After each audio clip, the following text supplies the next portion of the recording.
welcome along and welcome back to Silverrun Forest. Today we are headed down to the shop because thank you to several people in the chat who pointed out that I picked up the wrong saplings for our excavator to plant, for our excavator head to plant.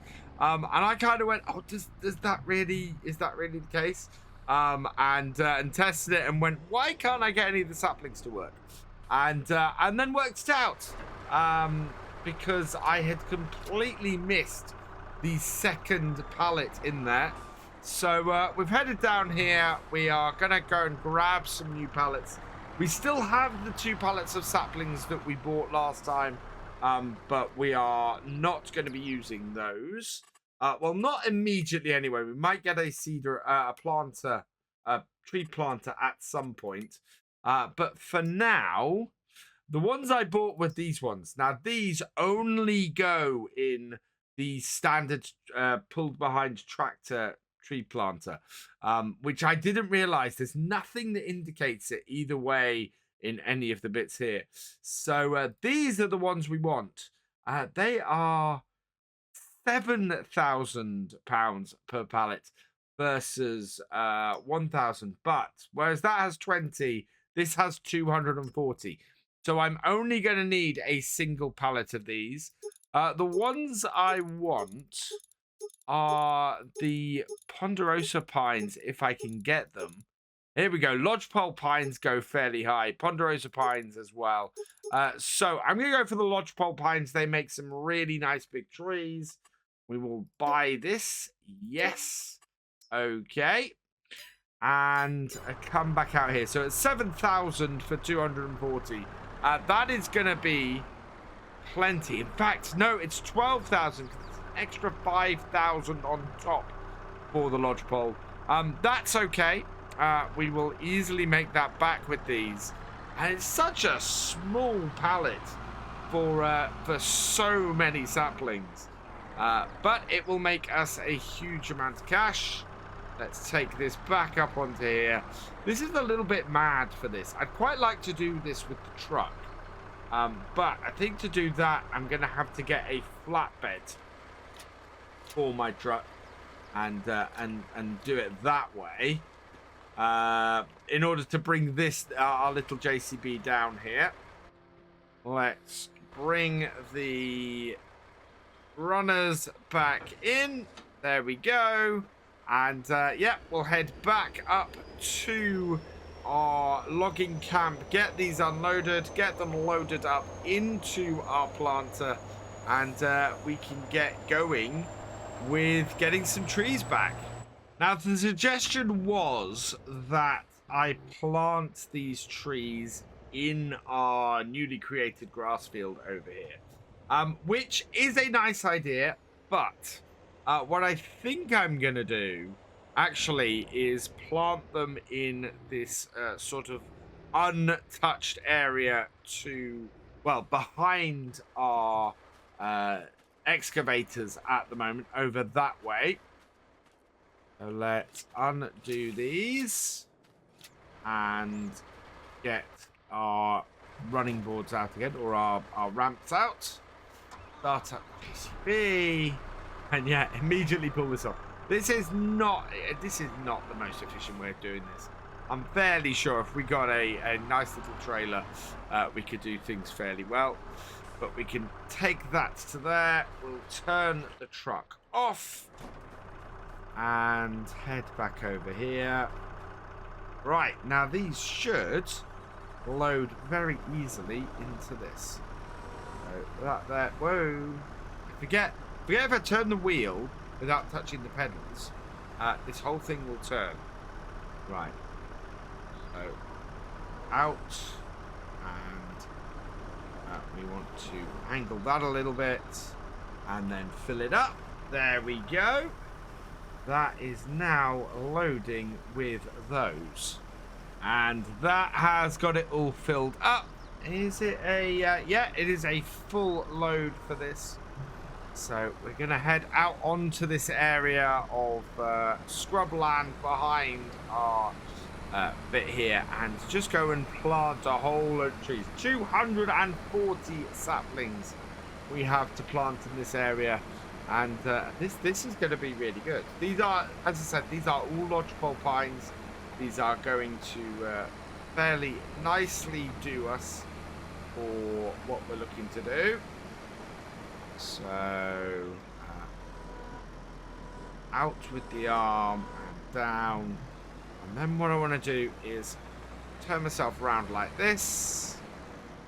We'll turn this around like this, and this is the beauty of this setup, is the fact that we can just come along like this and plant. Yeah, so we need to make contact with the ground, plant it, and lift.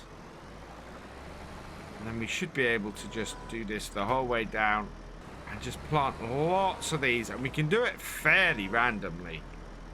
Oh, contact with the ground, and we have to make contact with the ground all the time when we're doing this, in order to get them all in. Right, forwards. Yeah, I like this a lot. But with, what, 236 of them to go, this is going to be a lot of trees in this area, which I'm very happy about. We want as many trees to cut down as we can. I think we're going to end up putting a few fairly close to each other, though. I've created a great ring of trees at the moment, just going round and basically randomly putting these in. I can see where using the more standard one would be quite good for this job, with so many to plant, and we're just sort of randomly putting the excavator down in various places, and then getting the whole thing, just trying to empty out as many as possible. We have planted 40 trees so far here, which is just crazy in this area. And I know that I have a very large area to go. So 200 odd trees here is going to be fantastic. But it's going to take a while for them to grow. These are all lodgepole pines, as I said earlier. And I am just placing them randomly, and we've broken the 50 tree barrier. I just want to see, we're going to put this one down, and then I'm just going to lift this and have a look. Can we see our sapling? Yeah, there it is, right in the middle of the screen with all this stuff around it. Makes it very hard to see them, but they are there. Yeah, if we do this one and lift, you can see it there. That's much more visible. So that there is our little sapling, and there are other ones just dotted all around over here. But I have no idea where I've been planting them. I could be planting them right next to each other. I just want to fill this area with a very sort of erratic, random setup. I'm going to put probably about 100 of them in this area. We'll then go for 50 of them a bit closer to our logging camp, and then another 100 over the other side of the river here, all around our ore refinery, because there is enough space for them around there.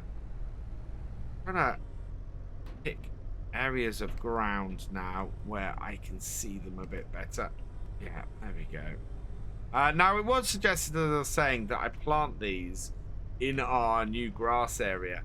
I kind of don't want to, realism-wise, be cutting our new trees, really, our little saplings. So, yeah, I'm trying to avoid that if I can. We might, if we have some spares, put them around the edge, I think. But in general, I don't think we're going to have a huge amount left to do that. Unless I find myself kind of having just dotted stuff everywhere in our other area. There we go. Let's head back down this way a bit. We're at 183. So we've got a few more to go yet. Yeah. I can see a few. I'm beginning to be able to spot them in here. So, yeah. I want to try and spread things out a little bit. But when we're putting 100 odd saplings in the same area, we are going to get a little bit of overlap. And yeah, a few of them are going to be a little bit close to each other, but that's fine. They'll still grow, and we will still get a nice coverage of trees around here, which will be great. Okay, we have a lot planted now. Everywhere I'm looking, I'm seeing little lodgepole pine saplings in the ground. In fact, this area here seems fairly clear. We've got just 15 left to plant in this area. So, yeah, anywhere I can see space, I am going to be planting these. It's actually easier to see from in cab exactly where I've got ones. Yeah, I'm able to pick them out on the ground fairly easily now when I'm in cab. Which is quite amazing considering all the little bits of greenery that we've got over here. Right, with 12 to go, I'm going to go a bit more over here. We don't seem to have one in this area here. So let's put one right here. Right, like, oh, no ground to untap, down, and there. And then, yeah, I want to put some in this area here. They're not quite straight on. So, yeah, there. It would have been easier to see if I cleared this area, but that's half the fun of it, is that I don't want to clear this area. I want it to be scrubland. I want us to have a little bit of forestry stuff underfoot so that we are able to do this fairly easily. Turn that. And have a good area. We might end up sorting this later, of course, and having a grassier area around here. I mean, we're going to have to put sheep somewhere at some point. So yeah, but we'll see how we do. Keep forgetting to lift it off the ground. Instead, I keep moving it forwards and backwards. But, yeah, look at that. That just works great. And turn this, bring it round a little bit onto the floor. Just 2 more to go in this area, and then we're going to move the other side of the river and get some in there. That spot there should be good. Don't see one in the immediate area, so down there. Oh, I do, actually. I see one right beside it. Never mind. Some of these are going to be a little bit close. Others, I think we're going to be all right. In fact, I have none other side of here. So, yeah, let's do that. And down there for our last one. And done. Right. Time to head the other side of the river, I think. Where are my tracks? There are my tracks. So, like that. And yeah, back this up. Let's head the other side of the river, and we're going to drop probably another 100 in the area around there, and yeah, create a really very nicely forested area around. This is both quite a fast job with this and quite a long job with this. We are putting in 200. I can't believe it's 250 trees. That we can plant in one go with this without having to refill.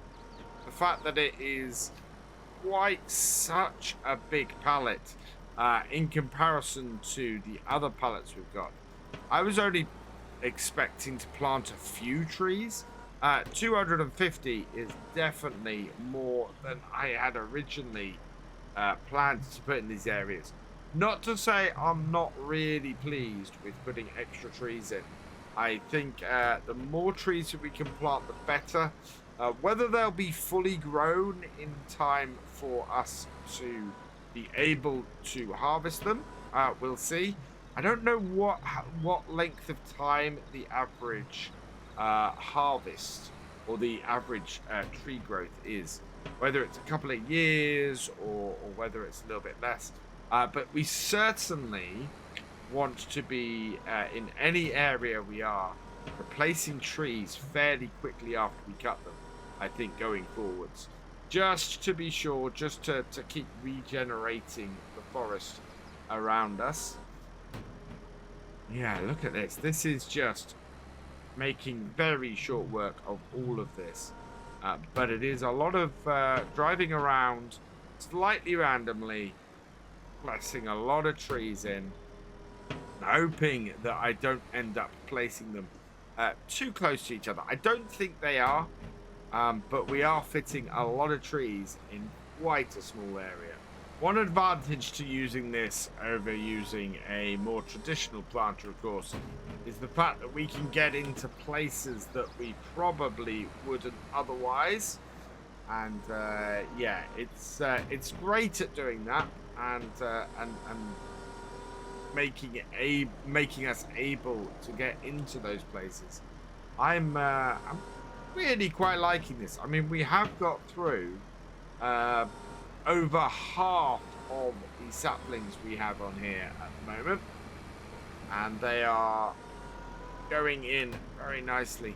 It's the number of it's just trying to make sure that we are in good places to do this, places that are going to be accessible to us going forwards. And I mean, our area here, we are not going to be selling anytime soon. I need to make sure though that wherever we drop these trees, they are going to be able for us to actually use and cut and load up.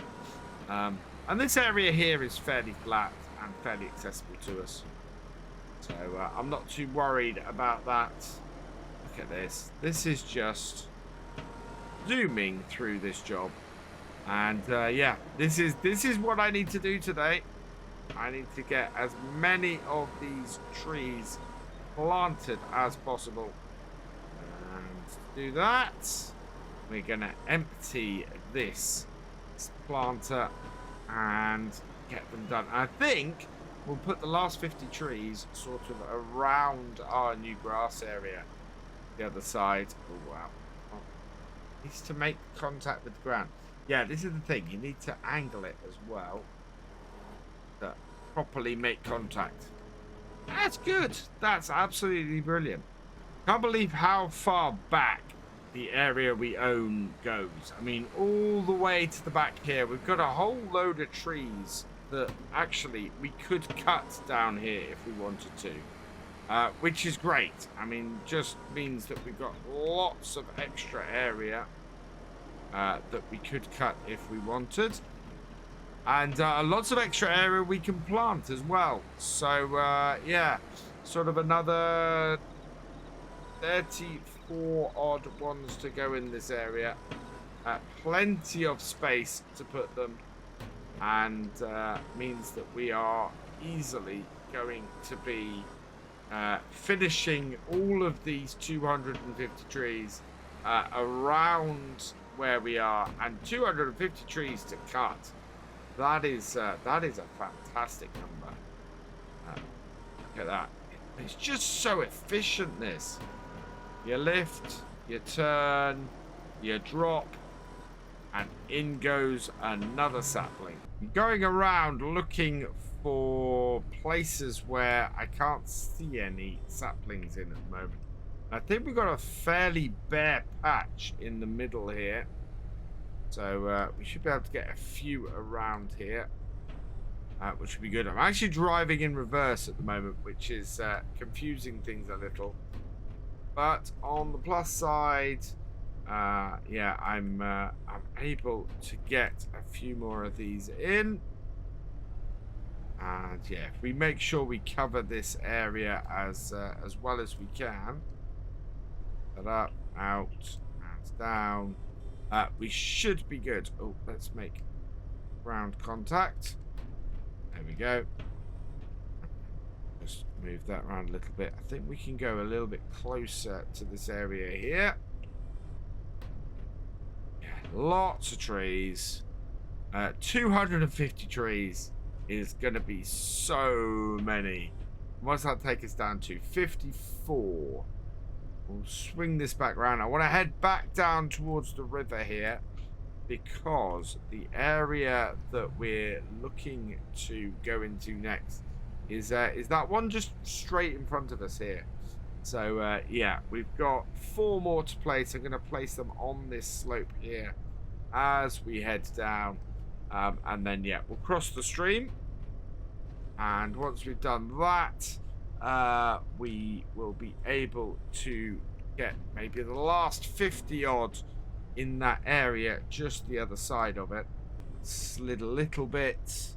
But yeah, and then that will be 250 new trees planted here today, which is great news.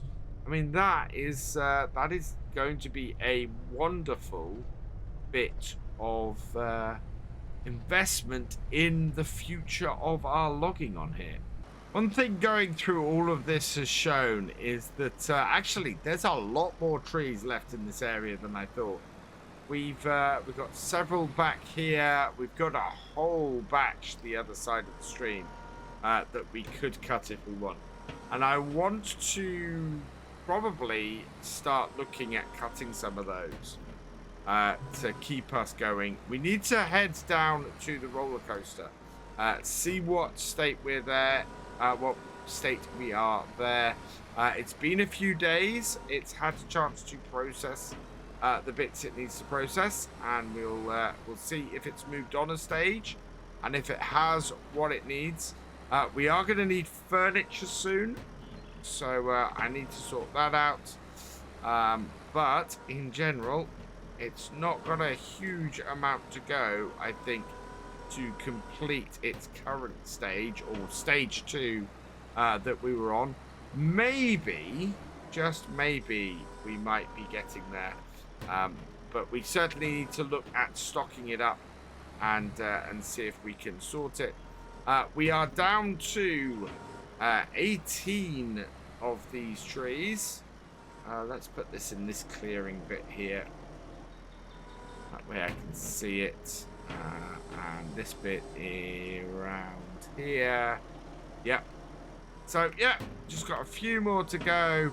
And then that will be 250 odd trees planted today, which is huge. I mean, that is going to reforest this area really quite nicely. Right, last tree I want to plant in this area.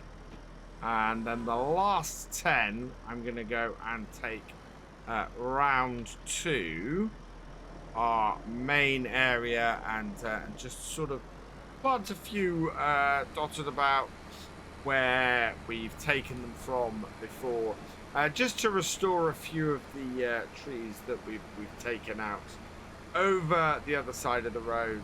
All in all, though, this has been fairly successful today, I think, getting this done.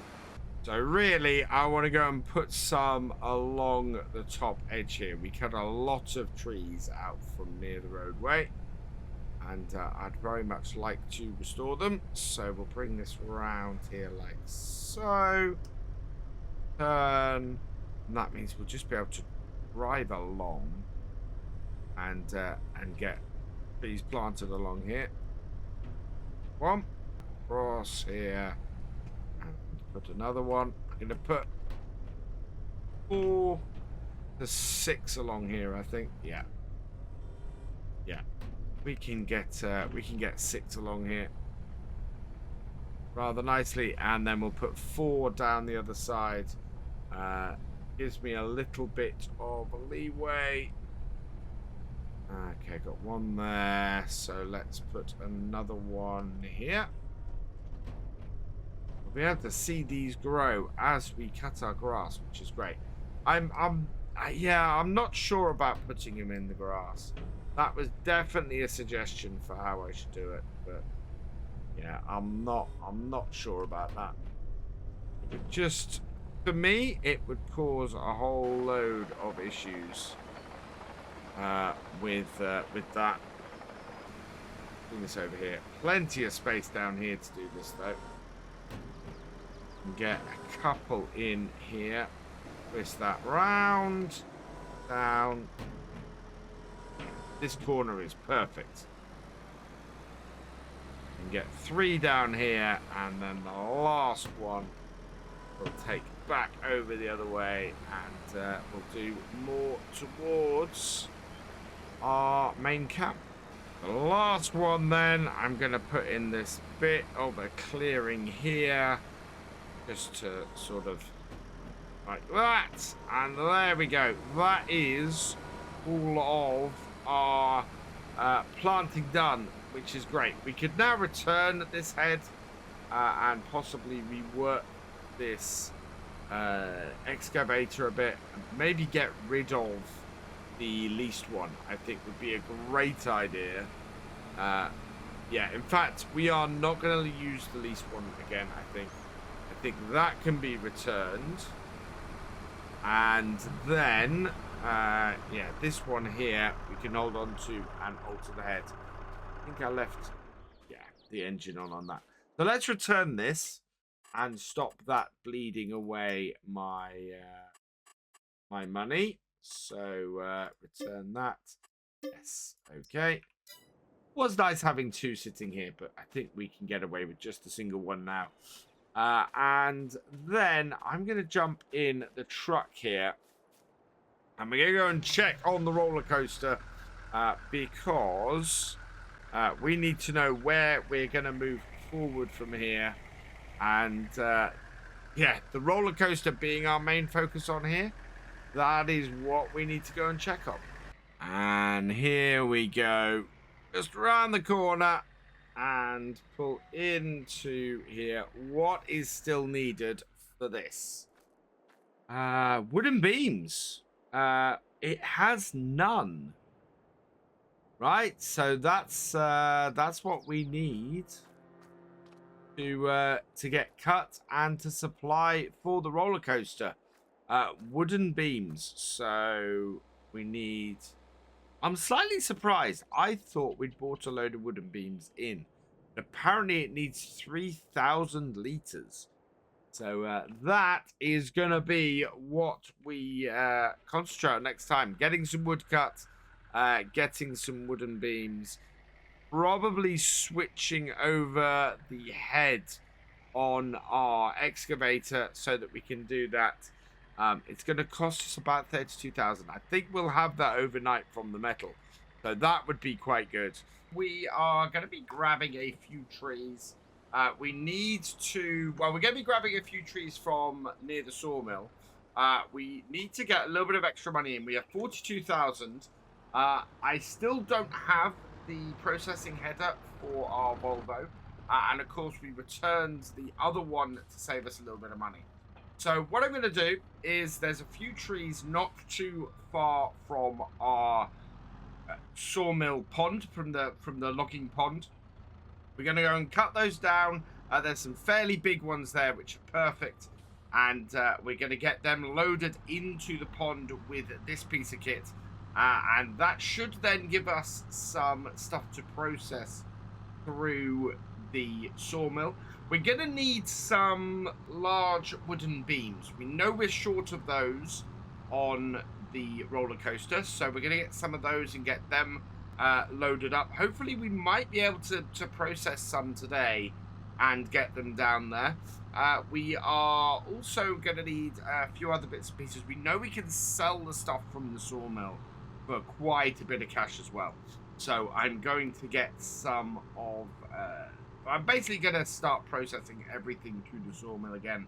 The hope is that we will earn enough money to not only get a new plot of land and expand our forestry operation, but also be able to get that processing head on the Volvo and continue on. The trees we want to get are just the other side of the road here, so we'll just cross over and park this up here. So we own all of this land, and a couple of people have suggested to me in the past, why don't you just grab trees from the around the sawmill where you've got them. So we've got this one here that's nice and tall, this one here, and this one here. So we're going to go and cut all of these, cut them into smaller pieces, and then get them into there with this. Because we've got the processor, we're going to have to do this all manually. We're going to aim for 6-meter cuts, which should be fine. And yeah, this is a pretty thick ponderosa pine, so it should go fairly easily. But it's going to be a little bit of old school logging today. We're going back to the days of not processing these trees with our excavator. We've actually got to delimb these ourselves like this, and then we've got to cut them into smaller bits. I can delimb this. What I might be able to do is cut this end section off. So cut that off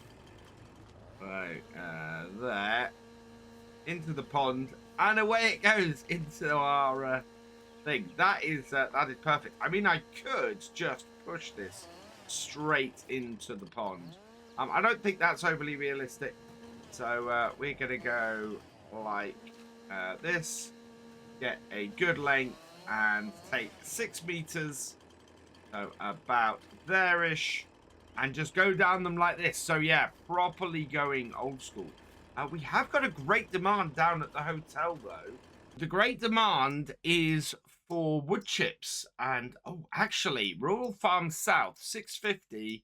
No, so the price is actually at a fairly low level. I'm not going to worry about that too much. Would have been good if it had been high, because we actually, wood chips is one of those things that we do have still a fair few of, because we don't go and empty them very often. But yeah, that's just not a high enough amount for us to go and do these. So let's get the rest of this cut, and then we'll get it loaded up with our with our wheel loader, and start getting it into the pond.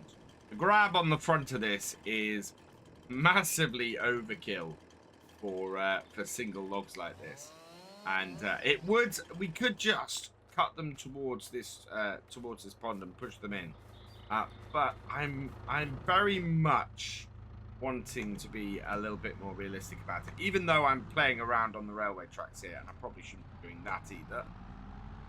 Let's just push that into there. There we go.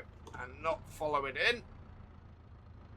And then these three, we might be able to bring together and go in at once. So grab that one.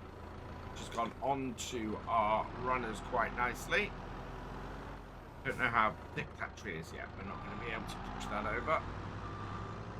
Because the manoeuvring here isn't great, but we should be able to manoeuvre a bit.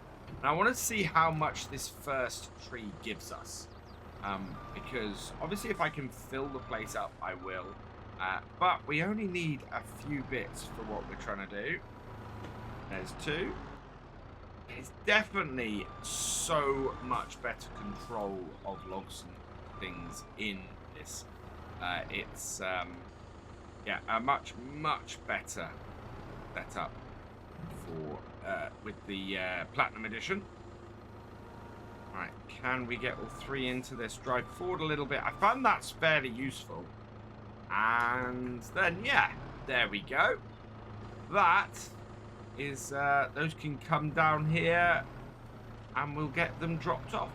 So can I just drive into the water here? Yeah, if I just drive into the water, it'll take them, and then just dump them down like so. Perfect. So let's see where that leaves us. 6,394 liters of wood from those 3. Yeah, I think we'll take the other 2 toiletries here and get them in as well. Should give us, with any luck, about 18,000, especially if I can find another one at the 36 meter height. That would be good. Where's our truck? There. Let's take this across the road, I think. It's a little bit away from where we're taking them, but we can gather this up fairly easily. Timber! It's down. And now it's going to get delimbed. I don't think we've done delimbing like this since we were on whole macro. I think we started this map off with the whole thing of doing of having that excavator. We wanted to try that out earlier. So yeah, it's a little bit strange to be going back to doing it this way. It is a good way of doing things. Don't cut that, please. There we go. And not because I was pressing X. I didn't mean to. There we are. 6.1. Yeah, this tree is tall and it's going to have a fair amount of wood in it. Really, really good. And yeah, we're getting similar sort of lengths. If you're wondering what this mod is, because invariably I use a mod like this and I get multiple questions about it. This is the measuring tool mod. It is available from the mods hub. And yeah, I think a version of it is also available as part of the lumberjack mod. But I don't tend to use that. So yeah, the one I'm using particularly here is the measuring tool. See if we can get this in and under this first log place. Yeah, picking them up one log at a time. You can get things lined up fairly nicely. It's not going to be quite so easy from this side, but I've not got an easy route round because of course it's blocking the road. So let's bring this here, and you can see I've slightly misjudged it with this first log. It's now slipping out the side. So what we're going to do is open this up, drop that down here, and I'm going to reposition myself so that I'm better placed in the middle of these 2 logs to pick them up. There we go. And then close and drive. If I drive forward as I close, I find that it much more easily gathers the logs up. Because it just sort of pushes them all into it and makes it a much easier way to do things. Open up, dump these 2 forward, go down, yeah, and again. Right, I'm slightly off center, so this is going to be a little bit more difficult. Lift the front wheels off the ground a little bit. Yeah, I messed that up. Definitely messed that up. I was massively off center. So in, down, and grab them as we push forwards. And we get a nice clump of logs like that. And again, they're all about the same length. It's not perfectly 6 meters, but it's close enough. And we'll dump these into here as well. Yeah, both onto the water, and that will get them into the sawmill. This is the easiest way of doing this, really. A nice, easy way to grab a quick bit of money, and we can always bring the excavator in here with a few saplings and replace these later if we want. But I'm not really using this area to its full potential, I think. I kind of sort of got it as a production and just haven't really looked at it and gone, oh, I could place such and such production on here as well, or anything like that. So yeah, I think I need to, going forwards, look at how we might use this area a little bit better. And maybe this is a better place for us to be and build ourselves up than where we've set up. Let me know in the comments what you think of that, whether we should just completely use our current logging area for just that and maybe not build a house and things there, or if you think and think that this would be better, or if you think that no, we should build where we've started and go from there. Right, let's get these into there as well. And already it's taken the first one. That's all right. Just put the other two on the water. And that will go in there. And then we can check exactly how much we got. 13,849. Slightly more from that second tree. Must be another tall tree around here. In fact, yes. I think I can see one. Right at the edge of our area here. I think there's one just the other side of the train track. Yeah, this one here I think is big enough. That is a 36-meter one. Now I need to be careful exactly where we cut this. Don't want it hitting the railway track and then causing trouble with the train. We don't want it going on the road. If I put it that way, that's going to be trouble. Okay. Ideally, it needs to go across the train track, but I'm going to send it that way there and hope that we are less than, or we're more than 35 meters from the road. Not, we're going to have to cut the end and clear it up fairly quickly. So over that way it goes. Look at that. That actually is almost perfect. We are blocking the road a little bit. Right, so let's clear this off. I shouldn't have blocked the road. That's fine. I think if I cut the top bit off, I should be able to pick that up. I don't think it'll be very heavy. And that'll get it off the road. So let's cut to here off. Like so. Yeah. And see if we can pick this up and get this out of the way. Oh, we can't. It's still 200 odd kilograms. Right. Cut that in half. And then we should be able to pick it up. The end bit we definitely can. This bit we also can. And the rest, oh, just in time. In fact, the only thing that's blocking the road now is our wheel loader. Okay, so I have cleared off the limbs. I've delimbed it. And we're now just going down and cutting it again into logs. We might get to 20,000 litres of wood, which is a good amount. I'm happy with that. About half of what we normally bring in, but it should be enough for us to make some wooden beams for the roller coaster, and at the same time also make also make some other bits for us to sell. We'll jump back into this, turn it back on, open this up.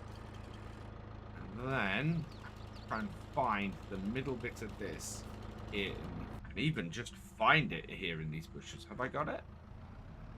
Oh, that's not bad actually. I was expecting that to be much worse of a position then. Be able to get the other side of this signal box and position ourselves in the right place. Hopefully, yeah, without the train coming along. All right. And then again, we try and position ourselves back in the middle of this. Yeah, we are not in the middle of that. Get off. Enter ourselves and try and come straight onto it. Again, it's easier to pick these up if you come straight onto it and lift those up like that a little bit. Just try and roll it up into the ground.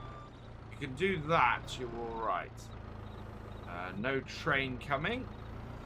Back onto the tracks a little bit, and then line ourselves up again, open it up, and as we did last time, drive forward, lift the front a little bit, and close in on it, and hope, yeah, oh, hope that picks it all up. It didn't quite. That's actually quite a long section got left over here. That got it? I think that's got it. Yeah, that might crunch in a bit. But at the moment we're fine. No train. But before this closes on us, let's go and drop these off into the pond. And down here, I'm just gonna go like that and open up. Fling them in. There we go.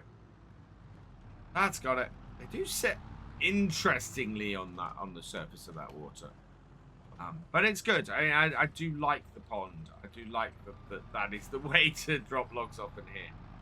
It's a really neat little feature, that. So now we've just got this large pole left here and the 2 little poles just beside it. So let's get under that. And rather than try and pick me, that will then be able to pick them all up. Yeah, get that under there. Stack on top. If it stacks on top, we'll be fine. Stuck under the grab. Okay. On top.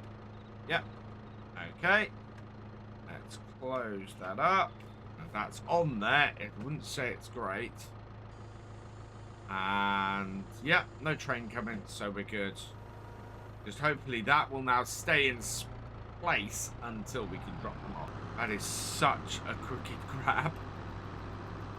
And I'm worried every moment that I'm coming down here that won't hold. Oh wow, took the big one straight off. 2 small ones into the water. And done. Right, what are we up to? 21,261 litres. That means we should be able to get all of these going. So the first thing I want to activate are the wooden beams. Those are our most important ones. We can make a lot of money from the prefab walls.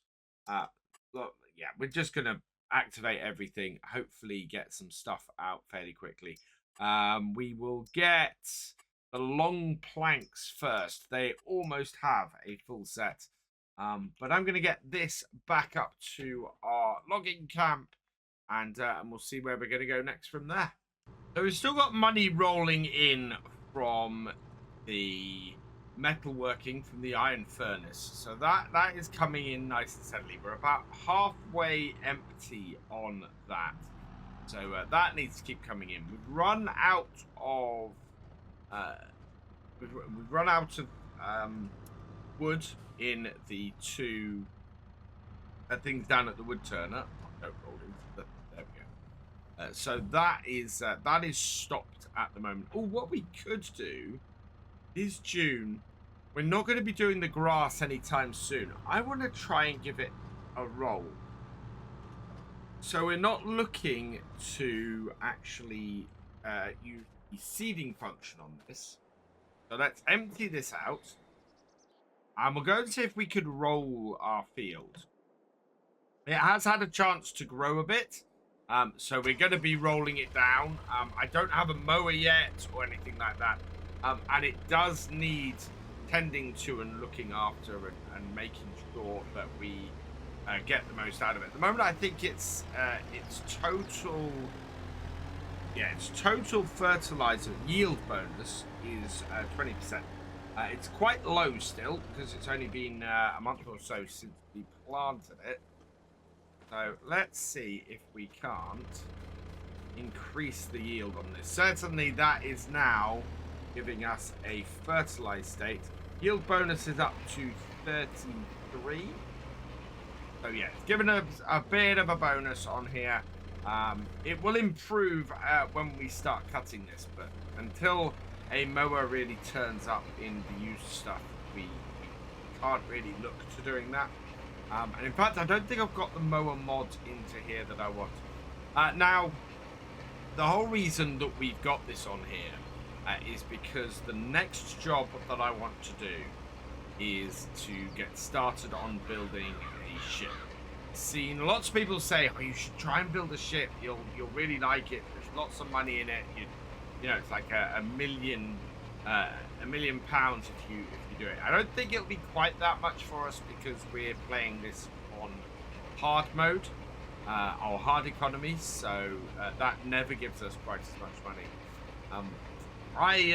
But I do want to build the ship. I do want to go into that side of things. I've also got a question for you guys. What do you think to the productions that are on this map and to this DLC in general, this expansion in general? Would you like to see more of that kind of thing in FarmSim? Do you not like it at all? Let me know. Giants have asked for some feedback, and I am always happy to give it. And I would very much like to know what you guys think of this DLC, of this expansion, so that I can feed that back to them. And if you have any ideas, I have had some good ideas from people, that I'm going to be feeding back to them. But yeah, what ways would you like to see the sort of the production side of things that's implemented in here used going forward? How do you think it would fit into the game best? Let us know down in the comments below, and yeah, I will feed it back. This is a good sized grass field for what we're going to be doing. We don't need many grass bales when we come to this, and just having a small field that I can cut and get some grass off is going to be good. I'm not even too worried about what about how much we're going to get off here. 2 to 3 bales should be enough for the small amount of wool or fabric we're going to be creating. I don't think the wool and the fabric are going to be massive money earners for us beyond being used for the ship. I've discovered in the past that if you put, well, the thing is, you can't put a huge amount of wool in for processing, and then you can't put a huge amount of fabric in for processing. It just takes too long to work its way through for the amount of wool that a lot of sheep generate. So you're left with generating a little bit of extra income from doing the fabric and the wool, and selling the majority of your wool separately, or adding in extra spinneries and extra shops for clothes and things. So it's, yeah, it's not a big money maker, even though it makes lots of money. It just makes it in small amounts.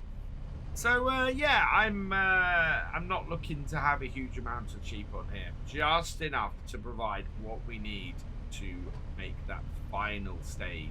I'm kind of hoping we're gonna have a decent amount of stuff produced from the sawmill by the time we finish today. If we can, I want to go and drop them off, so load everything up. And this is kind of why I want to do this job now. It's a job that we're not going to be able to do once we get back into the swing of doing a lot of forestry. So I wanted to do it while we've got a little bit of downtime. We can clear this field out, get it properly rolled so it's fertilized for later, and keep an eye actually on where things are. I don't think this is going to add more than maybe a stage of fertilization to it. Normally, you would get a stage of fertilization just from cutting it. So you'd cut it and then you'd roll it, and that would be what you'd need to do to tend to the grass. In this instance here, because we haven't cut it, we're just straight rolling it. Before we do that, it's not going to get that extra level of fertilization. Let's have a look at where the fertilization is. Through here. Oh, we need to turn on grass. It's one of those weird maps where fertilization doesn't, or turning on grass doesn't cover the whole map, because the map is not covered in grass. We're growing fertilized. There we go. So yeah, you can see it's going from nothing to just one stage. So ideally, before I cut it, I probably want to run this roller over it again. So let it grow up a bit, then run the roller over it again, and it will fertilize again. That won't cost us anything other than the fuel to run the tractor, and yeah, it's quite good because we'll get another stage of fertilization out. Last small square to finish off. Drop that down. And away we go. Look at that. That is a very nicely fertilized field. Rolled in. And looking pretty good. Actually, we can come in this bit at this angle because just sort of spinning around on this last bit.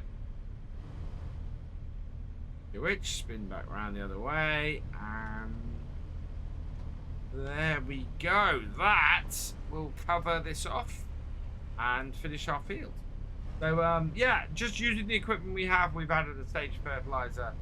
Yes, it's taken us a little bit of time, and yes, if we were to cut the grass, we could possibly turn it into hay and sell it off, or turn it into silage and sell it off, but that's not why we've got that grass field, and I'm quite happy to let it grow a bit, roll it, and save myself a bit of cash by getting the fertilizer stage up that way.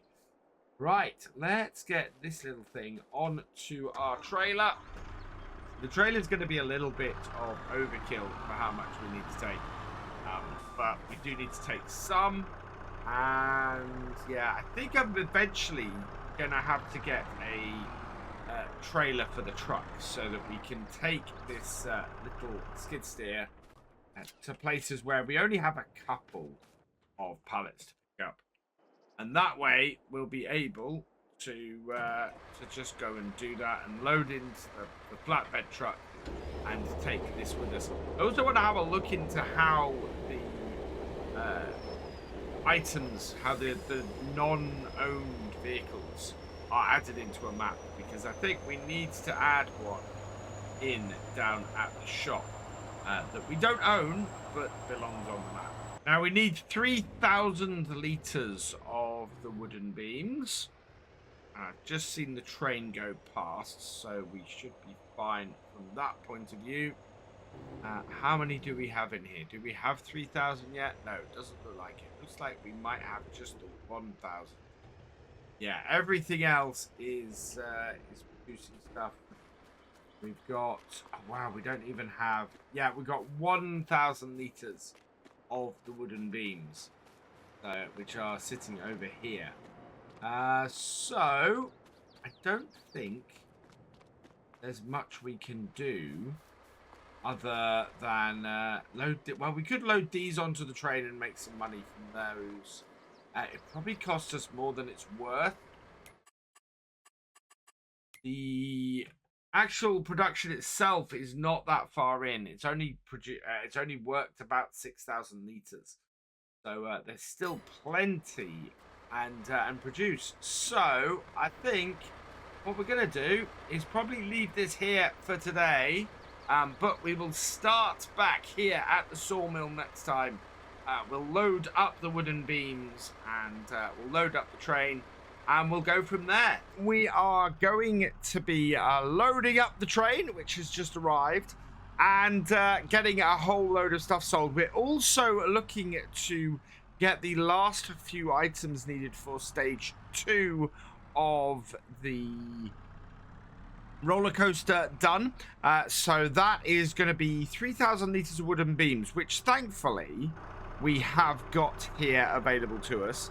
So yeah, first things first, I want to get the train loaded up, get that heading off, and then we can just drive the beams down to the roller coaster, and hopefully that is going to be enough for us to actually get a new area of land. I want to expand our forestry operation today, get things moving, and hopefully be into the next stage. Oh, need to be careful of that. It's always a little bit interesting trying to unload stuff with that gap. In fact, whoa. Don't know why that happened. I'll get that corrected. But yeah, I should really use the arm we've got on this, which is the whole reason we got it. It would make getting things on the train like that a lot simpler. So let's try this again. This time we will do it with the arm extending a bit. So out we come and line ourselves up. I want to get both the straps down on this. I'm trying to be a little bit more realistic with where the straps are. Plus, hopefully that means things will fly off a little bit less. Yeah, you see, then we just lay that down like that. And it should go on there fairly easily. Oh, yeah, it doesn't always let go. That is the problem I find with the forklifts in Farm Sim from time to time. I find the trick of disconnecting it and reconnecting it works. but you can end up with some strange side effects from that. Let's get this onto here then, and in. Like so, there we are. So how many of these have we got? Not a huge amount of standard planks. I think, is that 6? 1, 2, 3, 4, 5, 6, 7. So I think a single stack of these should work. We can put these 2 on here and just push them on a little bit. So that on there. Yeah, much better with the extending arm on this. Makes loading up this train much easier. Just push those on a bit, because then we'll be able to get another third one on here. We'll go too high with these. I know we've got lots of space on there, but I'm kind of not wanting to move the train. If I avoid moving the train, we can get the fabricated bits, the fabricated walls on here fairly easily. So let's not worry too much about that. What I want to do, though, is put these 2 on top first. Because then we can push the whole stack to the back and not worry too much. In fact, we're probably going to put the third one on the top as well. Before we load the last 2 onto this. Are we nicely lined up? We're not bad. Chat out a bit more. Right, and on top. Like that. And then, yeah, 1 more on top, and then we'll stack the last 2 on the edge, pushing the whole stack across a bit. The train does position itself quite nicely to load up the 2 sections like this. If you have only got a small amount of stuff like we have here, then this makes sense. To stack them like this all in the middle of this section. You might spread them around a little bit otherwise, but this here seems to work fairly well for us. So let's, oh wow, that is not overly happy. There we go. Right, back out a little bit and lift them on again. Get that onto that. Whoa. See, this is the only problem with extending the arm, is it does unbalance the teller truck a little bit. But this can still go a little bit further. Yep, that'll do. I'm not going to risk that any further. That will strap on and should be, yeah, strapped fairly well on both sides. So that's all good. Right, just our large ones to do, and then we can send the train off. And this time we're not going to ride it the whole way down to the sell point. We'll just return the train, and it should head off to go and sell things itself. Oh, I was thinking, oh, that's on there a little bit more stably.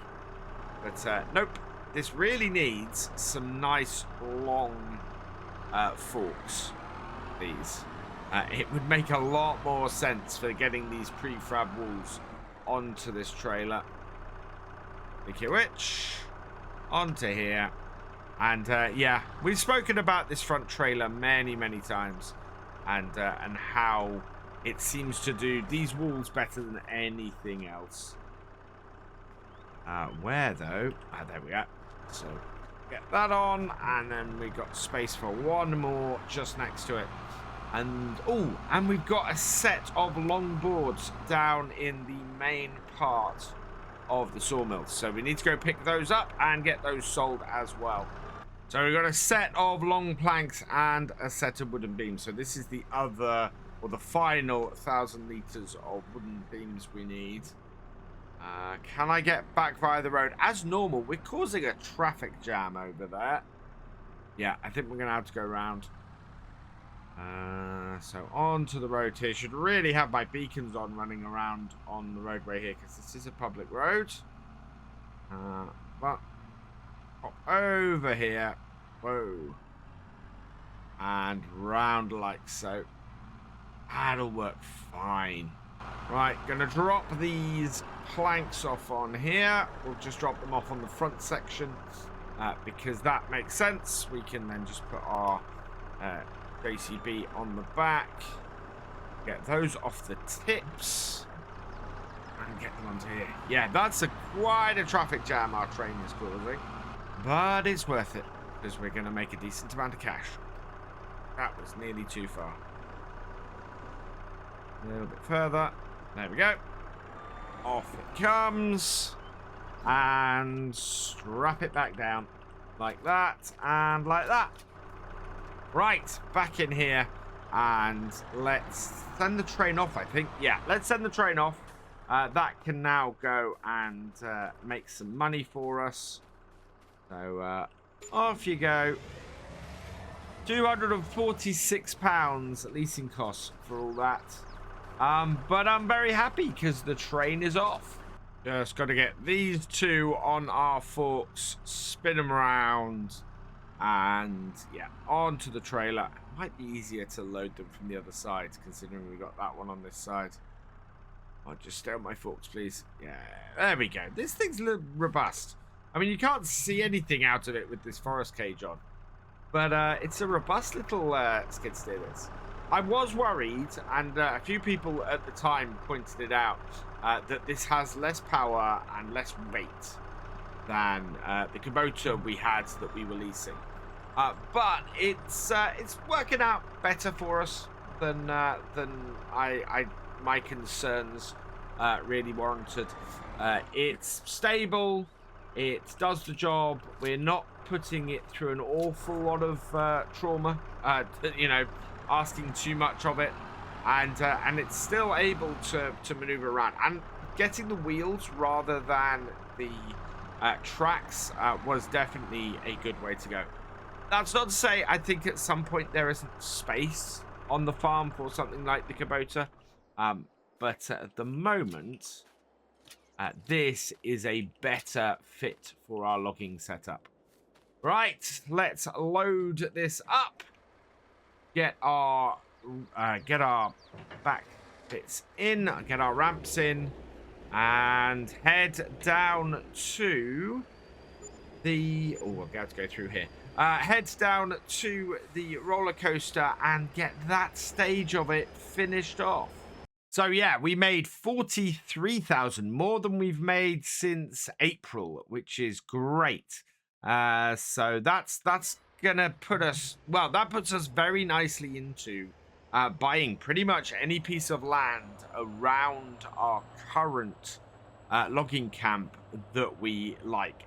So brilliant. We will go and drop this off. We're going to make a little bit more money for the 3,000 liters we've got here of the wooden bars, of the wooden beams, and we'll see where we are after that. So this should complete stage 2 of the roller coaster. Bring us down here. And, yeah, into here. We'll just demonstrate this before we do. So I'll swing in. And here. This definitely seems to be building. There definitely seems to be a change. We are required is 3,000 liters of wooden beam for the next step. We have 3,000 liters of wooden beams, so it should just be a case of driving this over here to the drop-off point. In they go, and there we are. So that will slowly be used up from the storage. I'm really trying to see if there's any animation or anything. Nearly 9,000 for that. 8,500 liters. Yeah, no obvious changes, but that will now feed through for the next day or so. So we're gonna head back up to the logging camp, and then we're gonna go and scout out some locations and see if we can't find somewhere to expand into that's going to give us a lot of wood to keep moving forwards. And for this, I don't really want to be running around in this truck anymore. We want to go and get our pickup truck. And we'll bring this down here and park in our logging camp area. At some point, I'm hoping to have enough excess money to fully develop this. I wonder if we can see any trees growing up yet. Those? No. Nothing yet. Where are our little... Oh, actually, are these little trees? No. No sign of our trees yet. Unless... Well, it's possible that these are... Well, these could be. These very much could be our little saplings. Don't obviously seem so, but there's enough of them kicking around here when I don't think these were before. But best way for me to do that is head over here and have a look as well. And yeah, we've got lots of them over here as well. So I think these may well be our saplings. We'll keep an eye on them and we'll see how things progress. But at the moment, yeah, it looks like we may have some stuff sprouting and coming up. I don't know, because I don't know if we went this close. So, yeah, I should have really kept better track of them. Let's go and have a look at where we want to be looking at. So we have, I think, 111,000 that we can spend. That basically gives us access to anything the other side of the river here, except for area 9.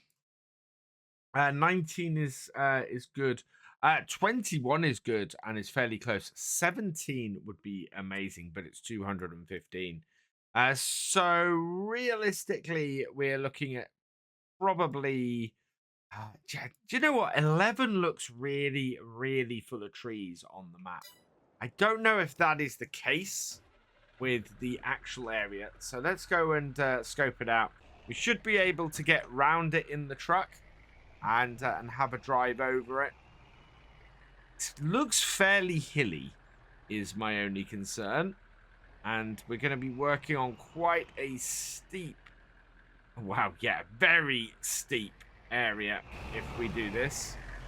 Up here, though, we've got a few trees that would be doable. What, this is 23 meters, 24. That's deadwood.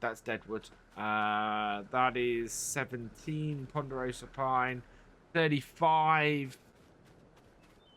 23, 36. So yeah, there are quite a few trees in this area. Would be probably quite a good return on investment. A few rocks for us to do as well. It also has an area over here that, while this looks populated on the map, really isn't. The one worrying, slightly concerning thing is we're getting into the giant sequoias over here, which, from all accounts, are a pain to work.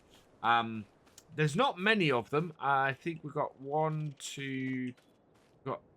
4 here, maybe 5. Yeah, so there's not that many of them on the land.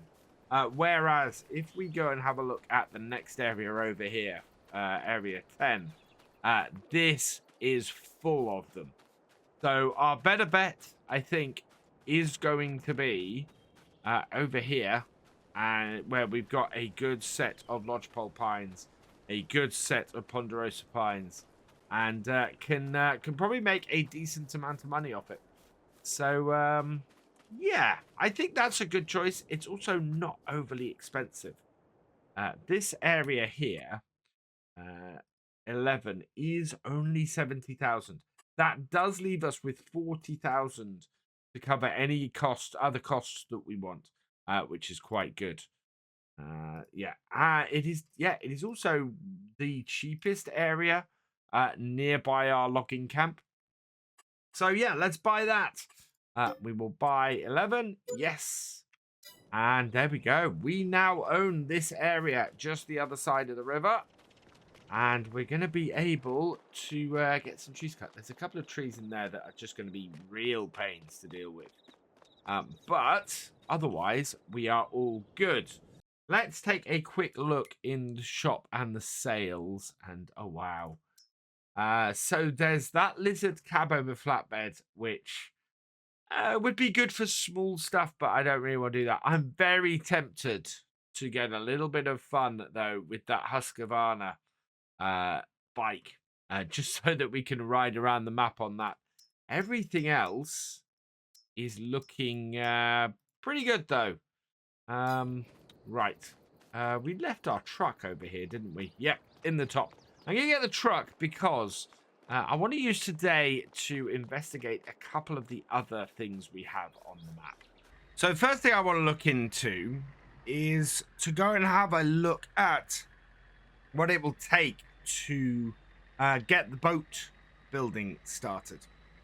We've got the grass.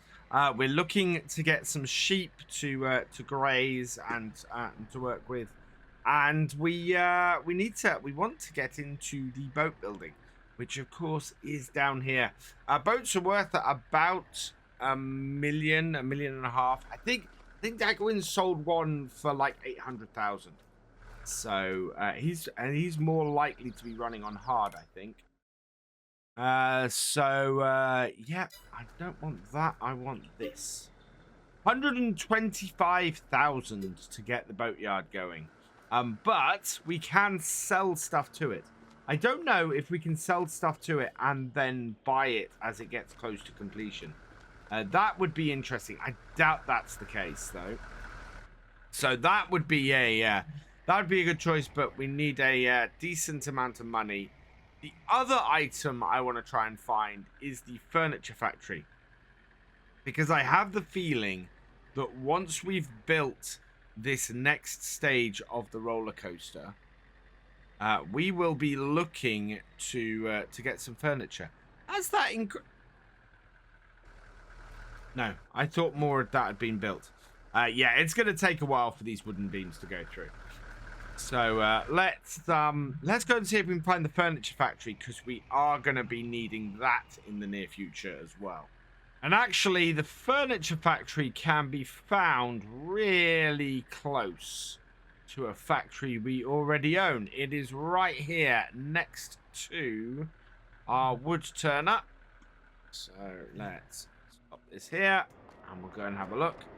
How much does it cost to buy this? 110,000. Wow. Okay. So we're going to have to sell some more stuff, get some more stuff together to do that.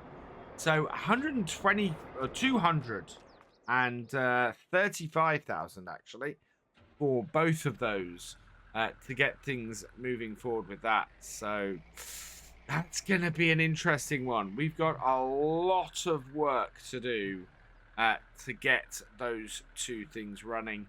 I do want to go and buy one thing from the shop today, which of course is going to immediately diminish our money.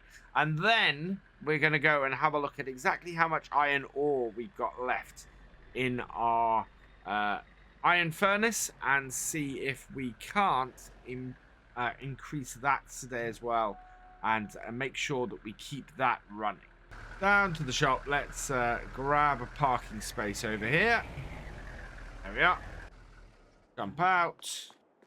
And right. What I want to get isn't in the sales, unfortunately. Should be under miscellaneous, I think. We want a trailer. And I think the trailer we want is probably the Brockman. I need something to take our little skid steer around and load up the truck bed. So that would work quite well. I don't think there's anything in the bale loaders that I've added. No, nothing in there. So yes, let's get one of these.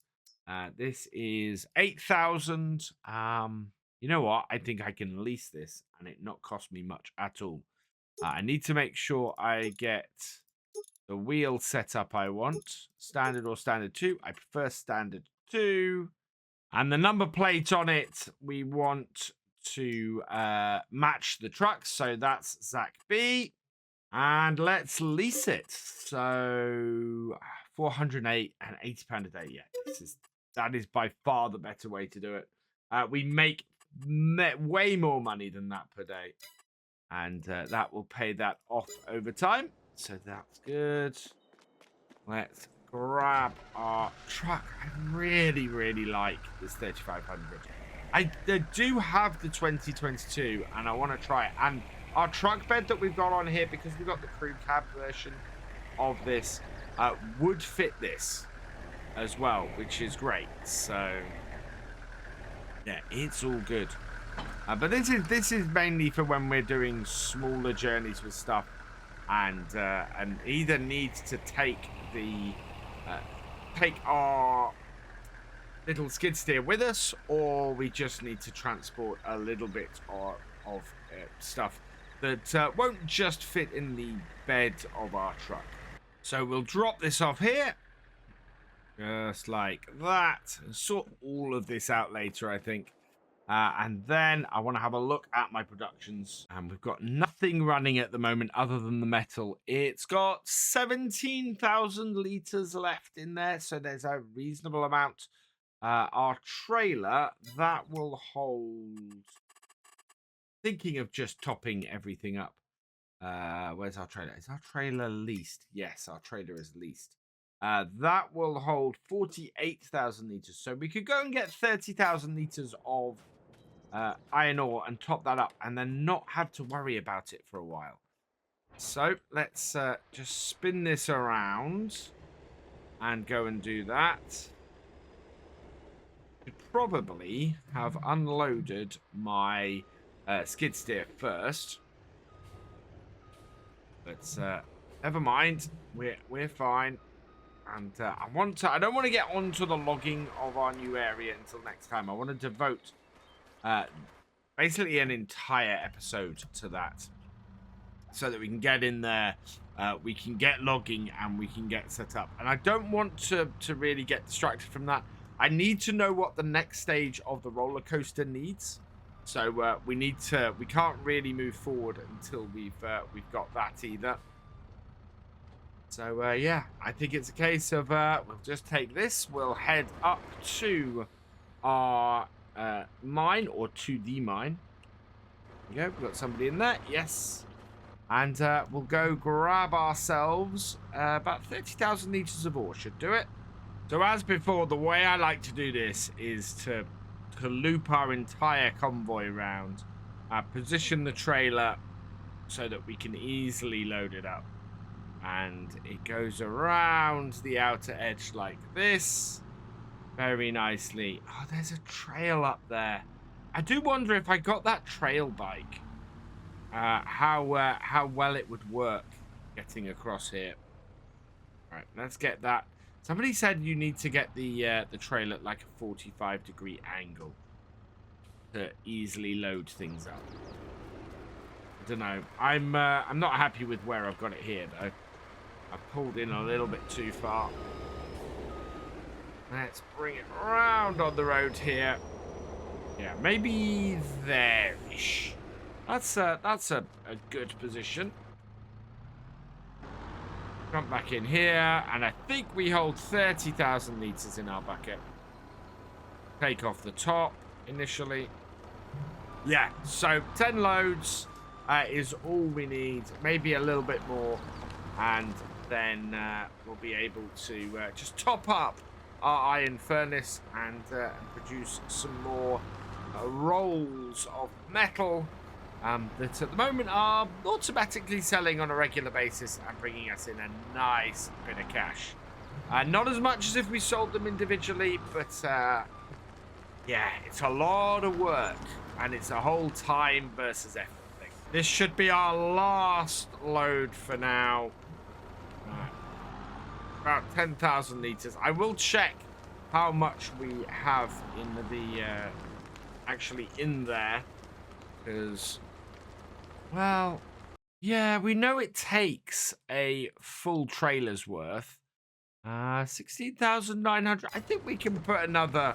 I'm going to put another 3,000 litres in here. It'll be more than we need, and it'll leave a little bit in our trailer, but that's fine. We can always tip excess in at a later time, especially as we should be able to handle that. There we go. That is into there. Let's get this down, and oh, I really need a pressure washer. I think I might go onto the website, onto the mod hub, and see if I can find a mobile pressure washer. I'm fairly sure there is one, and I think it would work better for us than doing a static one. Our wheel loader has been returned to the logging camp. And yeah, we still do have actually a whole load of metal sitting out the side here. That is because that was there before I decided to do the automatic selling. Let's back this up here. Can't see what I'm backing up to. Be on target, or not quite. Yeah, that's sitting there in case we need it. In case we find we have a production that needs some of that in order to work. However, this is going straight in and is going straight to be sold once it's been processed. And it should work out really, really well for us, getting some extra cash in. Is all of this going to fit in to our iron furnace? I think it's going to be about 1,000. No, it has all gone in. Wow. Yeah, wow. It'll take more than 48,000. We could have filled this trailer up and delivered a full trailer full. I will need to remember that for the future. Because yeah, that was we could do a full trip when we are, well, pretty much where we were. So 16,000. There is plenty of space in that. Now, I need to clean up a little bit around the yard. We have lots of vehicles and equipment out of place. We also need to get ourselves ready for doing forestry work next time. Actually cutting some trees down and doing some logging. So, let's back this up into here. Like so. Yeah, get nice and close to the trailer. Although it doesn't make much difference because we're going to be pulling out that logging trailer next time anyway. And once we've got this out of the way, we can connect this back up to our flatbed. Get our little skid steer off that and get the flatbed parked up next to these two. So back this up here and on, like so. And then connect those up. Does this have... No, it doesn't. Sometimes these have a ball joint on the back, in which case you can connect the trailers up. Right, and those ramps out. Let's undo all these straps and get this out the way. Like that. Yeah. A great little JCB. Absolutely brilliant. I love this skid steer. And now this is the little telly skid. Yeah, we've had two versions of this JCB skid steer. We had one on Oldstream Farm that was similar but not exactly the same. There is a difference between the two, and so we've had that and enjoyed that, and now I'm enjoying this this new version. It's kicking around. Yeah, they are not identical. They are very similar though. Can I spin this around here without hitting my truck? Nope. I'm gonna have to back it into a position where, oh no, that will work. Ooh, that's gonna go too far. Yeah, it's gonna go into a position that I don't want it in, but we should be able to straighten up and then get it into the actual position I want it in, like so. Nice little bit of maneuvering in a tight space. Tight space of my own making, but it's still a nice bit of maneuvering into here. And get all of our trailers out of the way. We really do need to get this logging camp properly sorted. Disconnect. Disconnect. And then our truck can be parked over this way. I'm going to drop my bucket for this over here. And in getting ready for doing some logging next time, we'll grab the log grab. Squeeze between those two and grab that.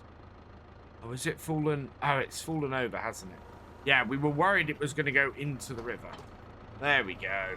And this will just back up out the way over here next to our truck. And then the last thing to do is just sort out my my pickup truck. And the new flatbed we've got, that can just squeeze in under the tree as well over here. I'm going to have to pull out this other trailer in a moment. There we are. See? Neatly put away. And then we've got tiny distance to go and get the next one. Grab that there. Grab. And there. And there we go.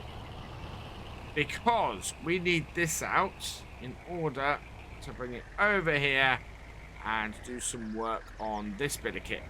Though I am going to have to turn this first because we don't want that on the front there, left. So that can go down there. And actually, will that disconnect? Yeah, there we go.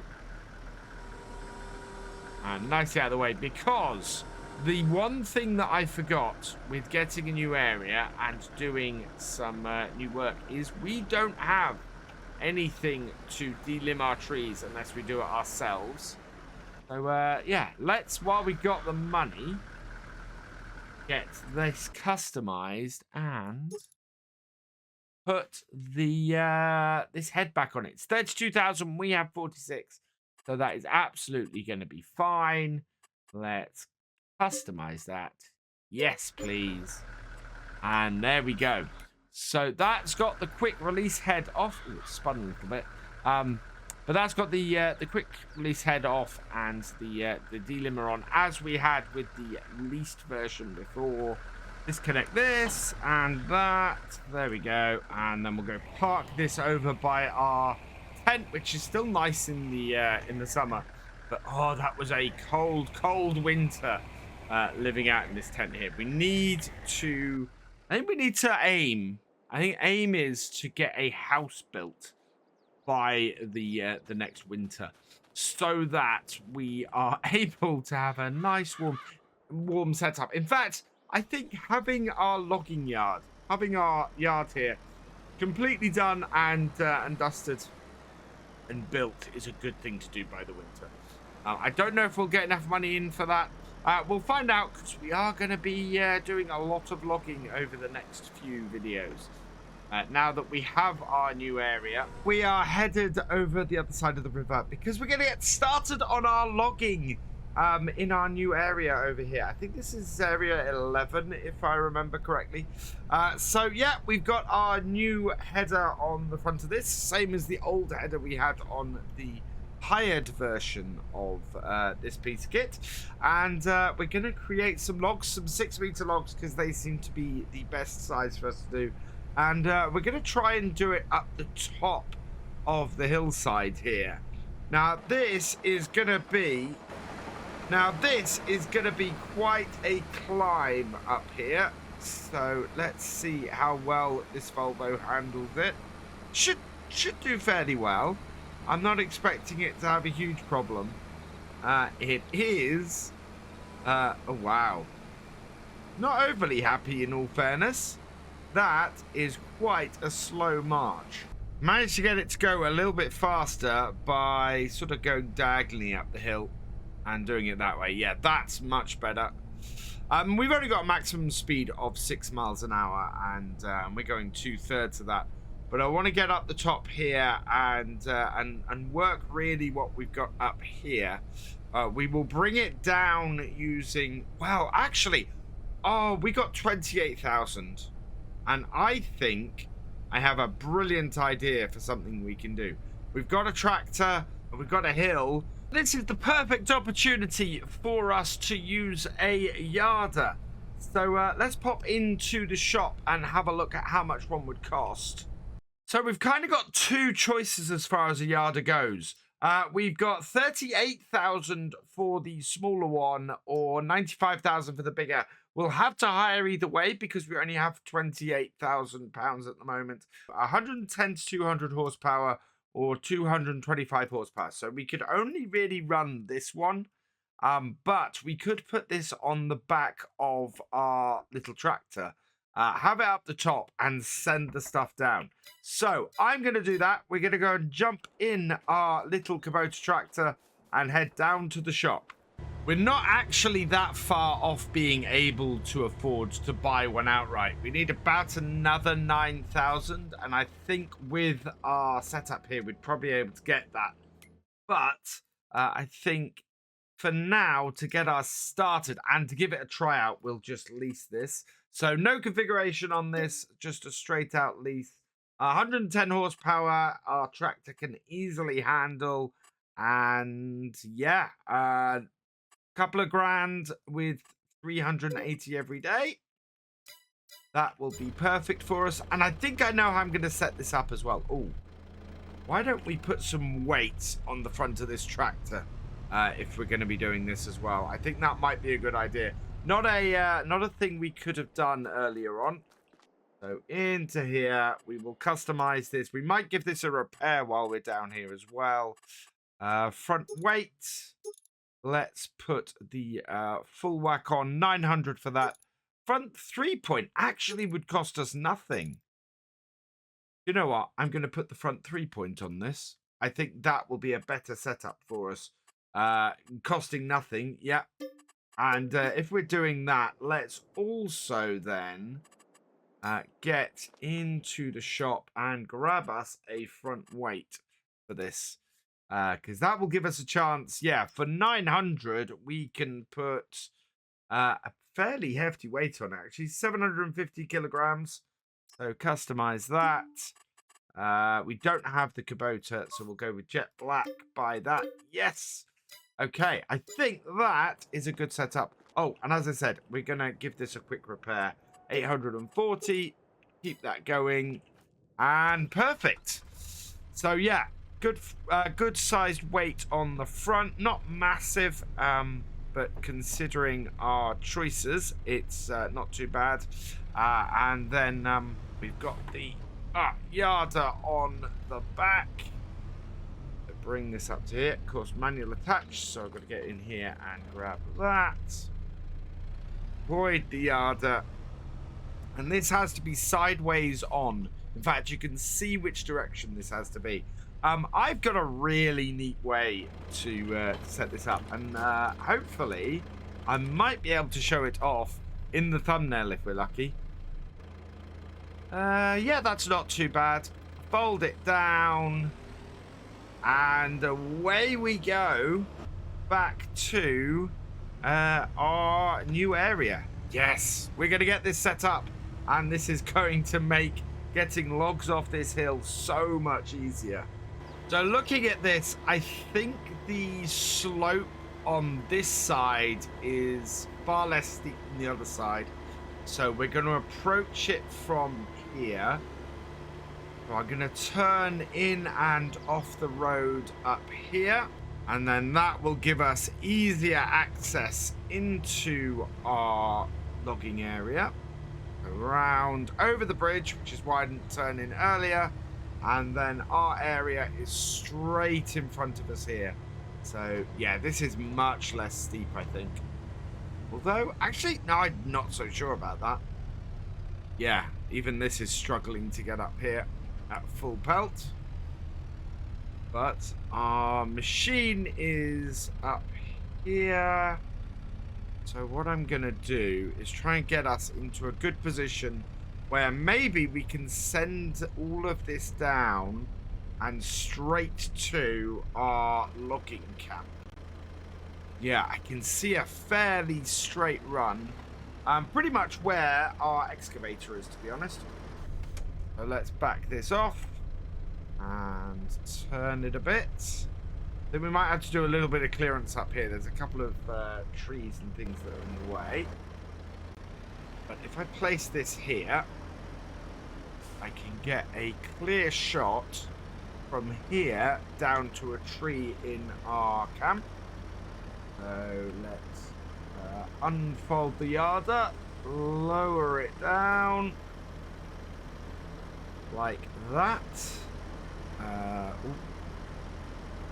us up, right, and turn it on, or can I just grab this? Let's see.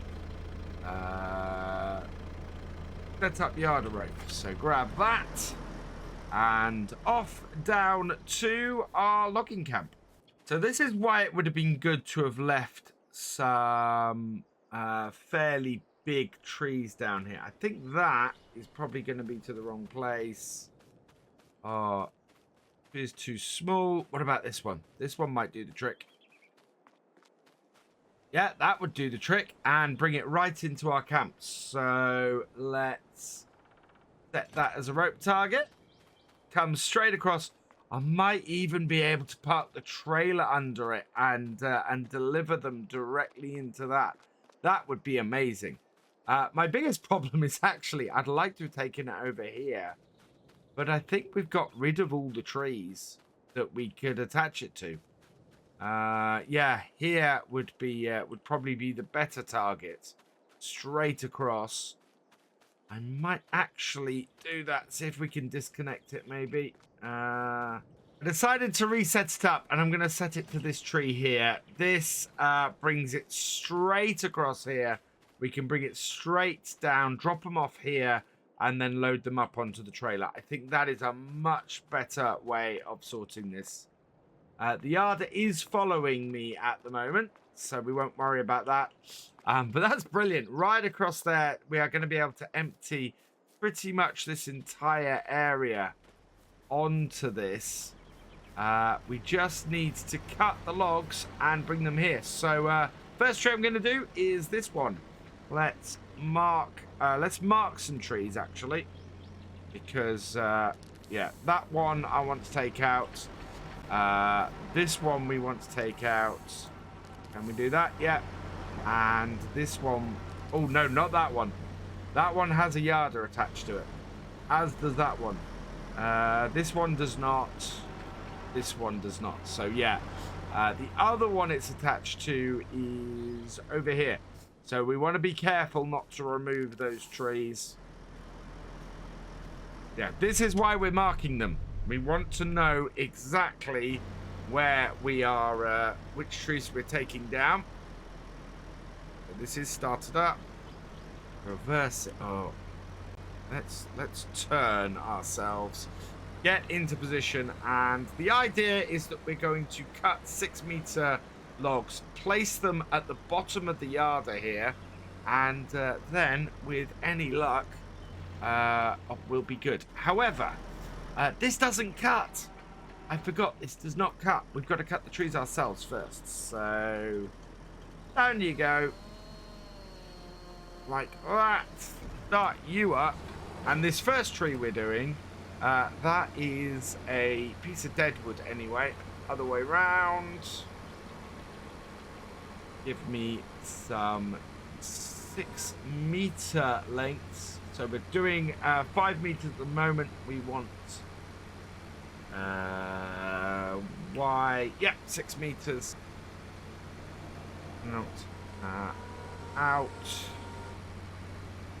down, and cut.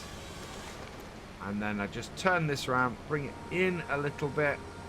I should be able to cut this here, like so. And then we'll go cut this other tree as well. That is not deadwood, thankfully. So this one, cut this in this direction, away from our tractor. And once it's down, I've somehow got to get my excavator here underneath that. Oh, that would work. Yeah, if we reach out and grab it, that will work. Yeah, we're underneath. Where's my tree? There. Right, so turn that. Oh, I see what. I'm stuck on a tree. That's why I can't move forwards. Yeah, let's cut this out because this is just annoying. So I should be able to get right down into there and get rid of that. Oh, that is some nice clearance from that. And then over here, come in, bring that onto there. Is that processor not going to pick that up? Nope. So again, we've got another bush here that needs to go. There we are. Clear that out. And I'm actually going to cut this tree as well then. The try and get the other one down and easier to access. Yeah, that one was laying on it. So we got the yarder moving back and forth because at the moment, that's all the way around. At the moment, it's set to follow me. Down and in, cut. Right, bring this back and up and cut. And then we'll see how much we can get onto the yarder here.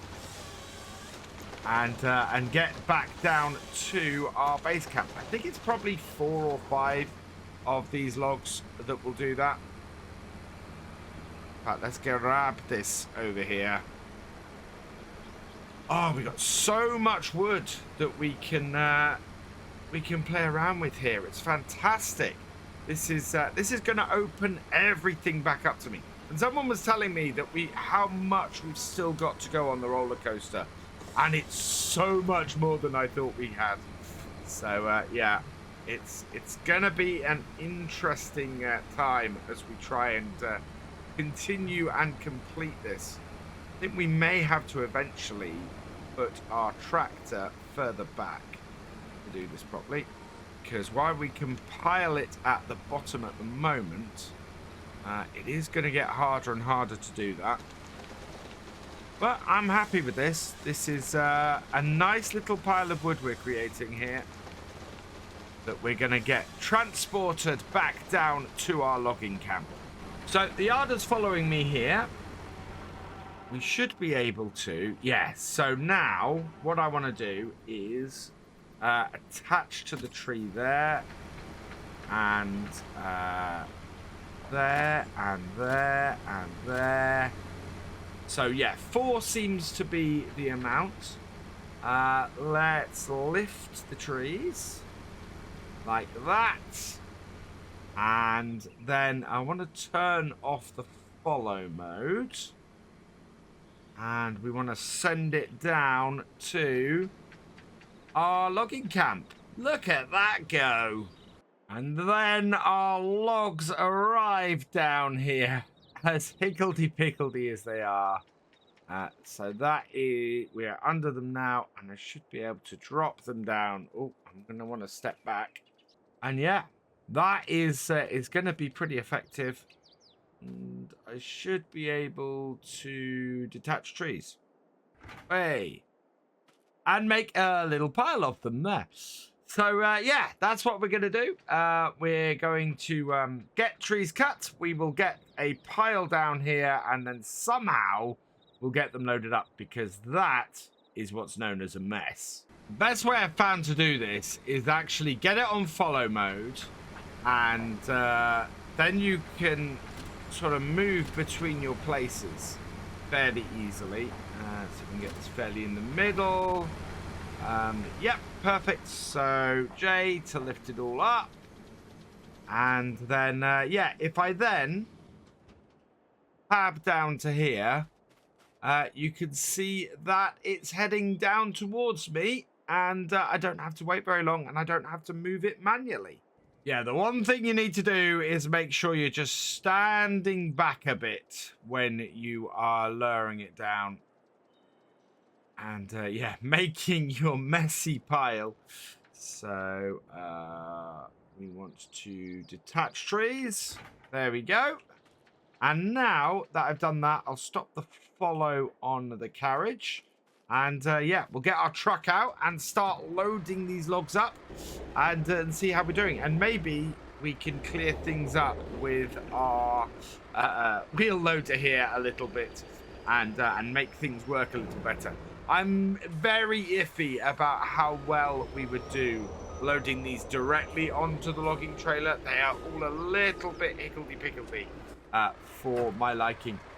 Which I love that people have not come across that phrase before. That's a phrase that I've known since I was very young.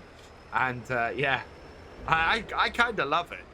Okay, so looking at our pile, it all seems to be around this way mostly, except for a couple of logs. So let's come into this like this. See if this will straighten things out a bit. Grab it up, lift it, and do you know what? That's worked fairly well. It's not perfect. They are very much all over the place. But it should be enough for us to lift most of them up and get them into there. Now, one thing that I can do with this, of course, I think, yeah, look at this. So attach that, lift it up and out the way. In fact, back into the pile. That's brilliant. That's completely out of my way now. And yeah, I can just go and load these up. That's really cool. I like that. Right, and then in. And back it out. And yeah, and then we'll just reposition that top one. And because we're using 6-meter ones, they're going into there fairly easily, without too much hassle for what we'll have at the back. And we can still grab underneath here and rearrange them a bit as well. Perfect. Yeah, this is going to work out really well. We can get these down here really easily, load up our logging trailer, and have a much easier time of it than if we turned around and tried to do this with the wheel loader here. We tried to get that up the hill every time and drive it down to the road. That would be much more of a pain than just getting the logs down here in batches. In fact, yeah, that's gone so much better than I could have hoped. Working with the yarder is gonna make things infinitely easier. The next tree I'm going to take then is this one here. It's the next closest one and should do us fairly well. So we'll take that like that. And I think we need to take, well, we need to do at least 3 more trees of the size that we've been doing. Oh, that one there. We can grab this one first and then back it out. So cut that. And then I want one more nice tool one for us to do in here. Let's go for this. Oh, I'm not allowed to cut this tree. What is that? Why am I not allowed to cut this tree? That was weird. That was very weird. It told me I wasn't allowed to cut this tree. And then I was. That's very, very strange. Not that one? No, we're all good. Right. Yep. It is back. That is going to be fun to pick up. But we should be able to do it. Let's see. Yeah, there we go. Cut. Drag you back up the hill. And cut you underneath there. And then, yeah, after each one, just to make things easier, I think I'm going to load it up and send it down to the bottom.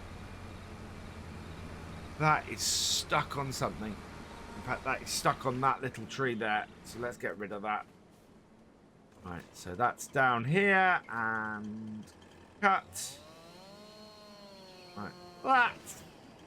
And that then frees up the big one. Perfect. Right, and back her up. Bring it to there. And then we're going to swing it round and cut it to length underneath our yarder. So cut. There we are. Nice pile there. And we'll take the 4 biggest ones and get them transported back down to our main area. So there. Ooh. Okay. So we do have a maximum weight. I forgot we had a maximum weight. Come back here, please. You. Yeah, so we've got a maximum weight that can be attached at any given time. And we need to make sure that we don't exceed that. Let's lift this. And then put it back down again. So that we can attach that in the middle. Yeah, so these heavy ones, that is something to be aware of. If you've got really heavy ones, they are going to take a while to get down because you can only take 2 of them at a time. Now what I'm doing now is I've worked out roughly where I want to drop the logs off. So I move the yarder to there, I press V, that drops the logs. And if we come down to here, you can see I'm creating quite a nice pile. You can see I'm roughly where I'm trying to drop these and get them in the right place. And then we just return the yarder back up here afterwards. Now this one here is 963 kilograms. It's a really heavy log, and I've not been able to attach this and another log together for this. I'm going to enable follow mode so this comes back to me here. You can set it just to come straight back to the yarder, but because our logs are a little bit further down, I want to do this to here. Right, lift it up a little bit and then bring it here. That way we can grab that and lift it up. And away they go back down to our drop-off point. And with that tree gone, we're going to grab the next one. Let's get this down. Cut. Back her up. Oh, backwards, please. There we go. I want to swing it the other side of this. I think we're trying to go over a stump here by the looks of things. That's why we're having trouble. I'm having to cut this bush behind us out of the way. Okay, I've cut it. Let's get the last few vestiges out of it out of the way. And now we can go backwards again. There we are. Not incredibly fast because we're trying to pull a very big tree up a hill, but we are at least going backwards. I'm pretty happy with that. All right, let's cut it. Get it underneath our yarder so that we can transport these down. Nice little pile. And yeah, this is working really well. I am very, very happy with our progress here. And I think one more tree today should get us a full enough trailer to go and get working on the sawmill again. Annoyingly, the second set of 3 logs, I don't think we can send at once. 1.5 tons is the maximum for this yarder, and we've got 787, 903, and 888. Yeah. These, so if I go the lightest 2, pull this back over here. I don't think it's going to connect to this as well. Yeah. So yeah, 1.5 tons. So this is going to take 3 trips for these last 3 logs, which is a little bit annoying. I think for the last lot, I might back this up a little bit. Drop the logs in that area there. And yeah, it gives me a little bit more space to maneuver. We've got, it is really nice way to get logs down to our yard here though. That's brilliant.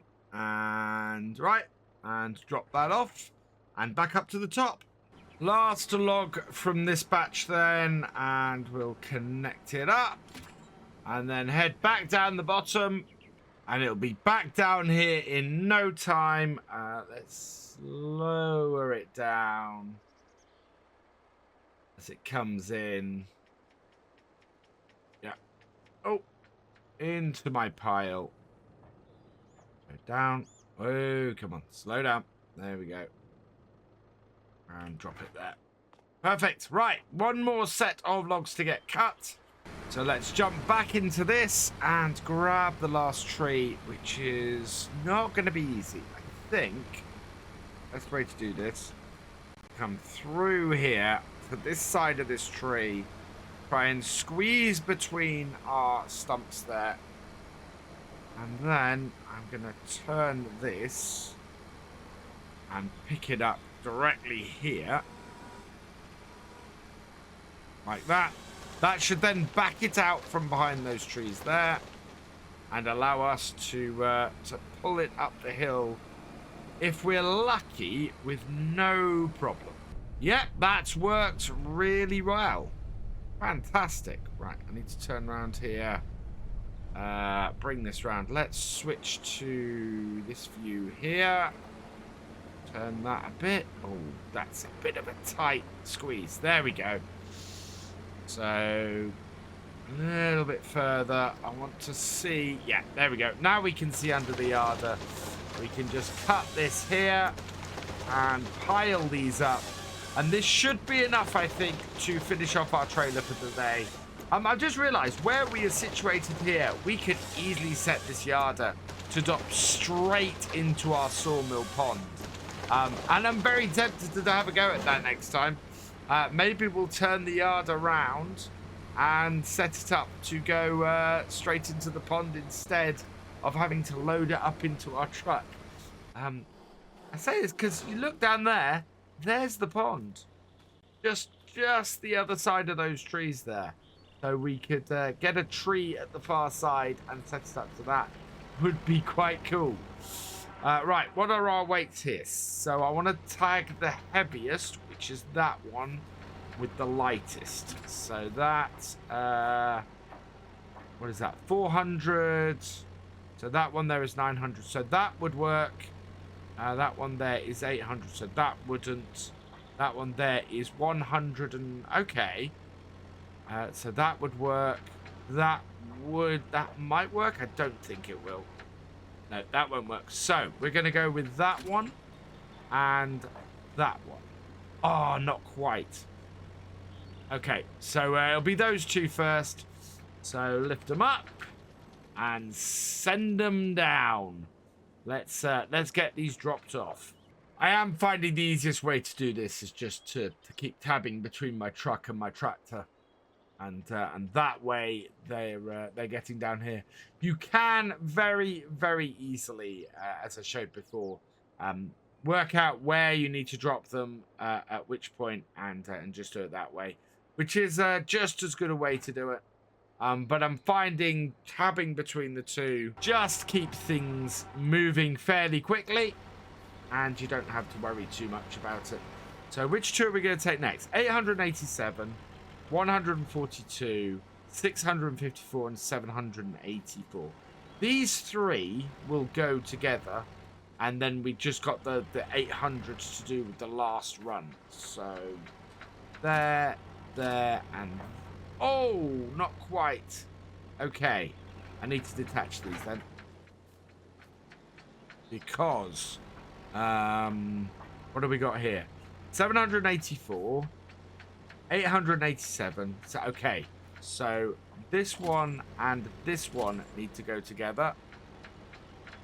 So lift those up and out the way, and we'll send those down, and then this here, yes, stays under, I hope, the 1.5 tons that will allow us to transport them. Yep, the last two came in under the 1.5 tons, and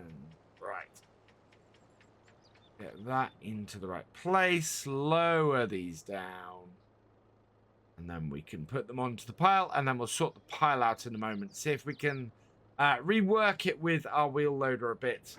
And make for something quite good. So let's do that and send that back up to the top. While we try and sort out this mess. And get it loaded onto the trailer. Because, yeah, that is all over the place. So pulled the pile around a little bit and got it so that there are various bits I can pull off the top and move around and make things a little bit easier for me to stack onto the trailer as well. And yeah, they're going on there fairly well at the moment. It is the whole thing. Whoa, no. It is the whole thing of trying to make sure that everything goes on without being at a complete angle. There we are. And yeah, because look at that. That is diagonally across there. Whereas if I do that and back off, it should be all right. Yeah. There we go. Just need to push things around a little bit. Just to make sure that they sit in here, right? Like that. There we go. And yeah. Things are looking okay, but this is what I mean about needing a bit more space. we could have done with putting them further up so that I could get at all sides of this pile eventually, and have a much easier time of picking everything up. But even doing it this way, things aren't too bad. We're pulling them off a lot more symmetrical than we did with the first lot. Now that I know how to approach the pile like this, and as a result, it's making it much easier to then get them stacked onto the trailer. Depth perception permitting, and yeah, we can get this loaded up and delivered down to the sawmill. We're down to the last couple of logs. I'm going to see if I can get these two in together. That just probably means doing some rearranging a little bit. So bring that one in like that. Yeah, look at that. Push them into to being roughly at the same point. I'm happy with that. Ooh, not so happy with that. There we go. Get under that and lift. There we are, and put this on the back. So we possibly could fit another couple of trees into this, I think. We haven't extended the top of our yellow poles on here. So they have space to extend. And even without doing that, I think there's space to fit a couple more logs on here. So, yeah. I think we could fit probably another 2 trees on here.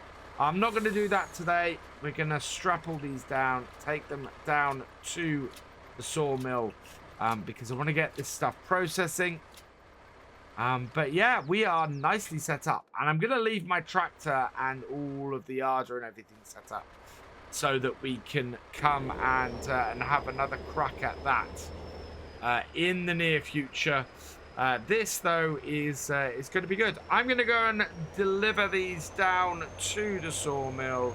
We are going to be heading down to our roller coaster. We are going to get that resupplied. First, though, we need to grab the supplies for it. The other thing that we need to do is we actually need to get some staircase railings as well to resupply the roller coaster too. So we need to get wooden blocks or wooden beams down to the roller coaster. We also need to get some standard planks down there, and we're going to use the long planks that we've got up at the sawmill to go and create the staircase railings. Ramps down, unhook our little JCB skids or telly skid here, and start getting these loaded up. But yeah, we're going to take all of what we've got here and get that delivered down to the various places we need it, starting with this and these little planks. So we'll get these on, we'll get these loaded up, and then we'll grab some of the longer planks as well. And as normal, I'm going to try and load these onto the front first, moving my way backwards to give myself as much space to get my skid steer back on as possible. This should go fairly smoothly today, I think. We have basically created everything. The only thing we don't need today is the prefab walls. Those can remain here, and we don't need to worry about them quite yet. We do need, actually, because this has pretty much run out of wood now, I think we're going to go up to the area where we're doing our logging at the moment and cut some more trees at the end of today if we can. If we have time, get this place resupplied, and then we can move forward. And I might start looking at the ship as we go in and see where we are. If we can get started on that. We can't afford to buy the shipyard yet, but what we might be able to do is get a ship started so that when we do buy the shipyard, it won't be long before we get a ship out of it. I've loaded up all of the standard planks, so now I'm on to the wooden beams. For some reason, I always forget the name of these. Whenever I'm trying to set anything up or We'll work on them. I call them, yeah, I just call them everything but wooden beams most of the time. In fact, I'm fairly sure, did I just call them metal beams a moment ago? That's a distinct possibility as well. So yeah, I tend to call these all sorts of things, these beams. But they are very much in need down at the roller coaster. The roller coaster gets through quite a few of these beams on a pretty regular basis. We've had a bit of trouble keeping the roller coaster supplied with these. So I think we might want to produce a few more of these beams going forward than other stuff. Although having said that, you know, it's good for us occasionally to be able to supply the prefab to stuff. And we are going to need the prefab for bits. There we go. Right, we should be able to strap all that down. Actually, can I put... I want to put something on top of this. I want to go and put one of these sets of long wooden planks. I'm going to put one of the sets of long wooden planks on top of here, because we're going to have to unload those separately, and suddenly there's no point in doing that. I think, yeah, we'll strap that down. We need to get the wooden planks on the on there fairly easy to unload. We don't want to be unloading other stuff. I don't think that yeah, it's either wood or long planks. So we've got no worry that anything else is actually going to unload at the wood turner. So yeah, we could probably get these on the top, maybe. We'll see if it does. If not, we can pull them off quite easily. But that will save us space.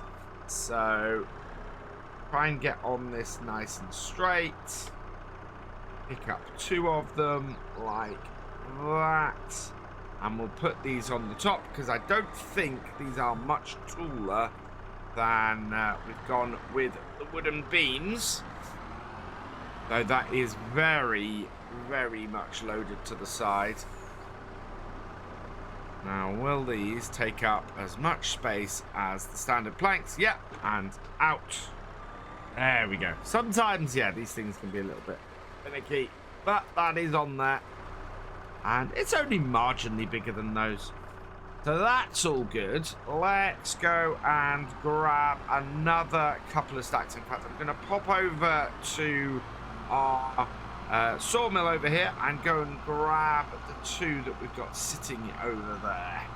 I kind of want to park or put something here blocking these, because it's quite a trek all the time to come over here and grab them. And yeah, I'd quite like to not have to do that. Of course, if any more of either of these two items comes out today, they're going to plonk down over here, which is not great. But we're getting fairly close to loading all of this up now. And I'm going to load both of these onto the back section of that, just to even things up a little bit. I'll bring this up here. Oh, that's not great. Oh, but we're on. It is a little bit wider than the trailer. I don't know. Do I want to do that? Let's have a look. They will fit on here because they're nice and thin. Are they slightly wider than the trailer? Probably. Actually, that's a pretty good fit. I just need to rework the top one a little bit. And then that will be a good bit of stack on the very front of the trailer. I'm fairly sure someone in the comments will tell me that this is way too much weight over the over that bit. But yeah, I quite like that. That works well for me. Last two sets of things to load up on here are the long planks. These are all going down to our wood turner. So we're going to be dropping all of this off first. We actually have some stuff at the wood turner that can be sold. that we might load back on the flatbed and bring up here. Simply because we've got to clear off the wood turner in order to get this stuff to output the staircase railings we need. So this onto here, nicely in the middle, because we've only got 4 of them. Yeah, like that. And dropping these planks off first should mean that actually we're okay. They're not actually stacked with anything on top of them, so they're just sitting on top of that section there. Right, we'll get these on top as well. And back it out. And that's actually very nicely stacked now. So let's get this on the back of the trailer. Up the ramp. Into there. And we'll go and drop the stuff off at the wood turner. We'll turn that off. We shouldn't need to get our little teleskid off here now. Although, yeah, the wood turner we might load up, as I said, the couple of pallets we've got. Did I put my ramps up? Yes, I did. Right, let's head down to the wood turner. So first stop is just up the road here. And we want to pull into the wood turner at the end of it. So that is just here. There we go. And you can see outside we have a whole load of stuff that needs to be sold and hasn't been so far. Now I want to pop into here and just turn off. Where are we? Oh, we can turn off everything at the sawmill because the sawmill has run out. But that's not why I came in. I came into here. So everything is already off on here. We want to create staircase railings from this. So activate that. We are storing staircase railings, so that'll be good. And it's telling me materials are missing, but that's okay, because we're about to drive those materials straight in here. There they go. And then, right, that should get this all started and running pretty nicely at this point. Let's have a look. Yep, we've got 6,000 litres of planks, and that is going to create us quite a lot of staircase railings. Perfect. Next thing I want to do is back this out a little bit then. And in the space that we've got just behind the front section, we are going to, if my railings come out, I know, that's because I need to select the back. There we go. We're going to load up the pallets that we've got here so that we can take those to be sold. And, yeah, get a little bit of extra cash in.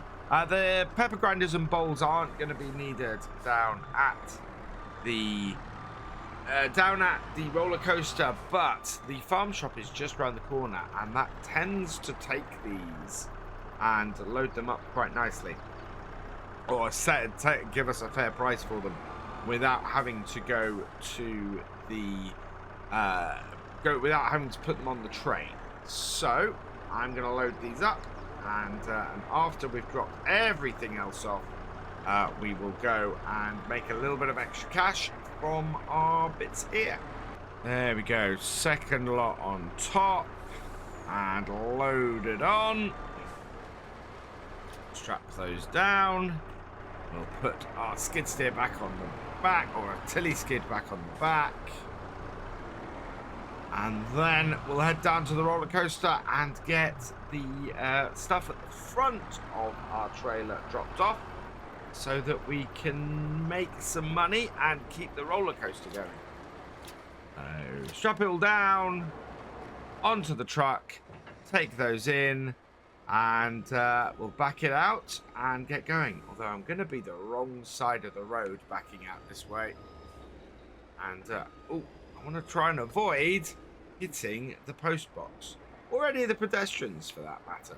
Down to the roller coaster. Man, does my truck need a wash. Just every time I sit in cab, I go, oh, I really need to wash this truck. Let's have a view of everything unloading, and yeah, everything but the stuff that we've just loaded up should unload and into here. Now, this isn't going to be enough to complete this. We have 7,997 planks. Only needs 3,000 wood beams. Well, let's see. Wood beams, we need 5,993. We've only got 3,991. Planks, we need 3,089, and we have 7,992. Planks long, we need 1,167. We've got 1,679. Metal, we need 224, and we've got 2,768. Floor tiles, we need 97, and we've got 497. And staircase railings are what we are missing. So once they've processed, we'll be able to drop them off as well. But looks like we also need some more wooden beams. So we're going to have to get our sawmill creating more of those. And I want to have a look at how much bowls are selling for. Oh, wow, Elm Creek is actually less than Sunnyside Cafe. So Sunnyside Cafe I want to tag. And then hopefully the pepper grinders will sell there for a good price as well. Yeah, Sunnyside Cafe. We'll also take this for a good price as well. Where is Sunnyside Cafe? Can I see it? Oh, it's over there. It's right beside. In fact, it is right beside the wood turner. We had this happen before. We wanted to get all this sold, and yeah, Sunnyside Cafe right across the road from the wood turner. Scoot into here, and should be able to drop off these 4 pallets, and make a good little income from this. Look at that, we're up to 81,000. We could potentially buy another area to go logging in. That's quite good. We seem to be into a good rhythm now. So I'm going to get this back up to our main logging camp. And then we're going to... Well, we've got a few decisions to make, I think. Back to our logging camp. In we come with our truck. And yeah, I do like this nice little road we have down to here. It looks brilliant. At some point, I am going to have to... I keep saying this. I am going to have to work my logging camp and maybe put some concrete or some gravel or some sheds and stuff down. We kind of want to start defining this place. Otherwise, we're going to get to the end of this series and we're not going to have any of the logging camp actually defined. So, yeah, I want to look at that in the near future. Maybe that's a good place to spend some money.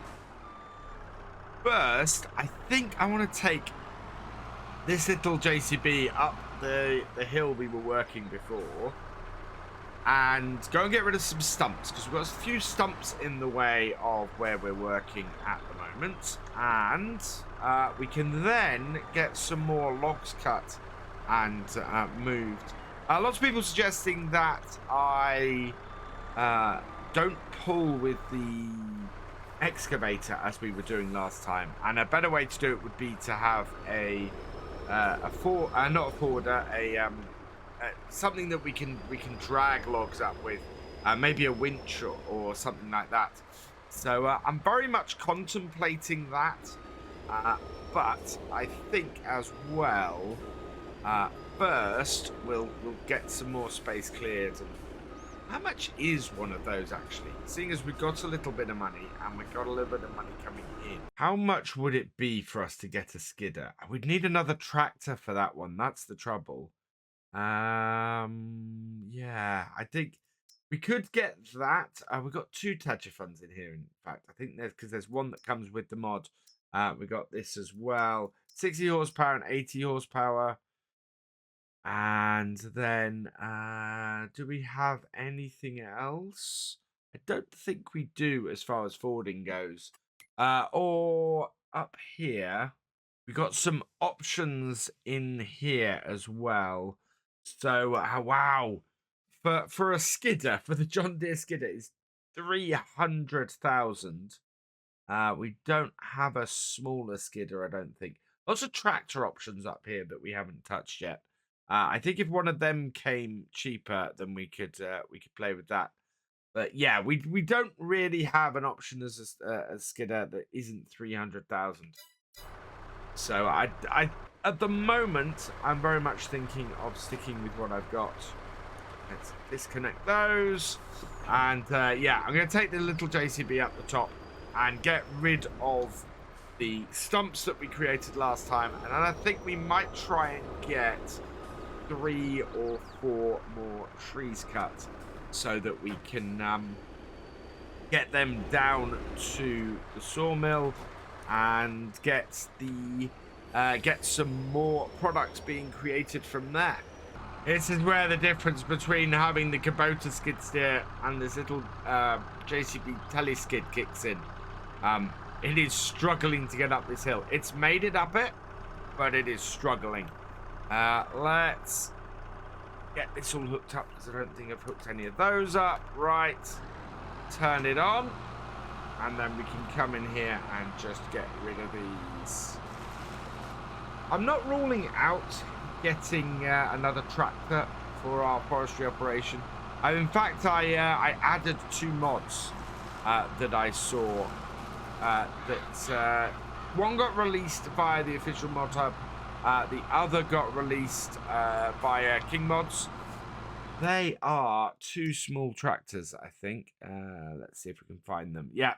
So we got this John Deere 6M, which, if we set it up with the accessories, has a full forestry kit, which I really love the look of this. It's only got 94 horsepower, but we can take that up to 120. And so it would work us really, really well. We got the deer on the front as well there. So lots and lots of options. Only thing it doesn't have is chained wheels. I'd have quite liked to have seen that. I've gone through all the options and there's no chained wheels on it, unfortunately. But that would have been pretty good. The other one is this. We've got a New Holland T6. Now this also comes with... Oh, that side. There we go. With a forestry frame on top you can put. Not sure I like that quite as much. But yeah, it does... it would do us fairly well. And that starts at 125 horsepower. So if either of those turn up in the shop, I think what we'll do is probably snap them up fairly quickly. I'm just looking for any more little stumps that I have kicking around in this woodland. I think I might have got them all for now. Oh no, there's one. Last one. That should do it. That got it? That's got it. Right. So, we might as well get rid of the rest as we do things up here. I'm just going to park this out of the way, round by our 2 trees that we're connected to here. Yeah, that's good. So park that there, because we're not taking either of these trees down, or this one either. I think we can take these, though. Yeah, let's take these. So I want to make it full across the mountain like this. So that one there. I should say across the hill, because it's not really a mountain. We'll take this one, get it to fall in roughly the same direction. So cut that across there like that, and that is gone.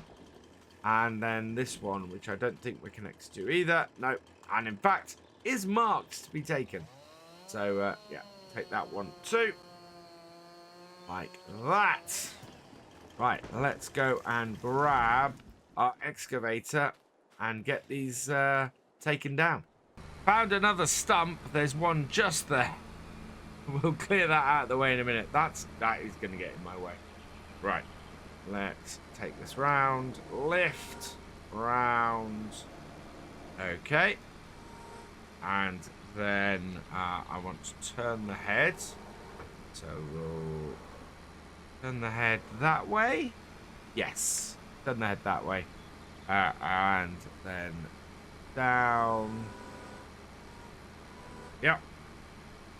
Check what we're set at. We're set at 6 meters, so cut. Oh, my heart was in my mouth then for a moment. I was worried that we were going to end up with a that going straight into my excavator. Right, let's cut this. I just need one end to be sitting underneath here. And it doesn't matter if these don't make a perfect pile here. Let's call the yarder back to here. Starts up my Kubota. And while that's returning, we'll head back out to here and go and grab the second tree to get cut. Trying to avoid the stumps that we've got kicking around. The second tree down. Let's cut. Nope. Out a little bit. There we go. Cut. Right. And then forward again. And drag this onto the same pile. I think it'll come around that tree. I kind of hope it'll come around that tree. Yeah. And our forwarder, our point or our connector is back here. Oh, wow, that hit my tractor. Let's try not to do that, shall we? And there we go. So I've had lots of comments on the last video about how to properly attach these logs to this. So let's come over here, and we should be able. Yeah. So I want to look at the weight of these. We kind of want to attach big logs like that one to small sections like that one. What else we got? How much is that way? That's 400. That might work. Nope. Actually, detach that one. That one work? Yeah, that one work. And I can attach one more. It should be that one. There we are. And that then. So lots of people said, oh, they attach them at the ends of the logs and then they hang straight down. So we should be able to see now if that, like that, works. And then, yeah, off they go. And yeah, that works so much better. If we're careful, we might even be able to get them to form a nice pile. So here's where I want them. Stop them spinning, or stop them swinging, and bring them down. Yeah, if I'm careful with how I lay these down, and in fact where I lay them down, because I want to go a little bit more that way. They're going to swing even more now. Yeah, we want to lay them down about here-ish. Give ourselves plenty of space. So there. Stop the swinging. Down. Come on, under it you go. Yeah, like that. Look at that. Gently lay down. And then detach them. That's far less messy. Right, send that back up to the top and we'll go and meet it up there. And while I'm waiting for it to get back up here, we're going to go and get the third tree and get that collected up. As I said, I think we're going to continue and finish this off next time, probably. We've got a lot of trees here that we can take, especially in this area. What I will do is clear out the stumps that we've got on this way. We don't want them getting in our way. Grab that, bring it this way. And while we're clearing out trees on the top here, it actually gets a little bit easier. Although this one, not want to come that way. I'm going to have to take it more straight out of here. Oh, wow. Yeah. Yeah, it's got properly stuck. I think in amongst several trees at the end there. But this is the kind of situation where a skidder becomes more useful. Because this is not a precision piece of kit for dragging trees. I mean, I've managed to get it out of there and managed to get it into where I want it, but at the same time, that's not perfect. So let's cut and add this tree to the pile as well, and then we can get this all back down to our logging camp and pushing them. Oh wow, what happened there? That got jammed, and as a result had a problem. Right, turn our head round so that we can pick that off the pile. Other way. Doesn't do a full 360 turn. Right, and then turn that there. Pop that down. Cut. And that should take it back the other way. And I'm going to pull it in a little bit to cut the rest of this. And see if it'll cut it. There we go. There we are. I love that you can pick logs back up in Platinum Edition. It is fantastic. It has long been an issue for me with this. That's got that done. And yeah, we just need to do a few runs down now. So how much does this one weigh? Yeah, connect up that one. So no more than about 600. That one would do it. Yeah. Right. Lift it up. And out. And send it down to the bottom. Away it goes. And we get it down to here. Yeah, connecting at the ends makes it work much, much better. And you come. Here we go. And yeah, look at that. Right onto the pile. And much better. I'm really enjoying using this yarder. I can only bring 2 trees at a time, and that is purely weight related. I did get asked last time why I'm going for 6-foot logs or 6-meter logs and not and not longer. It's partly because of weight. Because if I go longer with logs, I'll only be able to transfer 1 at a time.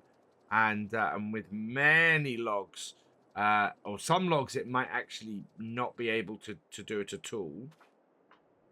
So, yeah. And then the other reason is distance. I mean, while we've got quite a height here, let's just touch that. And then, come on, I want to make a nice pile. There we go. Yeah, it's here we've got a little bit of height, but up the top, we are much more restricted. In fact, up here, 6 meters is about the height of this here. So we can't really do higher than that. It is, yeah, 6 meters. So yeah, it's about the height of these. But if you look at these 2 logs, so the thicker ends of the tree, you're looking at about. Yeah, it's over 1,500. So if I did 12 meter cuts, then I would end up not being able to actually get these down the mountain. Oh, okay.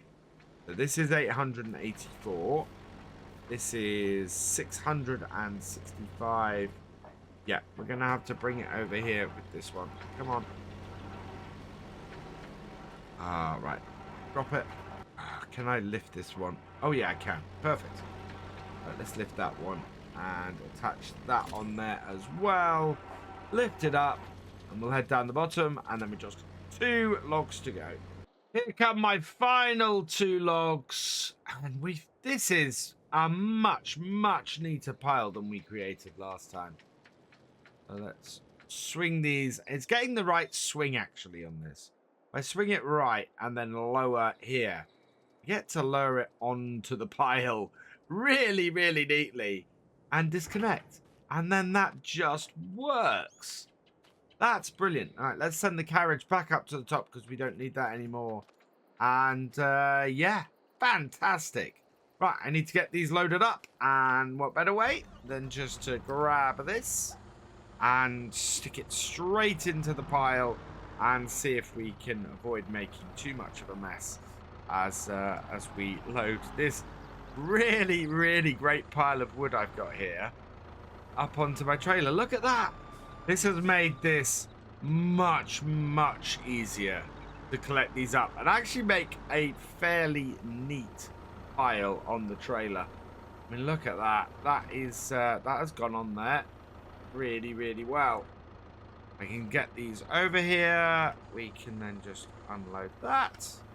Yeah, and in fact, these 3 trees are going to fill this front bit of the trailer. So 3 more trees of a similar sort of size next time will mean that we can go and drop these off at the sawmill, get some more stuff in, and be in a pretty good place. I don't like that pile.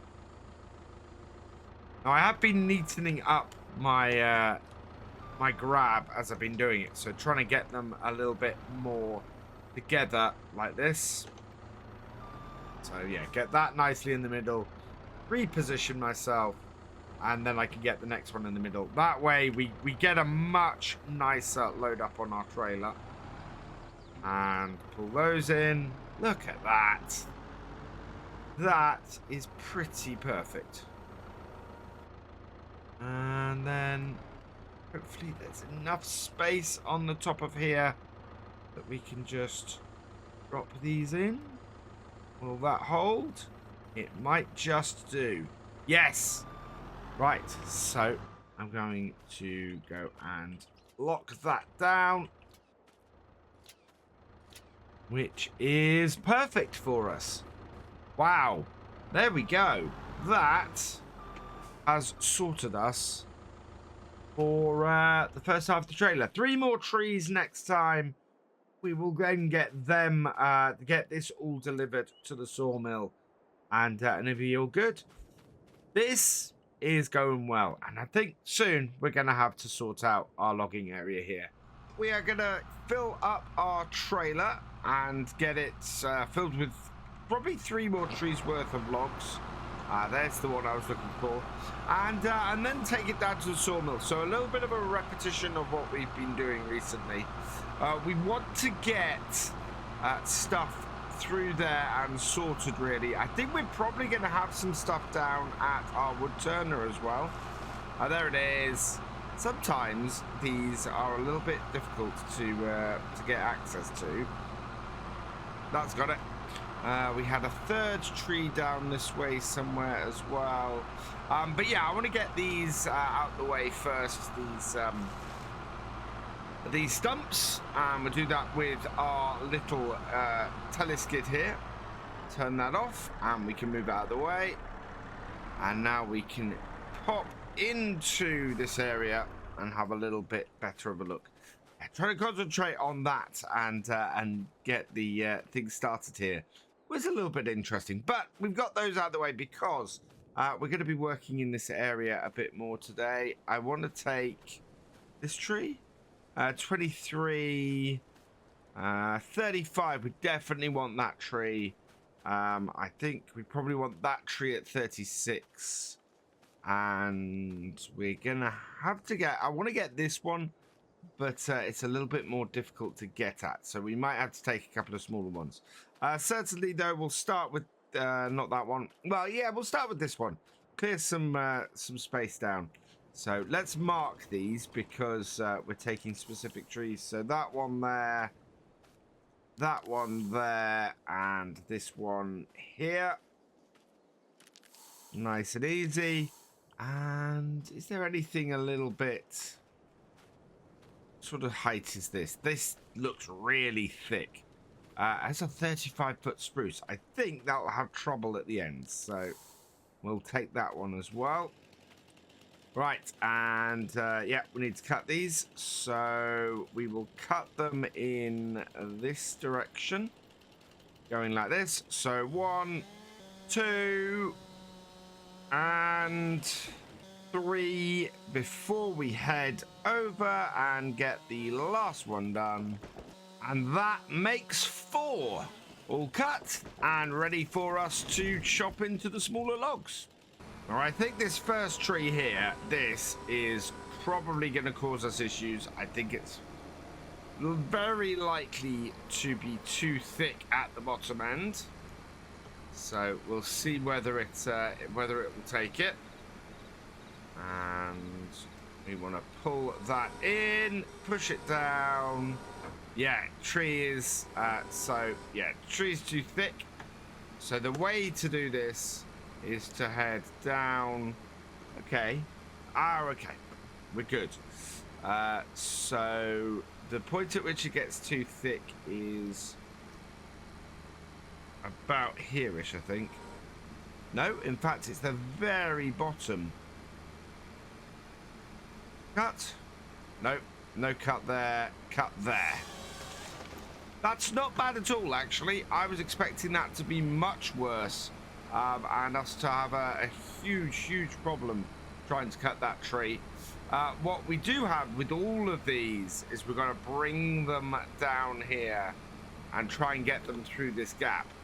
And because we're pulling it out of an existing area, it's not overly going to be happy about that. So we might have to pull it down the mountain a little bit first, and then do it, and bring it round. Maybe take this this little branch out here, because as you can see, it's not wanting to go forwards when I spin right round. Oh, getting used to getting this to come round. There we go. So that is very much in the way, this bit. Let's come into here and just cut this out like so, and then that should make things spin around much easier to get into place. Gotta watch the elbow of my excavator on the wires, but we're all right. And then we can just back this up into position and cut it into those 6 meter lengths. Yeah, like that, and cut. Perfect. Oh, but if this tree has gone this well, then the rest of this is going to go incredibly smoothly, getting it all back down to our logging camp and getting it loaded up. Wow, that is a lot of wood off this. Second tree pulled through. Oh, needs to get that arm in the right place. There we go. Spin down a little bit. You need to actually be, it's one of those things where you need to actually be going forward with this, or be absolutely stationary to get the turn to work. And I'll get these onto here. A little bit further down the mountain than I normally like. That spruce produced a lot more than that first tree, that second tree, but that second tree was the shortest of the ones that we're dealing with at the moment. That was the one that was only the 26 meter one, I think. So yeah, was expecting that to be shorter. And this is where our stumps start to get in the way. I think it's underneath. Yeah, there it is. Underneath the brush there. Can be slightly difficult to see. Reverse it up and turn away from it. Yeah, scoot around, and then we should be able to come around here and scoot around that one as well. This tree fell quite a long way from its stump, actually. Over that way. But we should be able to get ourselves over it like that. Turn the head a little bit. Push the head out a little bit. Yeah. And then down. Cut. Collect it. And back we go. Yeah, this is going fairly smoothly as it goes for this morning, and that means that we should get these down and loaded up fairly quickly. If I don't get stuck in amongst the trees, I'm gonna need to spin myself around to get myself out. Little bit of fiddling about, and eventually I've got the tree out of there. Need to bring that round slightly. Make sure that I can bring it right round. And yeah, up. Not bad. It's a little bit of an angle, but it should still cut. And get this lot on to the pile here. This is going to take a little while to get it down to the logging camp, I think. We're in a position where we've got quite a lot of larger, heavier logs in this pile as well. And as a result, that means we're not going to be able to get as many of them down in one go. We can get a maximum of 4 logs onto that pile at any given time. So, or onto there at any given time. So even the lighter stuff, we may not be able to get lots of that in at once. I think the trick will be to try and work out exactly which ones get us close to our 1500 kilogram or 1.5 kilogram weight limit. Right, this is hiding in there. This is going to be an interesting one to get. So I want to get that there. We'll swing this round, bring it up slightly, and then in. And we're targeting that. So through there, out, spin the head that way. We want it to cut at the bottom end, so it's got to go right round like that. Then we'll drop it down, and we're not quite, depth perception in farm sim, not a great thing. Right out. We're gonna have to drive a little bit closer. Forwards is backwards as it stands at the moment. Right, and then down onto it and cut. Nope. And cut. There we are. Then what we can do is just pull it back towards us, and if we go into forwards, should be able to just pull it straight out of here, turn ourselves around, there we go, and carefully negotiate our way out of this area so that we can add this tree to the pile.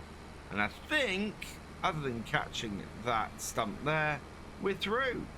And then we'll just add this tree to the pile and we can start transporting it down. This is going to be more than enough to finish our trailer off. In fact, I think we may have to get the higher spikes up at the top.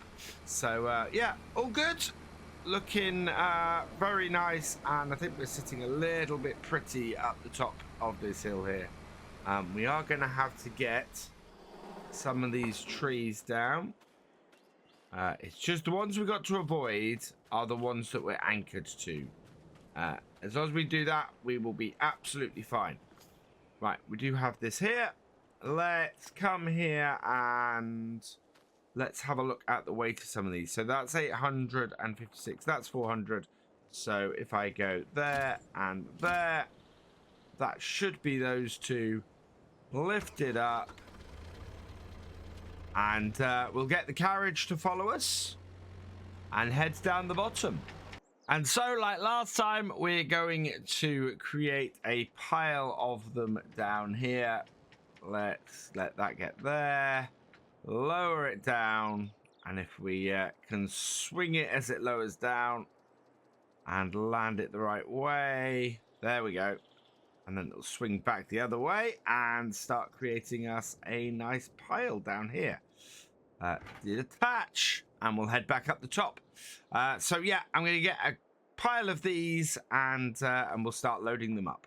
We're down to our last few logs, and I've tried to work it so that I've got a as few trips as possible. Can I get this to connect to this? Come on, a little bit further. There we go. Yeah. So I've been pairing logs up as best I can. I think the last couple of logs we're not going to be able to do much with. We're going to have to do 2 separate trips. That's because while we've managed to get these 2, this one here is 659 and this one here is 883. So it's just slightly too heavy to get it done. So there's going to be a couple of jobs for those. These 2 though can go down. And we'll add them to this pile of wood we've got here. I have just realized something and I want to grab it before it disappears. In the shop at the moment, in the sales, we've got a mower. And we need a mower for the grass we got on here. So let's just grab this nice and cheap. It is...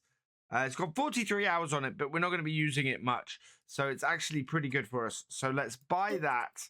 And then once we've got all of this finished, we can get that done and go and pick that up. Let's get a good swing on this so that it will lay the bottom ends down on top of the pile. And yeah, everything is roughly facing the same way. Which is good. That's going to make it easier. We can come in with this. We can push this all together and get it starting to load up in a bit. One last return up here for our carriage. We're going to connect it up to this log here. So attach to the end of that. Nothing else here. So lift that. Oh, straight in the face. Right. And yeah, nothing else up here. So let's go unload this down the bottom. And yeah, this is a really efficient way to do this. Get a good swing on, bring it down and into the pile like that. And B to drop it off. And then I'm going to stop that following me. Can we disconnect this? Because we're going to need the tractor in a bit. So, can we...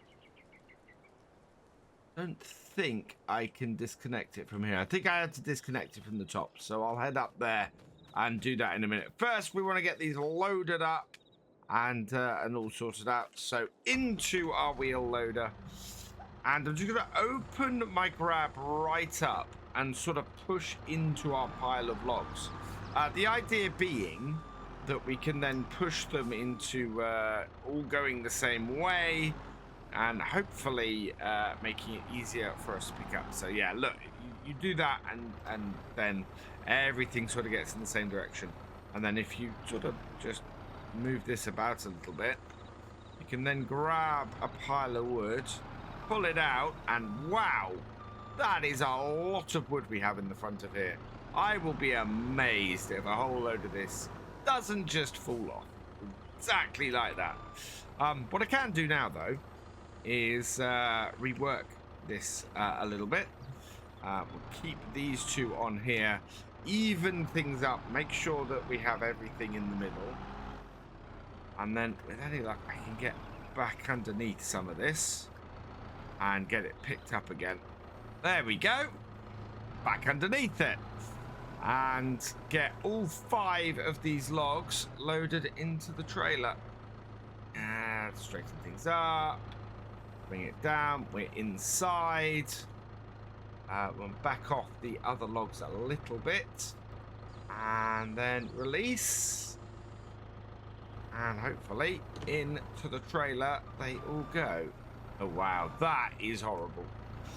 Yeah, need to shift them about a little bit. Simply because otherwise we're just not going to get other logs into this trailer.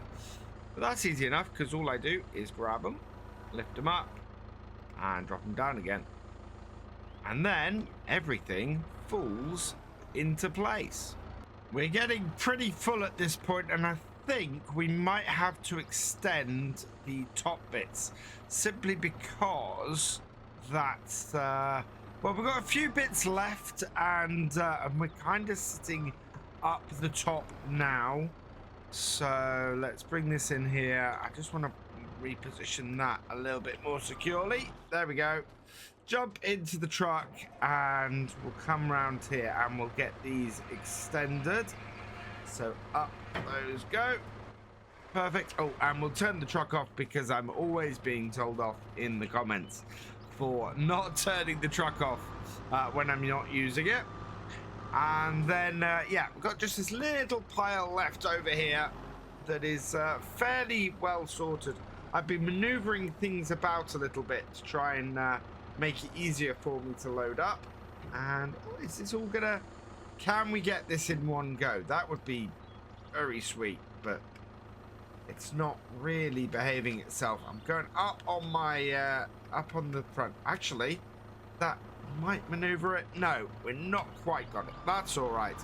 If I can take the majority of it like this, we can then get this on the top. And yeah, just going got the single log to pick up and finish things off. We might even put that on the front and redo that, because this is quite a lot of stuff going on the back here. On you go. These little bits are a little bit more fiddly at this point. And off. Yeah, there we are. I don't know whether it'd fit better on the back or the front.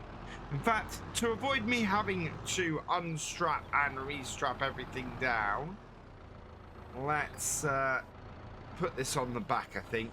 So grab it, pick it up, nice and easy. The physics is doing so much better in the last update. And then up on top and load it in like so. There we are. And on we go. Oh, wow, that did just fit. Fantastic. Right, strap it down, which is great. And then, yeah, we'll head over to the sawmill and unload that. And then I think we need to take down our yarder setup. That way we will be able to pop down to the shop and grab that mower. Let's bring this down to this corner. This trailer is quite highly loaded. I mean, the center of gravity is fairly high on this, so it tends to want to topple quite readily. Thankfully, we've managed to keep it on its wheels as we approach here. And this pond, I really love this feature of the sawmill. It's so very cool. Right, I'll back it into here, not too deeply into the water, and undo all of our straps. And while this now is getting unloaded, I'm going to go and take our yarder apart. So back up here with the Kubota, and can I take it apart from here? I think I can. Yeah, there we go. That is taken apart. Let's lift it up with this then, and I think we'll take this back down to our logging yard. We are going to be using it up here again at some point in the future, I think, and we may even set it up going directly down to the sawmill next time to save us a bit of time. I don't know. I don't think that's overly realistic, but maybe it is, maybe it isn't. We will, I'll let you guys decide in the comments. Let me know what you think to that. We are going to drop this off here. I realize I come all the way down the hill in neutral then. We were basically just drifting the whole way down. Right, let's park this up here. Unfold it again, because we need to do that before we can drop it down. Drop it down. Disconnect everything. And yeah, let's head down to the shop and go and grab that mower. Ultimately, I think I might end up using this tractor as our main tractor for dealing with the sheep. So doing the mowing, doing the rolling, and basically doing that side of things. I think we might want to grab a more dedicated forestry tractor at some point if we can. Personally, I'd like to grab one on the sales, but we could always get one at least to buy. And recently, I've grabbed a couple of mods that would be perfect for that. Wow, everything is emptied out of the used vehicle sales now. But there's a couple of tractors that I think would be good for us. Do I have either of them in here? Yes. So there's this 5M series John Deere. which comes with a full forestry setup. I think I showed this off last time. I'd really quite like to grab this and get that with this forestry protection frame on. We are looking at 80,000, so a huge chunk of our money to grab that. The alternative is this one, is this T6, which also has a forestry cage set up on it. But this is 102,000 because of the extra horsepower. Either of them would be nice, but I think that we need to hopefully get either of them in the sales. The other way to go with this is in the forestry equipment. So forestry machines here.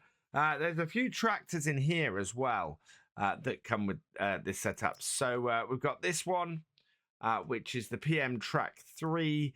That can be really nicely kitted out with forestry stuff. Or you can take everything off it and just have a standard configuration.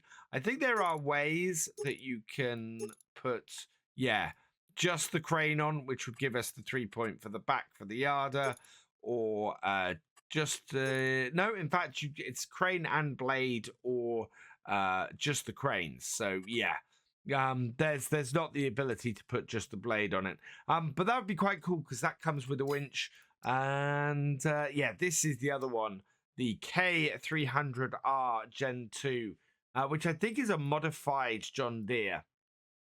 And again, this comes with crane and blade, nothing at all. Is that? I don't think that's a winch that it has on the front. And then just the crane or the crane and blade. So there's not a huge amount of choice without the crane. And you don't get that back 3-point. But we'd have to wait for any of those to come up in the shop used to do that. So at the moment, we are sticking with our Kubota, which has a few hours on it, but is still doing us very well for what we need. So we'll turn this back down here and return it to our logging camp. Which we are getting very nicely kitted out here. We probably could spend some of the 100,000 we got actually sorting our logging camp out. That would be really useful, I think. But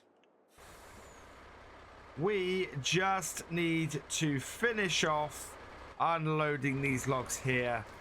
That will get things running really nicely in the sawmill, and we want to reactivate everything. We've got 26,000 liters, so let's reactivate all of our wooden productions in here.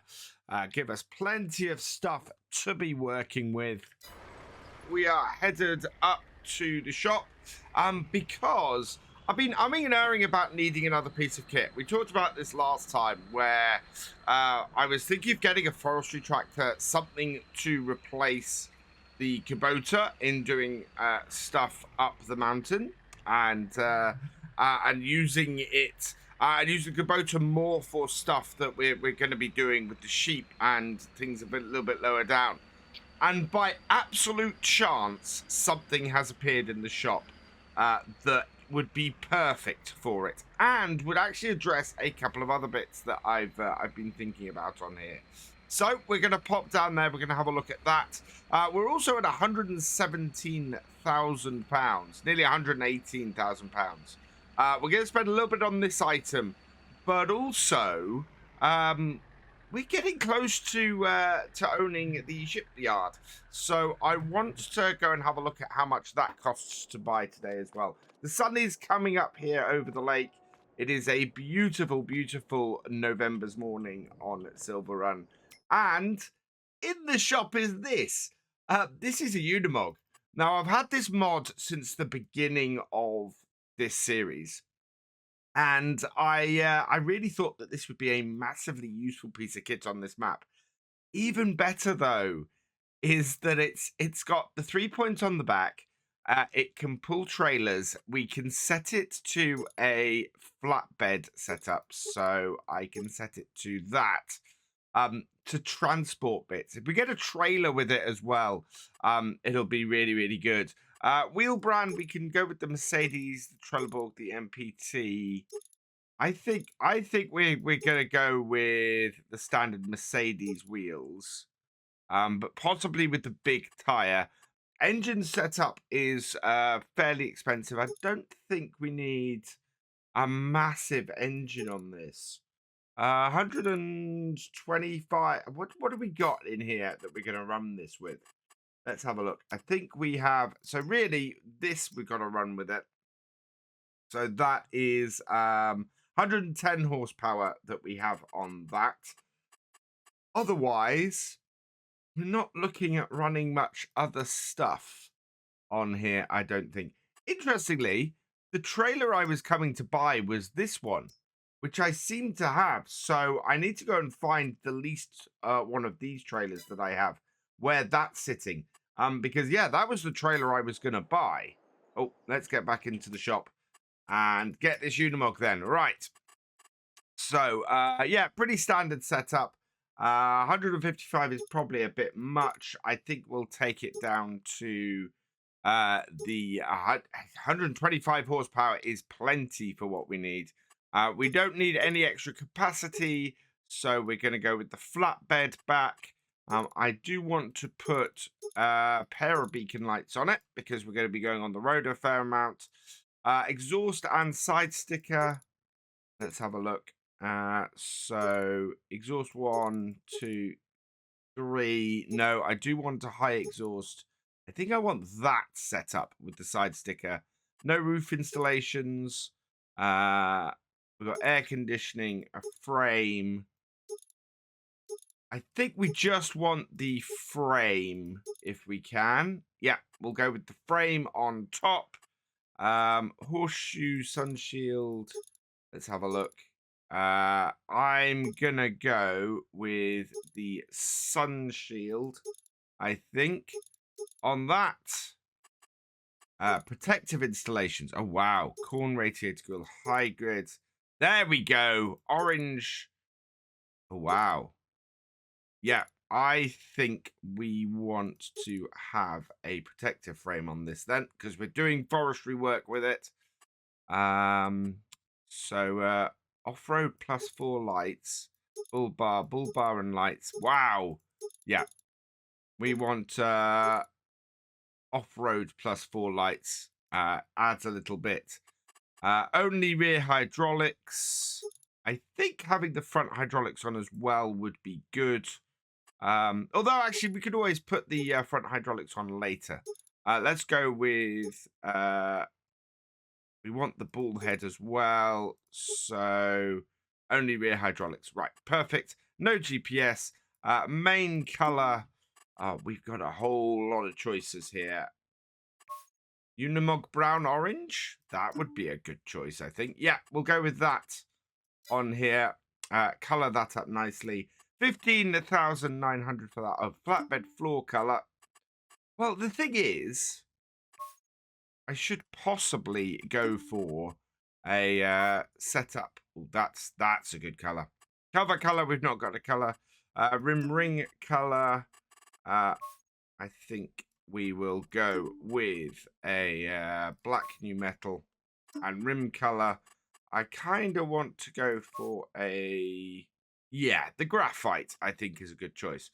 And then we need to get a license plate. So which of our patrons is going on the license plate this time? Congratulations to Zach B. You have been selected from the producer level patrons. And yeah, so your name will be on the front and the back of the Unimog. And we're going to give it the same orange as the Unimog itself. So, okay. And yeah, looking great. 15,900, that's perfect. We're still above 100,000. Let's buy that. Yes. And there it is, our brand new forestry setup Unimog. This is going to be so useful to us on here. It's unbelievable. We will come back down here, I think, and get a weight in a bit, but that's once I've got everything else set up. Before I do that, actually, yeah. So what I'm going to do now is jump into this and just turn the lights off because we don't need those. The sun's up now. and just pop along to the shipbuilding yard, because I want to have a look there. We need to get some staircase railings into the roller coaster today, so that's a job that we need to do for that. We also want to see if we can start on this, because we've got enough overflow from the sawmill, from what we're doing, I think, to buy this and to get it running. So how much is this 125,000? We are not far off. Yes, the Unimog has set us back a little bit, but we do have some selling off to do today. So, yeah, I think I'm going to get this back up to the back up to our yogging yard. See if we can find the trailer, and then we're going to get to work with the Unimog today, doing what I'd originally planned to do with this. Yeah, first off, get some staircase railings back to the roller coaster, and then we're going to see what else we need to distribute elsewhere. Back up to the logging yard, and yeah, I found the flatbed. For some reason, I didn't think I had this. So, yeah, we need to get the Unimog back up here and hook this up to this. So let's bring it back down and around into here, and we can then just swing it around and back it up. Now, the reason why I'm looking for this flatbed, wow, the visibility at the back of this is brilliant, is because we need to load stuff up using our little teleskid, and the best way to do that with this, and it's a small amount of stuff, so we put the teleskid into the Brockman trailer here, and we can then carry that about, and then we've got the flatbed on the back of the Unimog that we can load stuff onto. My original thought and my original plan before it came up was to go and use the flatbed in or use the truck bed of the TLX truck, but if I could do it with the Unimog has a proper flatbed for this, and so yeah, we've got a really good, nice setup for everything on here to be able to take small amounts of stuff around and get it transported.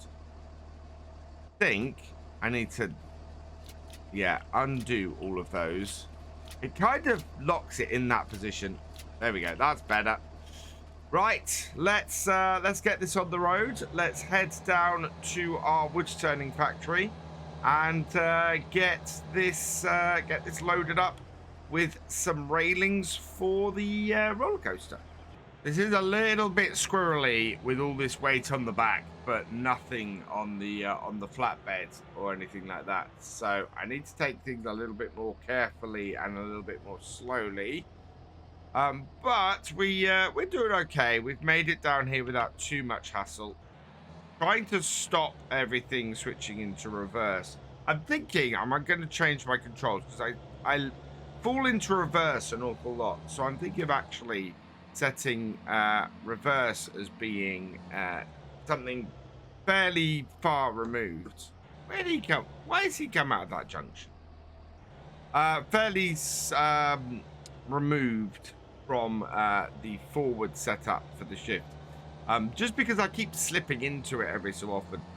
So yeah, I think that might be a wise idea. However, we are here at the wood turners. Is that staircase railings? I'm hoping so. That should be. Yeah, lots of staircase railings, so we want to get those loaded up.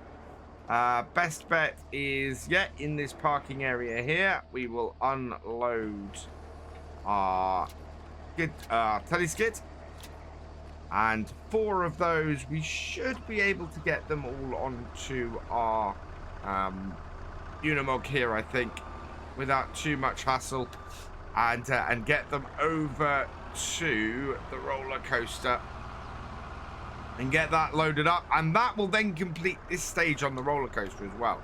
And if we're lucky, we might get 20,000. I'm not 100% sure we will for these, But we'll see how it goes. So we'll grab these 2 at a time. I think we can fit 4 on here flat. If not, then we should be able to stack them fairly easy.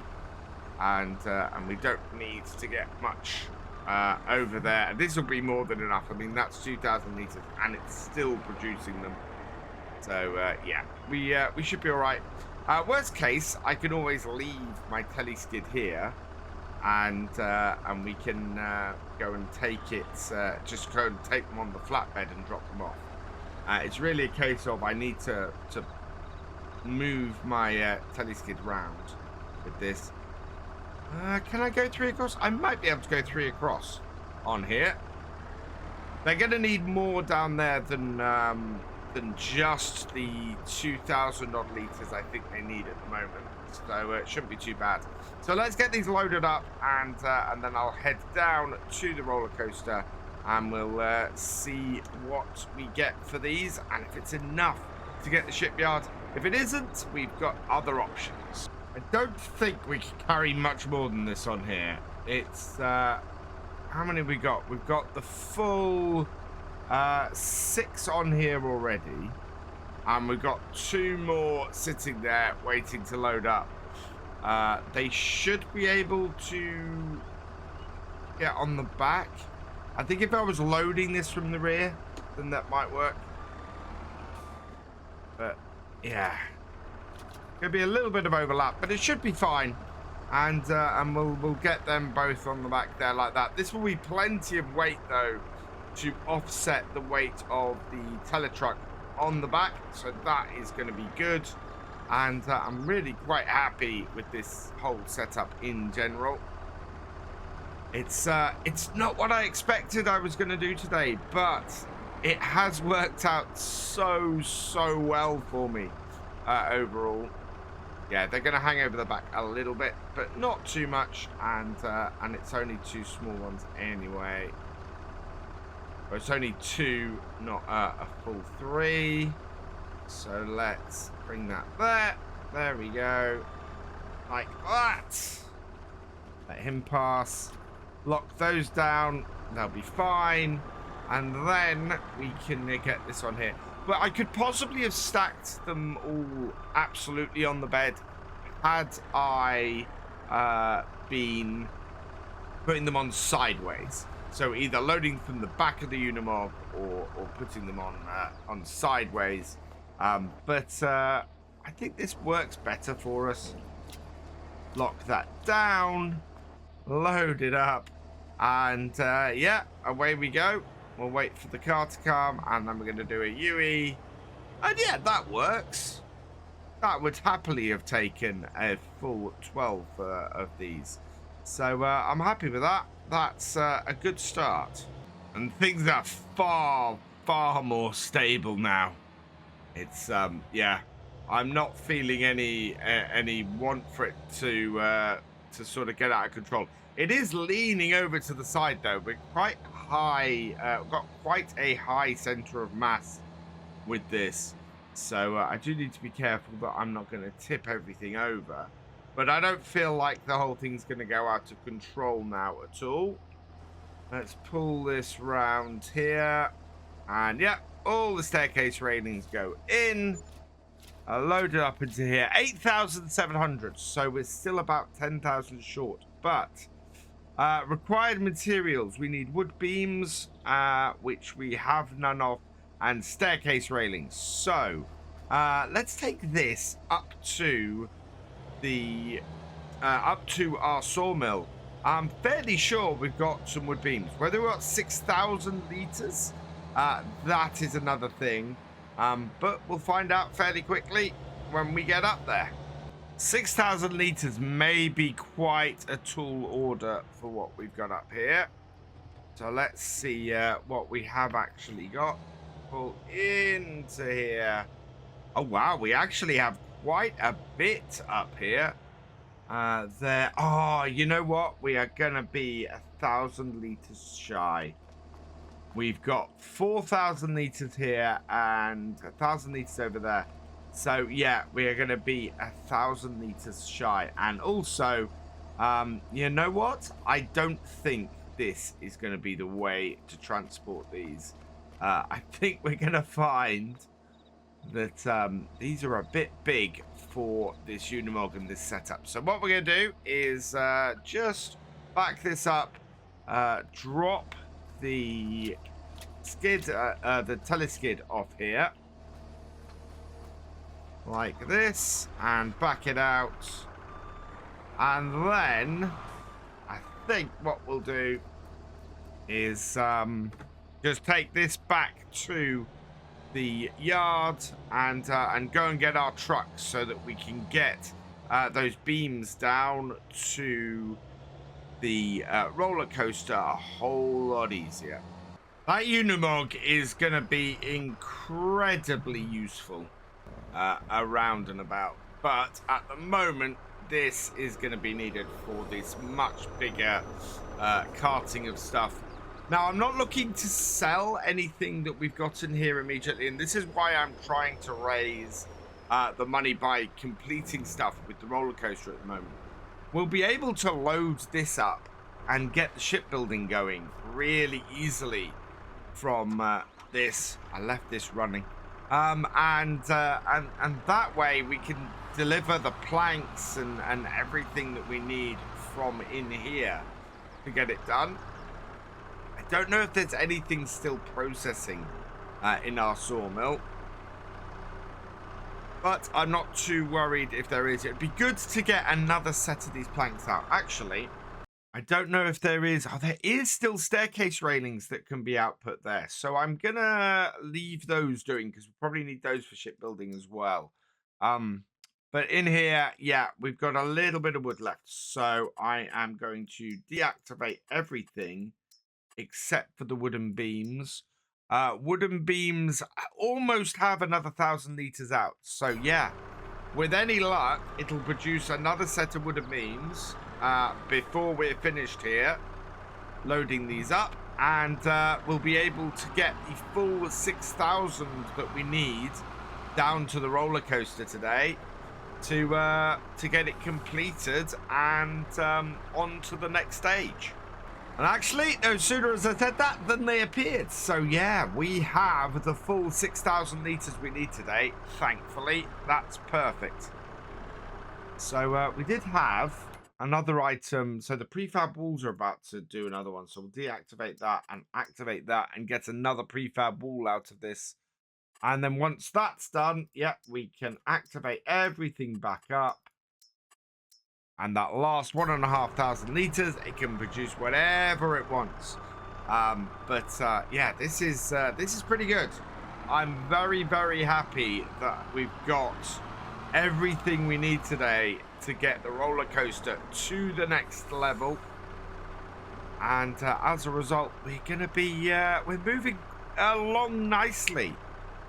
Can we get a ship built as well? That would be awesome on here, to get not just the roller coaster done in this series, but also get at least one ship launched.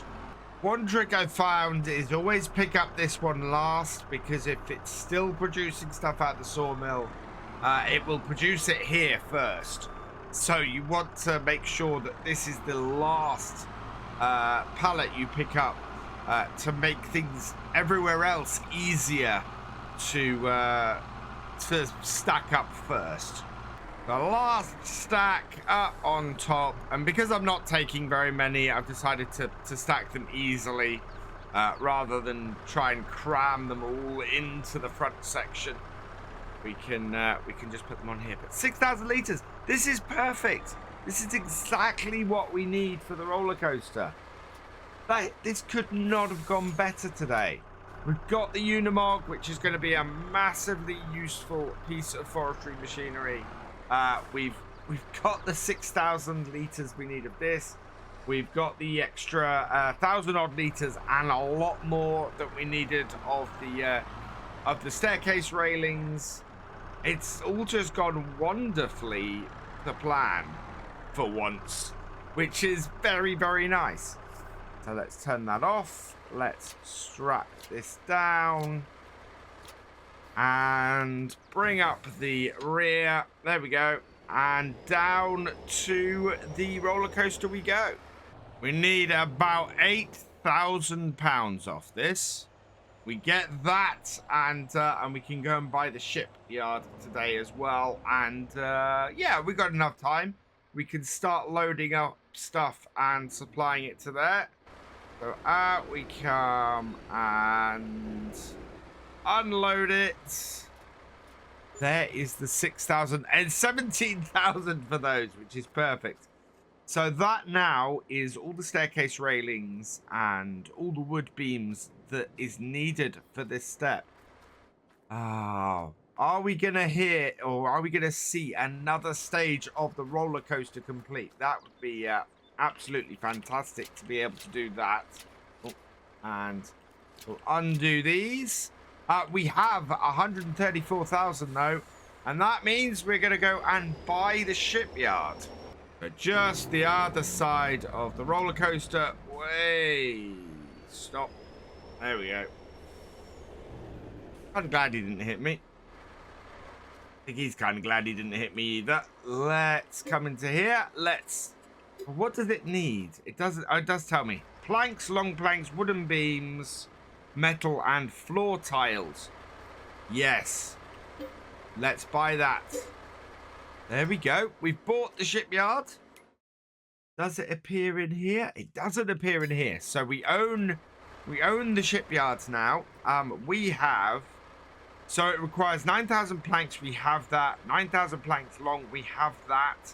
We don't have any wooden beams at the moment. We have the 18, or we have a good chunk of metal. In fact, let's turn off the distribution, the selling for that. We want to store that for now. We've got a little bit of iron ore. We're going to refill the iron ore next time. We can deactivate all of that. And yeah, we're going to need some floor tiles. So I think we can take some planks down there and get some floor tiles built. We need the planks long or the planks. So yeah. We need 9,000 of each of those. We're going to need some more wooden beams, which we don't have at the moment. Metal, we need 1,800, so that's going to be 18 of those, I think. And floor tiles, we need 7,200. So, yeah, let's get on that job and get that started as well. So, yeah, back up to the sawmill and let's get the first batch of stuff down to the shipyard. So we need 9,000 planks of both the short and the long. And we need, I think it was nearly 6,000 of the wooden beams. We don't have any of those. We need a load of metal, so we'll have to go and grab that. We'll probably grab that next time, I think. If I can get the 9,000 of each planks and start loading up some planks into our tile place, we should be good. So 9,000 would mean that we've got 4,000 here for that we can take to do the floor tiles with. So let's grab that. We might actually, you know what? I'm going to go and grab the Unimog. Let's load the floor tile stuff onto the Unimog and the shipbuilding stuff onto our lorry. So this is all about getting the excess stuff into the right place. I'm going to spin this around and then we're going to do what I was talking about earlier and load the Unimog up from the back, I think. Let's turn this truck off, as I get told off for many times. And yeah, then we can we should be able to pile this up like this from the back, and that way if we have any long planks to go on here, they will fit on here as well. And because we have the teleskid, we're able to just extend this along. We've got the middle bar there that tells us where this should be positioned, and yeah, just put that on there properly. There we go. And yeah, we've got 4 more that we can put at the back. How many of those have we got there? We got 6, 7, 8. We are 1 set of long planks short. So we actually don't need to worry about stacking these too high at the back of the Unimog. Because these are all the spare ones I have. We are definitely going to need to do some more logging next time. We're also going to have to top up the metal because the metal now isn't earning us money all the time as it has been. Because we need it for the shipbuilding. So yeah, we need to go and refill that. This will be only 4,000 litres of this, so I don't think this is going to produce us that many floor tiles. So yeah, we'll need more planks to do floor tiles with as well. And yeah, so there's still a lot to do, and now that we're running 2 of our full production things, we've got quite a bit to go on there. Go that down like that, and then just 1 more onto the Unimog, and that will get the floor tiles going. So we'll run that down to our floor tile factory and get that started. And then, yeah, I was contemplating holding on to some of our, or using some of the short planks we've got, seeing as we're not going to have enough of the long planks to do the ship for now. But to be honest, let's move the ship along as much as we can, and then we're in a position that we can evaluate things after that. Yeah, that is a much better way to load up this Unimog. Much better. Right, back this off, and I'm going to go and take those down to our factory, and we can then go and drop this off again back at the logging camp. Here's our flooring factory, so we should be able to drop these off down the side here. Bring them into our unloading area. Yep, there we go. All done. Undo our straps and head to the front here.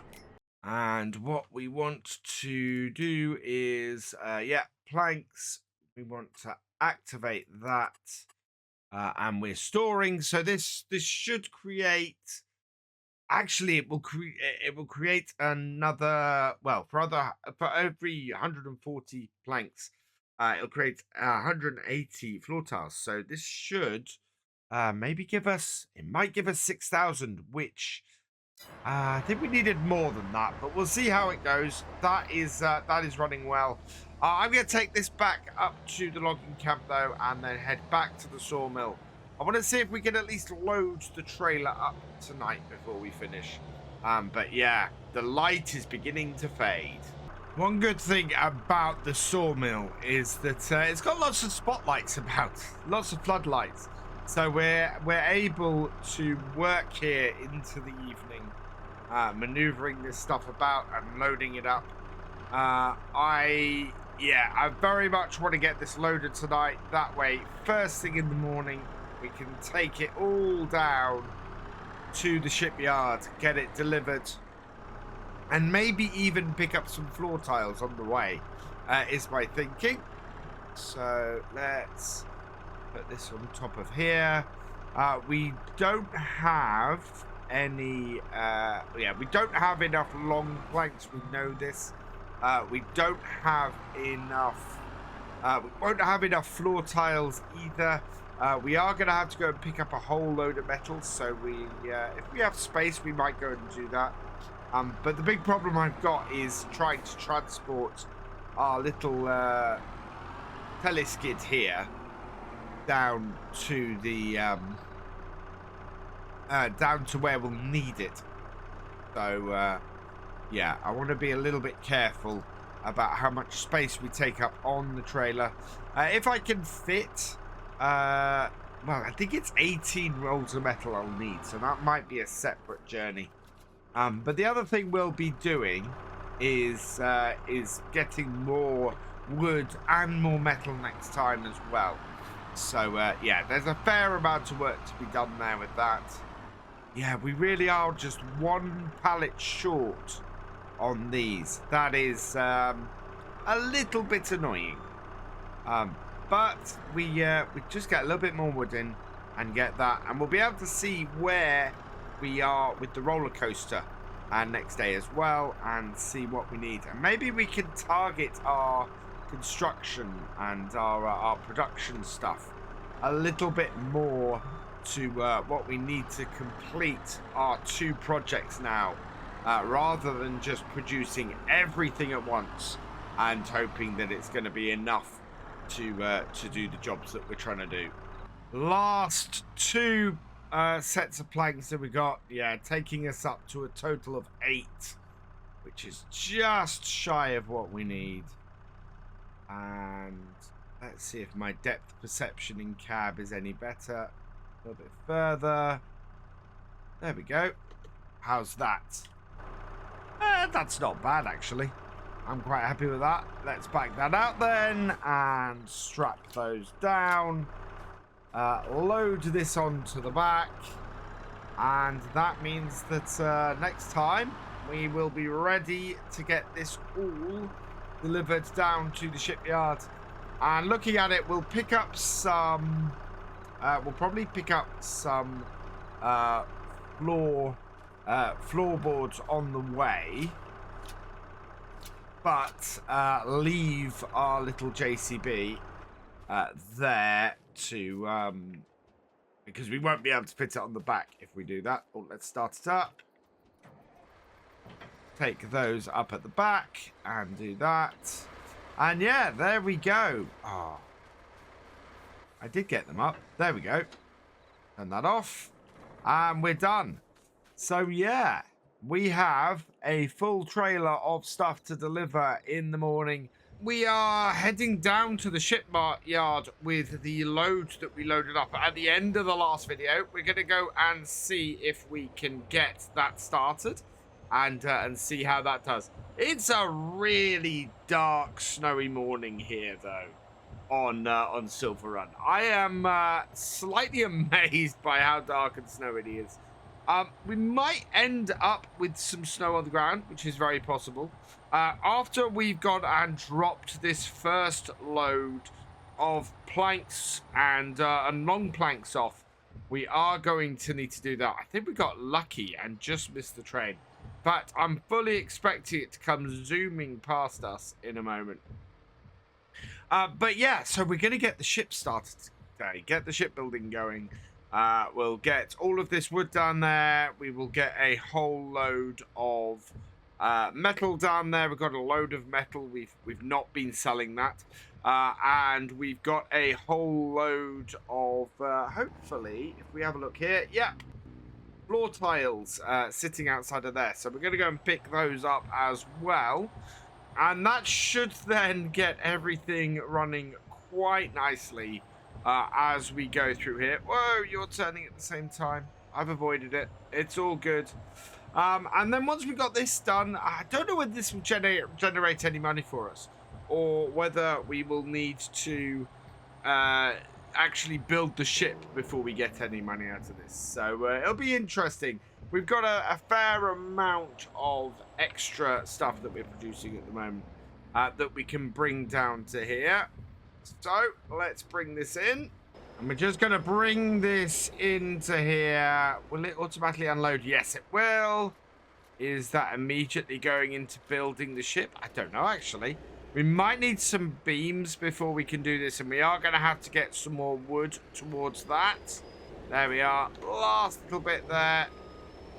There we go. So next, what we need to do is go and grab us some we need to go grab some floor tiles and grab some metal. So we're going to head back up to our metal factory next, I think, and go and fill those up. And get this started and moving along a bit further.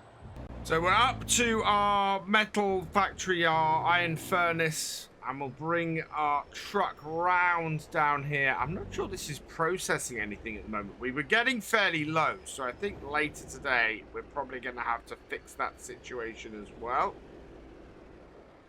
Let's drop the bits out the back. We will undo these. And we've got quite a lot in here, I think. I'd like to go back to selling stuff. I think we need 18,000 litres, if I remember correctly, to go into our shipyard. We have 1, 2, 3, 4, 5, 6, 7, 8 here. We need another 10,000, which we don't have. We're going to get about another 7,000. So, yeah, we're going to have to go and get another load of iron ore in order to keep this running and to get the ore we need. So let's jump into this. We're going to get 9 out now. We're going to need to get another 9 out in order to complete this. So that's actually pretty good.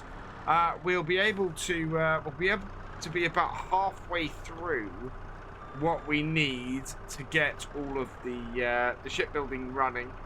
Then we're just left with wooden beams and with I think it's wooden beams, floor tiles, which we have floor tiles coming, and that should be about it. I think that will then get the first stage of our ship done.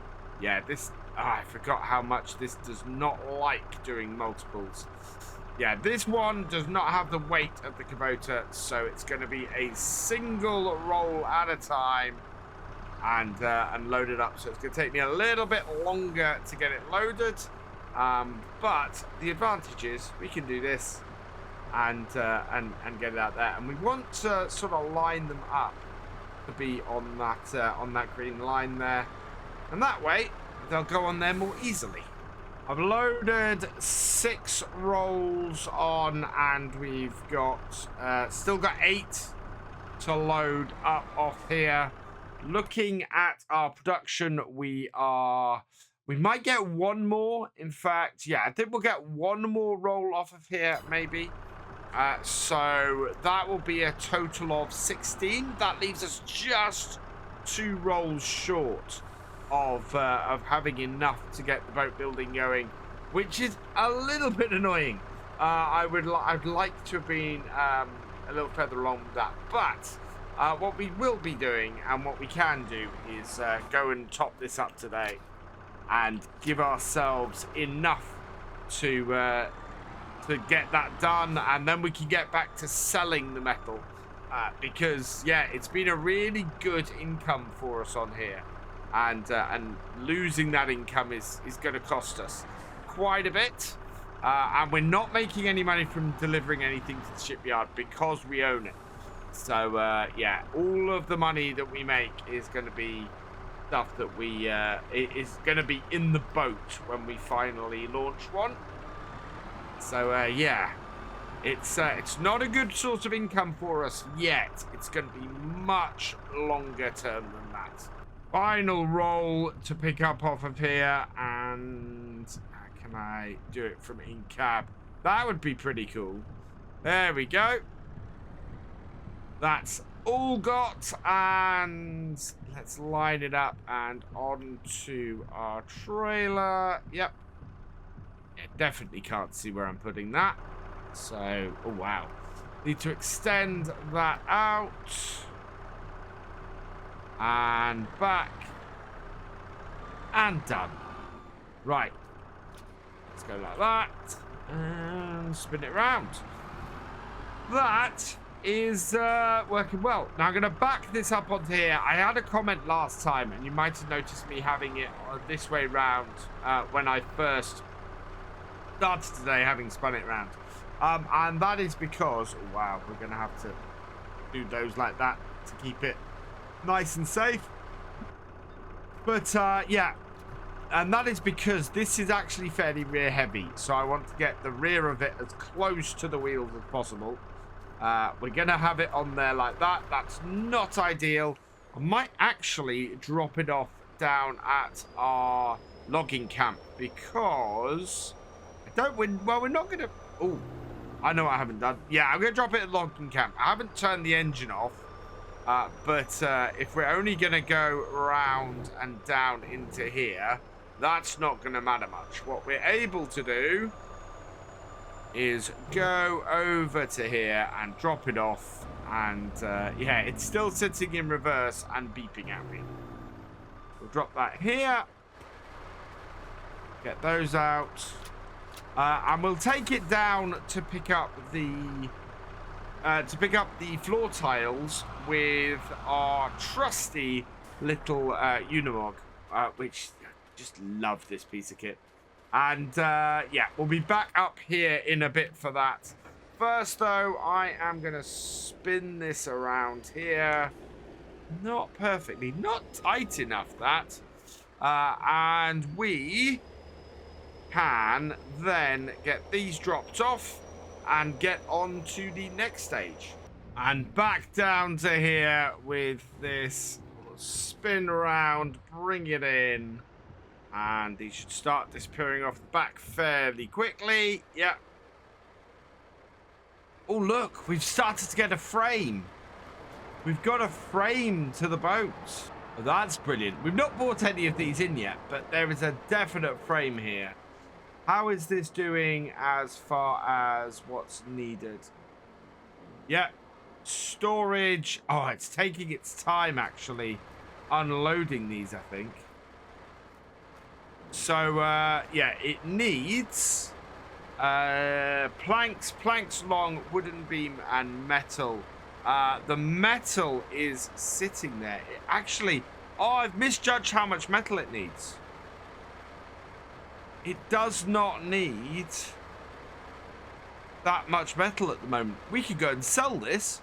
Where's the best place to sell some metal and make some more money? I thought I was going to be I thought I was going to be desperate for those at the. No, it's 1,700, not 17,000.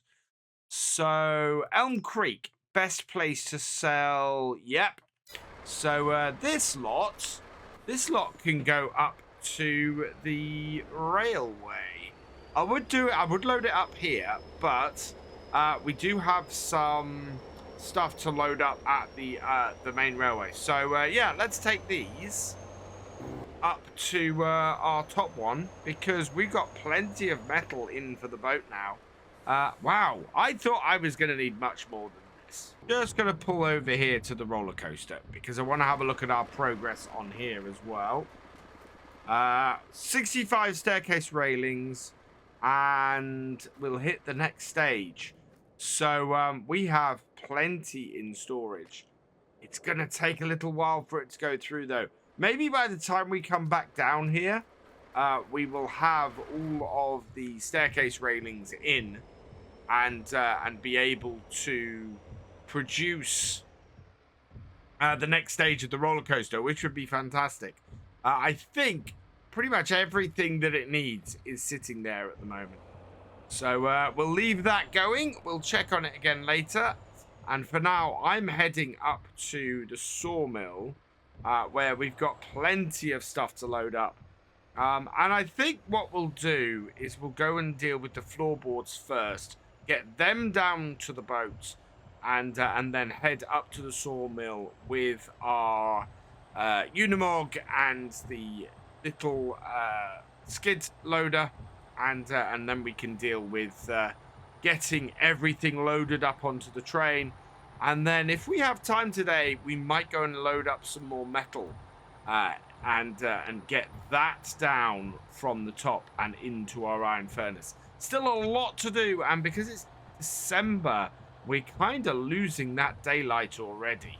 So I've dropped off my larger truck at the sawmill. We'll get some lights on this so that we can actually see the dashboard more than anything. And yeah, we've got on the back the JCB, and we're going to head down and load up these floor tiles so that we can drop them off. We'll also be able to check on the state of the roller coaster again. And then we'll take both of these bits of kit up to the sawmill and get everything loaded up. We can hear the train actually again coming past. It might actually catch up to us in the Unimog, because the Unimog's not quite as fast as the truck. In fact, yeah. Oh, I can just see it coming up beside us right now. Look at that. Across that bridge. Around the corner. And it's got a little bit of a advantage on us on that inner corner. Right, we want to pull in here. Train will go past behind us. And, oh, actually, I don't want to be around this side of the building. I want to be the other side. So let's drive around here. And, right, so let's park on the sidewalk. I say sidewalk, pavement. And we will take the straps off, open the back up, get our little JCB teleskid out, and yeah, load up these floor panels.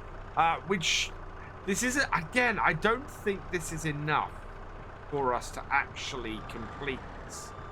I think we're gonna have to get a little bit more wood in here to do this, but that's fine. We have the means to be able to do this.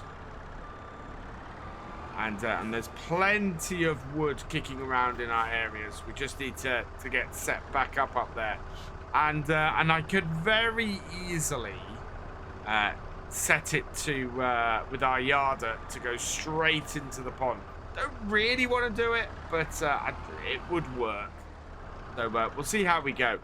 Well, it kind of depends. If there's any trees I can connect to on the other side of the pond. If you have the area to the east, no, to the west of the pond, then there are trees on the other side you can easily connect to. If you're to the east of it, like we are, I'm not sure there are. I'm not sure it's quite that easy. So yeah, it's going to be an interesting test. See if we can set the yarder up with our Unimog here and see if it'll go into the right place. We are blocking the pavement. We've got several people who are not happy. They could just walk round, but they're not going to. And on top, oh, let's lift that up. I caught it a little bit, and there we go. That'll do. We'll strap that down. We'll get this onto here, and yeah, the snow is steadily increasing.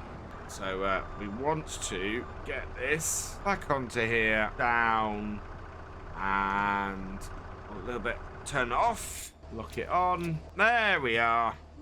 Right. And everybody moves out of the way. Everybody's happy again. And we can get moving. And we can go and check on the roller coaster again. Although I don't think it's looking any different. There's still 7 liters to go on the roller coaster.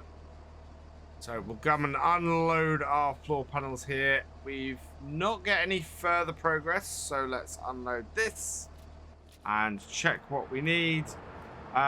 So it still needs metal. It still needs planks. It still needs planks long. Planks, it's got more than it needs. Planks long. It's gonna require more. Wood beams, we haven't got any here yet. Metal, we have plenty. And floor tiles, yep, it's short as well. So, yeah, we've still got a fair amount to actually deliver here. Keep it going. Not going to see the first stage today, but once we get some more stuff delivered to it, I think we'll start seeing some change. Meanwhile, is there any change here at the roller coaster? Let's pop in and have a look. We are... Yep, so we're on to the next step here as well.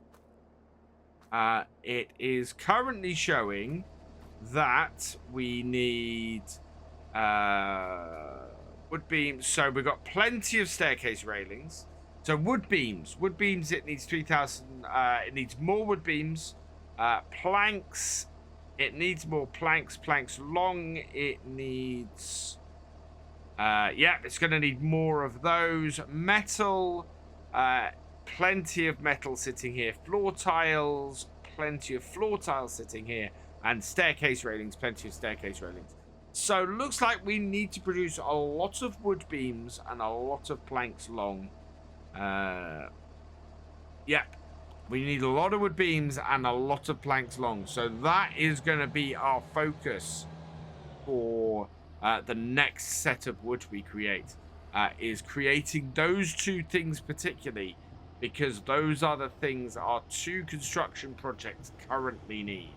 So up to the sawmill, we come across here. We're going to have to cool the boat in. We're going to have to cool the train in and get that loaded up. Just trying to see. Yeah, this is the problem we've got with setting a yarder up. So if we were setting a yarder up coming from that side across to here, we've got these trees we could attach to. Setting a yarder up coming across from there, only trees we could possibly attach to, and I don't know if we'll be able to, are the ones across this side here. So up on this this area here. I don't know if it'll let us do that. Whether we want to try to attach to here or to here, and then we're going to have to be very careful about where we drop. Otherwise, it's going to be sort of right up here. Yeah, that would work roughly as well.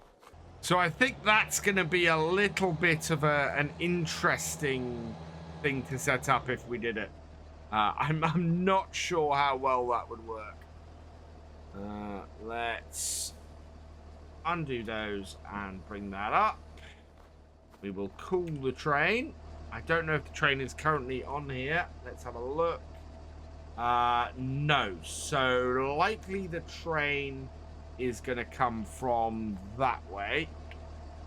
Let's see. Yeah, train is on its way.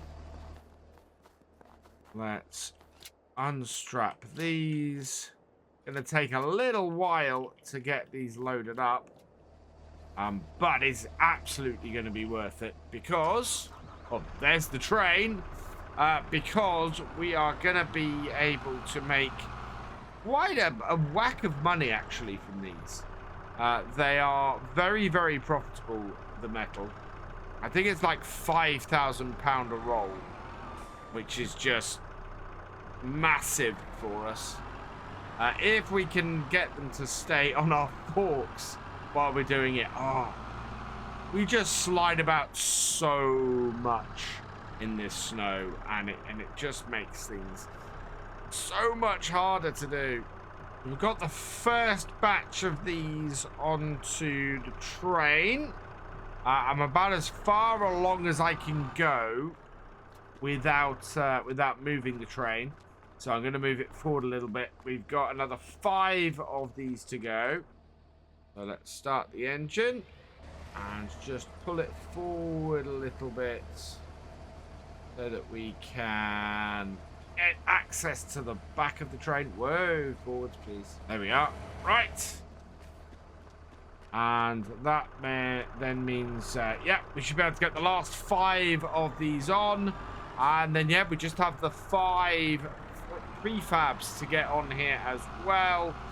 And that will then just make us a ton of money to keep going, which is really nice. I mean, it's good that we're making cash on here. We want to be doing that very, very much. Keep ourselves expanding. Maybe buy another area. I mean, we were very close to it recently, or last time, with looking to buy another area. But then, of course, we bought the shipyard, which is perfect for us to gain a little bit more money. I need to space these out so that I get them over the straps, so they all get strapped in. I think it also prevents them flying off when they go to be sold. A bit like, in fact, I tend to leave the train to go and do the selling itself. So I return the hire of the train, and then that goes off the map at the right speed, rather than the speed I was going at that was just throwing everything off because it couldn't sell it quick enough. Right, let's get ourselves lined up for this. And yeah, I just need to unload these last 4. If I can get the height of my stuff right. There we go. Right. And then, yeah, this is where it becomes a little bit more interesting. Because getting that arm out and on the end of the forks is just so unstable with these rolls of metal. Final metal roll, and this one isn't full either. It's only got 401 liters in it, and that is because, of course, we were delivering stuff. I don't think all of these rolls are full rolls, actually. Let's have a quick look. So that one there.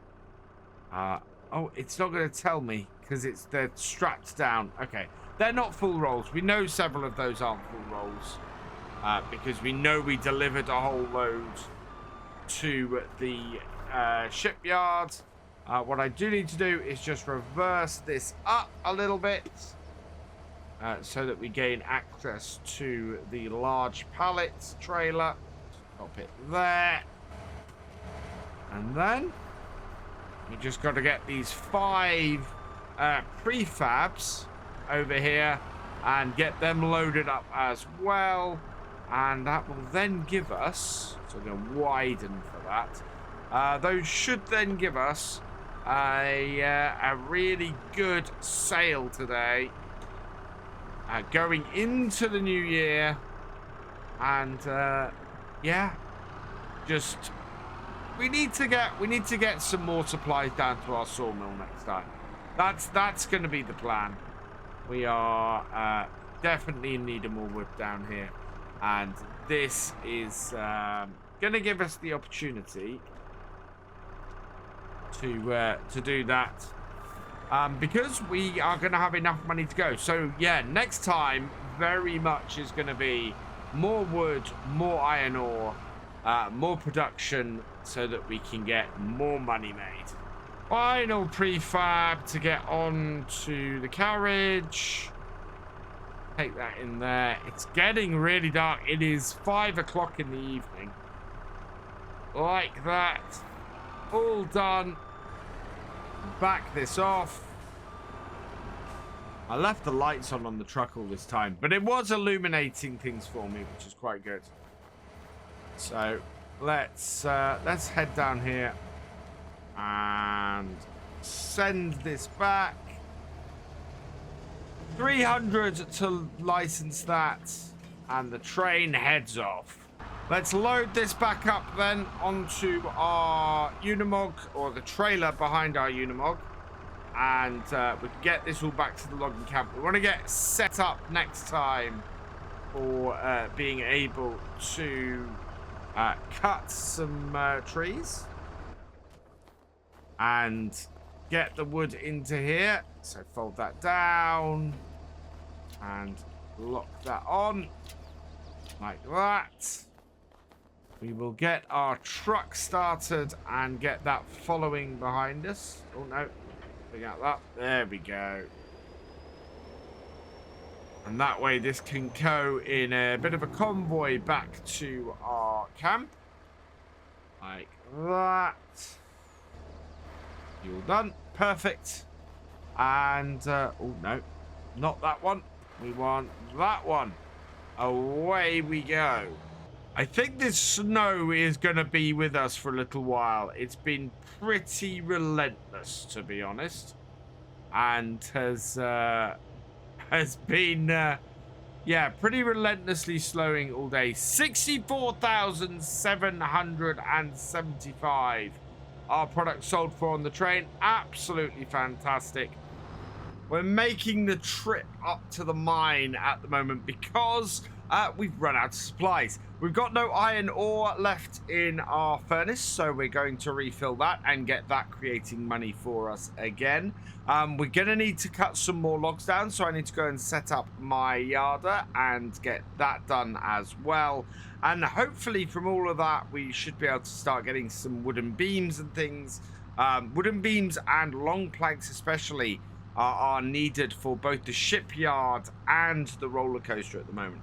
So yeah, we're gonna get stuck into all of those, and at some point, well, it's January at the moment, so we're gonna be getting this ready for going into doing more of this stuff coming into the year. But we are in a position where we're probably looking to start moving into the sheep soon and getting them sorted. Simply because we know we're going to need fabric from those to do furniture at some point, and we know we're going to have to buy the furniture factory at some point as well. So, lots to keep going. Lots to be doing here, and yep, the very first thing is getting our bucket straight into this pile and getting us some ore to go and put into our furnace. This is our 15th bucket that we've picked up from here. There's still an awful lot in this pile. We could probably do a second run if we've got time. I think in a couple of days it might be wise to do that. We know that our iron furnace will take more than we've got in here. Let's have a look. We are 94% full. I think one more bucket load should do it. So otherwise, I think we're going to have less than a bucket to do, and that means carrying stuff back in the bucket, and I want to avoid that. So we'll do one more bucket into here. Won't be quite a full load, I don't think. But it will be certainly enough to get our furnace running again. And, oh, actually it is. We've got 159 litres left in here. And I doubt we can tip that back onto the pile, can we? No, I don't have access to the land. So, yeah, we can't tip that back onto the pile here. We'll have to take this back down with us. Which is fine. We'll just tip this straight into our iron furnace and start her up. Put on the follow. We need to refill this with fuel as well. Somebody was mentioning to me, what's the repair status of this like as well? A repair status is fine, but yeah, it does need more fuel, and yeah, this is fine for fuel at the moment. So let's head back down the mountain and back down to our iron furnace and get this all processing.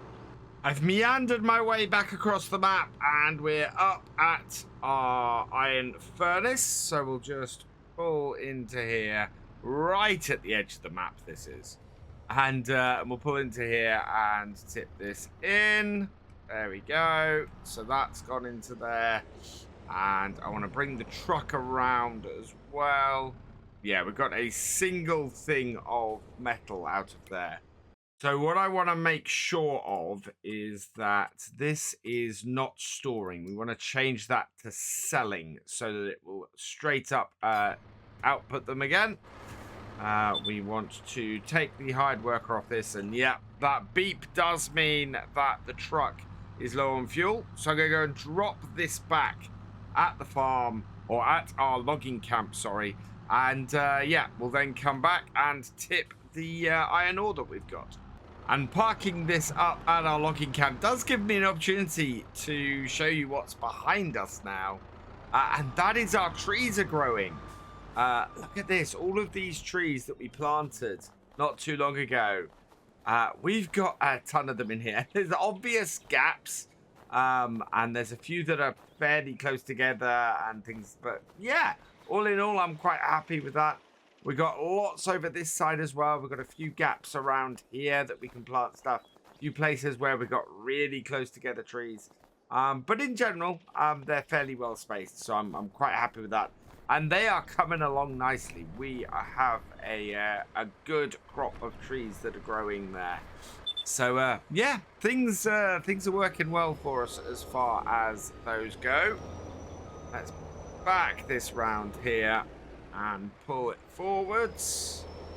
That way we can line it up to our conveyor. And those X's don't appear most of the time, especially if you come at it from this angle here. So back it up. Oh, so close.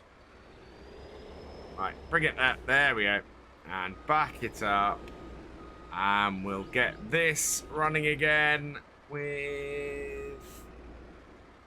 I need to select that. And pull forward slightly. There we go. And we'll unload it there. Perfect. And there we go. Last couple of bits in. And overall, yeah. So we got about a 15,000 litre space on there. So we can leave it a couple of days. We can go and fill up and come back here. What we need to do now, though, talking about filling up, is get this refueled, and we'll pop down to the fuel station at the end here and just get some fuel in our truck. That's that refueled. 405 £, not bad at all. We can now get this back to our logging camp and move on to the next stage, which will be well, setting up the yarder. And for the first time, we're going to be using the Unimog for it. So our Unimog is already set up with the yarder. I don't know if I'm going to need to add some weights to this, but we'll see. It should be all right. Unimog needs to power the yarder. Now, someone suggested that I get the other yarder, and actually that the power requirements of it didn't make any difference. Now, we've got one of these leased at the moment. This is the other one. We can get it up there and just put it up there. It will cost us a lot more to do, and it takes double the weight. So I think eventually I want to look to get that yarder. But for now, we're in a fairly good place with this one. This one works for us and does what we need it to. Now, I don't know how well this is going to get up this hill today because it is very slippery with all this snow. Come on. We've had trouble getting up here before with things like whoa. That slid sideways the moment I did that. Getting up here with even our excavator last time had a little bit of trouble. I think we're all right though. Yeah, it's doing it. There's quite a bit of power in this little Unimog. And where do we want to set up? Do we want to set up in the same place as last time? I think so.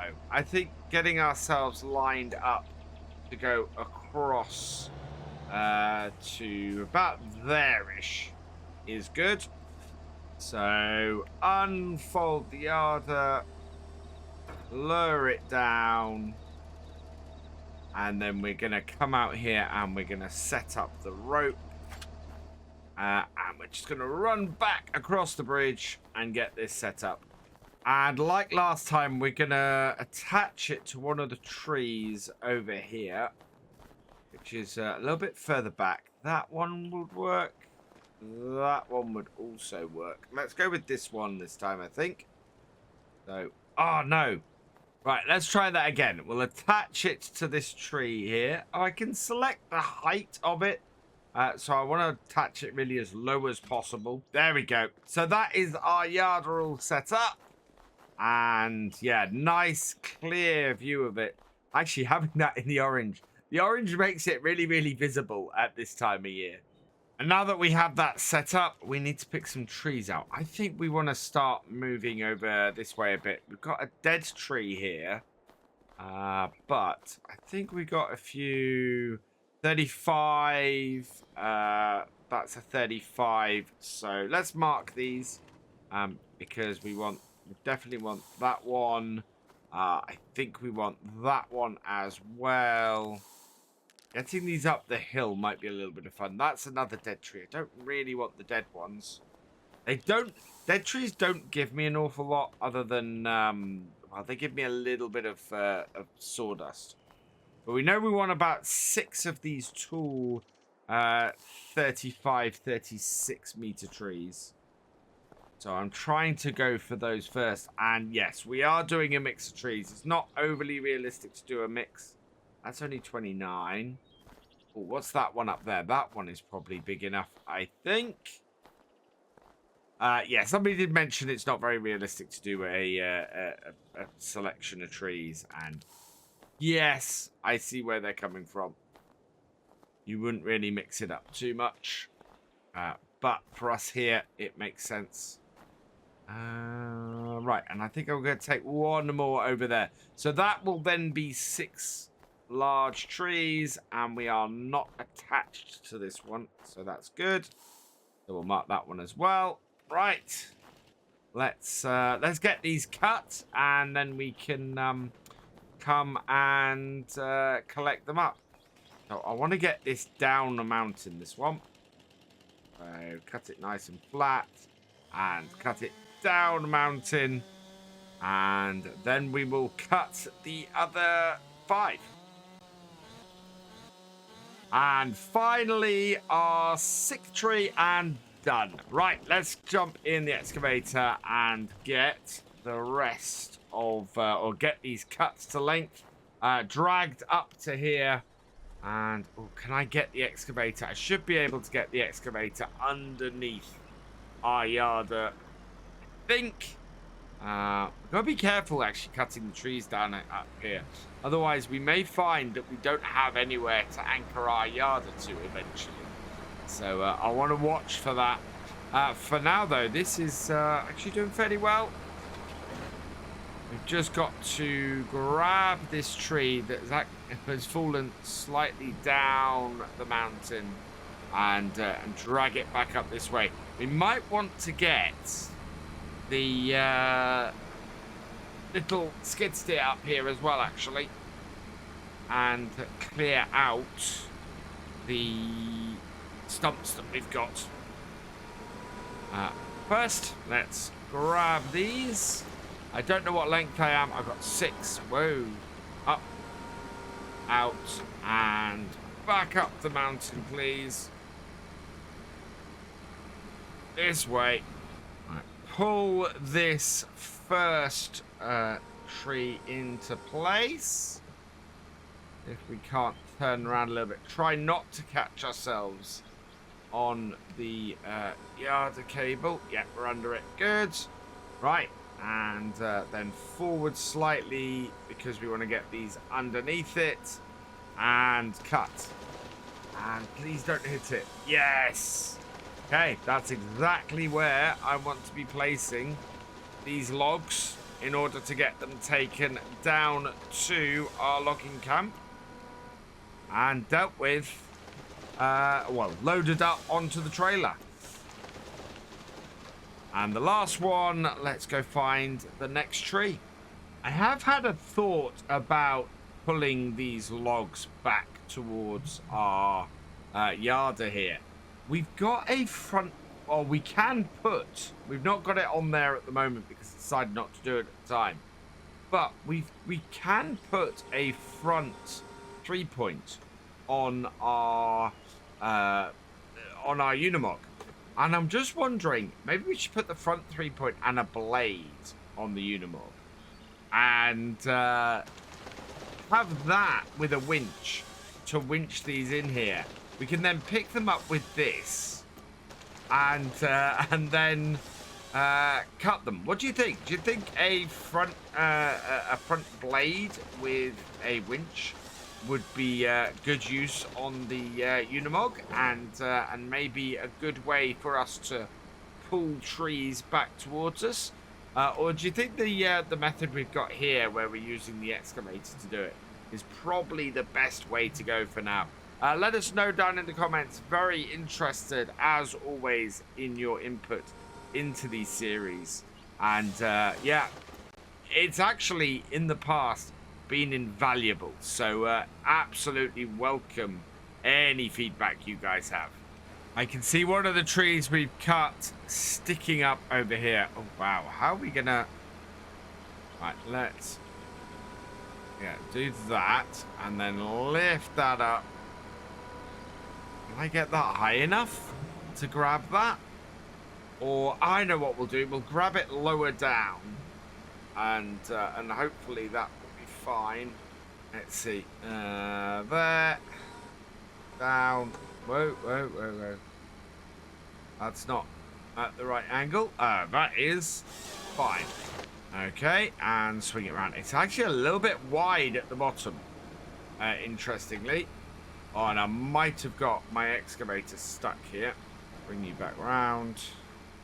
Not overly happy. Also not moving. Down. Right, and reverse. There we go. Oh, no. Turn. Yeah, it's a little bit lopsided. We are making it just the other side of the tree. Nope, we're not. We have to go downhill first then, and then forward. We've got a great demand. That is going to be for... wow, what is that getting stuck on? Because that is really not happy. That will be for wood chip.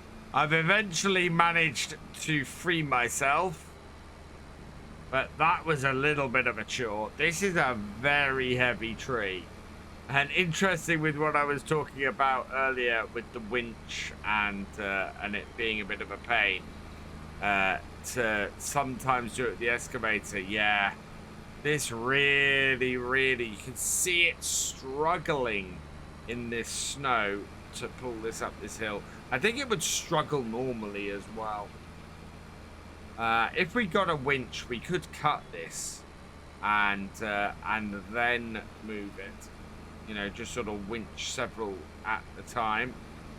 However, it is moving it, and we are getting there. This, of course, is the less powerful excavator of the two.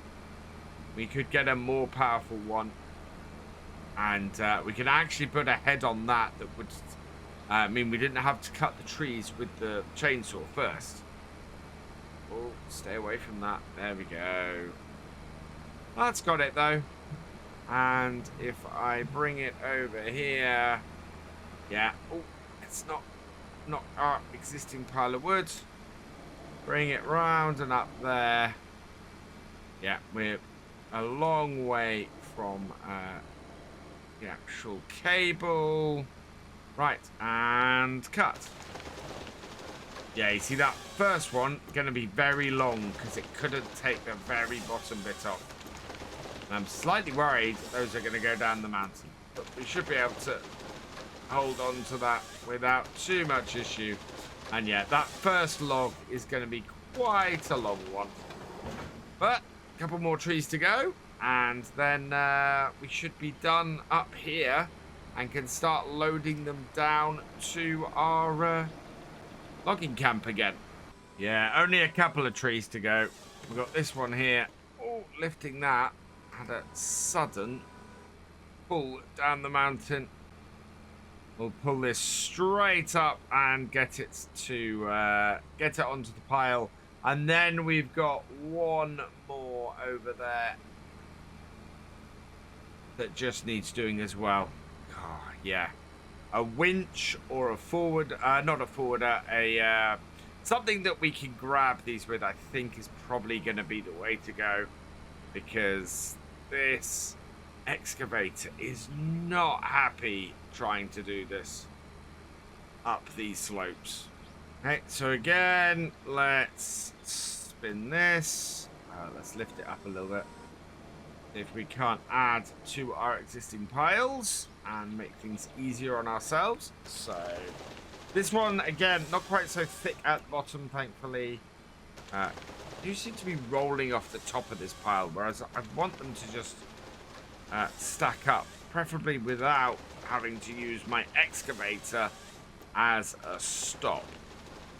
But I am trying to put them on here on this slope, and it's not great, really. Thankfully, in the snow, they're not moving very far, so that's good. And yeah, they're all still within range of the yarder. I just got to make sure that I'm not going to catch the yarder with the bottom of this. Let's spin this round and see if we can't go and get the last log or the last tree that's sitting over there behind us. Slightly awkward, but I have got it through here, and we can just, yeah, we won't add this to an existing pile. Again, this one's a little bit thick at the bottom. So we've got a slightly longer cut with the first one. But this is a nice collection of wood here. What I want to do is get this all down to our logging camp, and maybe if we have time today, we might get it loaded up. But it is already 3:30, so not a huge amount of time left. And plus, there's a lot of logs here. So 899, 899, 480, 660, 792. So we're going to have fun with some of these. Some of these are really quite heavy. Where's our heaviest log? Here it is. So this is that 1.3 tons underneath? Or is that one 1.3? I think that's that one. Right, so attached to that. And, oh, wow. Can we attach to anything else? Yeah. That, I think. Right, we'll stop that on the follow. We will get that to lift. And, yeah, let's start getting these logs down to the bottom.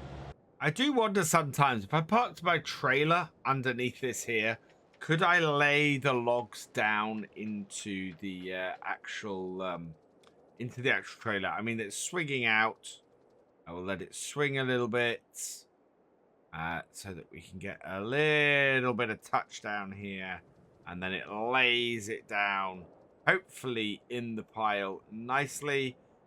We then want to disconnect them, so detaches V, and then back up to the top. This is such an efficient way of maneuvering logs to somewhere where they're easier to load up. And the more I use it, the more I'm able to create nice, easy to collect piles.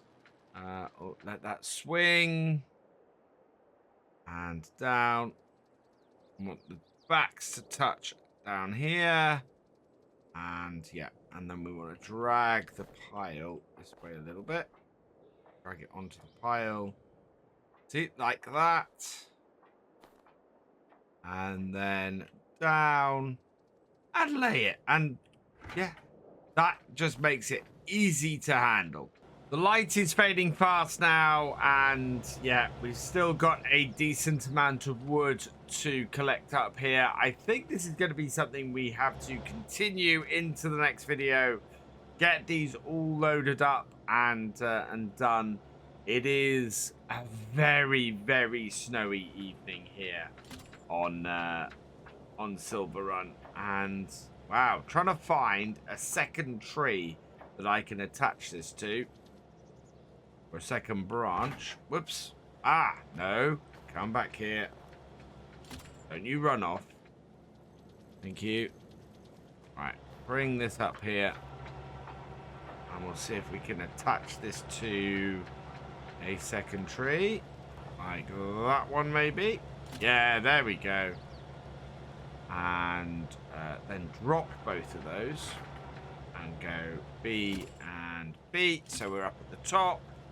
J and up, and I think we'll continue this next time as yeah, we are losing the light. Today we're going to be continuing from where we left off. Last time we've got a whole load of logs here to get down to the bottom. We're going to be transporting them down and getting them loaded onto our truck. And getting them delivered to the sawmill. So let's just pop back down here, and we're going to get these lowered down and onto this pile like this and down. Yeah, try to talk and concentrate on getting these to drop down at the same time. It's proving to be fun. So I'm going to get these sorted onto this pile, and we'll start getting some more down here as well, because we need to get these all loaded up and delivered. Look at that. Oh, so close. We still have quite a bit of wood up here. I'm managing to get, I managed to get almost all of this pile down now, but we still have quite a bit on this pile here. It's going to be quite a good full trailer load down at the bottom, and we should be able to get all of it transported. Now, what do we got here? 891, 785, 654, and 473. So this one and this one want to go together, and lift them up, and away they go. First pile of wood is done, and we've now got the second pile coming down here. Just trying to get the swing on this right. Down onto the pile, like so, and release. Last 2 logs to hook up to this. And yeah, I was hoping to demonstrate how I got most of the pile done, but it doesn't seem to be working for me at the moment. I'm going to take one more shot at it with these 2. These are quite a way away from our actual setup, but they will reach. So come on, lift them up, and we'll go down and we'll see if we can get these on the pile as well. Here it comes. Right, let's drop it down, see if we can get a good swing on this time. Yep, and down and on. Oh, it's not completely straight, but it'll do. Right, there we go. So yeah, let's send that back to the top, and we want to grab the truck here, or the wheel loader here, and start getting these loaded up. Yeah, first I want to get this, and I want to sort this pile out a little bit, because at the moment that one there is not going to work too well for us. So we'll just grab the bottom of it and push it round, and there we go, pile sorted. Let's move the truck and get loading this up. There we go, that is our truck in position. And now we should have an easier time of grabbing this pile and getting it uploaded onto our truck. Loaded up onto our truck. I've spent way too many years in computers. Yeah, that way. Oh wow, I might have to actually take some off the top of the pile. But that is a good first grab. Only 4 logs. But it will go on there nice and easy, and we will get this loaded up in no time. And this should be more than enough logs to give us a full trailer on here. That really long one is proving to be a little bit of a pain. It's sitting in the back area, and I reckon it's probably going to cause us an issue. I also think I could have removed or lowered the poles from the top. It's a bit of a moot point now. We are, well, we're now getting to the point where we need those poles. So I'm not going to lower them now, but yeah, it would have made life a little bit easier early on had those not been there. Let's get that loaded up. I love that I've kind of got to the stage where I can pick up multiple logs now. It just makes things so much easier loading up these trailers and getting it done. So let's get that out there. What I'd kind of like to do is maybe build a log storage area down here that we can just bring the stuff in the yarder down. And lots of people have suggested that I get the other yarder, which I'm beginning to think would be a good idea, because I can leave it up there as a permanent setup. At the moment, we have to take the yarder down in order to use our Unimog for anything else. Whereas having the other yarder, we can leave that done up, detach the Unimog from it, and then only reattach it when we need to actually to do some work with it. So yeah, I'm very much thinking we might take a look at the other yarder and see if we can hire that instead. I'm gonna have to push that log back on from the back, because they are now really angled off. So into here and push that from there. And yeah, we might have to... No, we're good. I thought I might have to push it from the side. This is where I'm talking about the big log getting in the way. Because it's causing those logs at the back to be angled off like that. They'll be fine because they'll be strapped down. But it is a little bit annoying because it means that we have a little bit less space to get stuff on at the back. Let's get this under here. We've got one log which is a long way out of place. Yeah, this is a little bit more messy, this lot. But actually, we'll go on the back fairly well. So, oh, that one can fall off. Small enough that I can pick it up and put it on separately. There we go. Back off slightly, line up, and let it rip. Like so. Oh, wow. We better not go under any low branches. We will definitely get this caught on there if we do that. Can we get all of these in one last go? We'll certainly have a go at it. Yeah, there we go. Everything cleared up at once. That is perfect. I don't think we're quite in the right place to pick them up in order to get them on the front here, but we certainly managed to get everything. I know, I think we'll be all right. Wow, this is definitely our fullest trailer I think we've ever had on here. And oh, that front one's trouble. It's not looking like it's gonna behave. Oh no, almost there.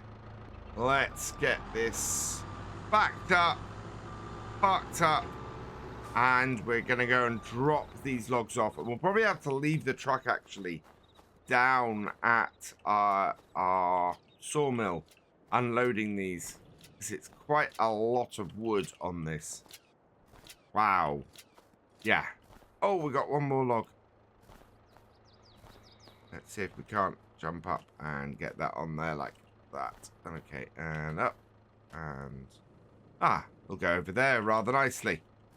There we go. Just restrap these then to make sure. And one more down here. And yeah, look at that. That is our biggest load of wood yet. And it's going to be absolutely perfect for processing into wood beams and long planks. And by the time we make it down to the sawmill, the snow is all gone. Yeah, we have a nice clear day here. It felt very crisp.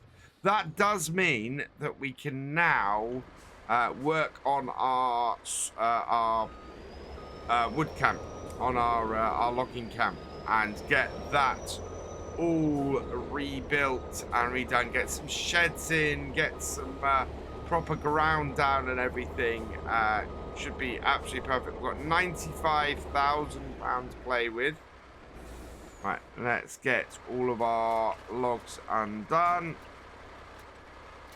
Like so. And yeah, it's now going to unload all of these. And we should have a whole load to play with. Let's just pop up here and have a look. Yeah, we don't have any production going, so we need wood beams. So we'll activate that.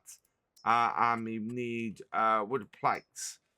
Or the long planks, I think. So, yeah, we'll activate that as well.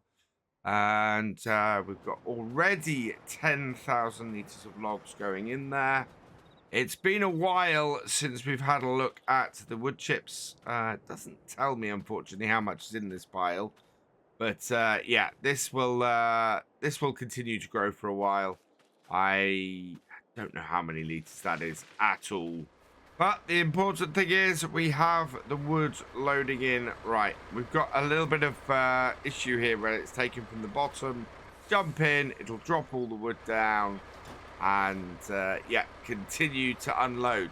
So I'm going to leave this here unloading and head back up to the logging camp, where we can start looking at getting this reshaped a bit. How tall are my trees here now? How close are we to cutting these?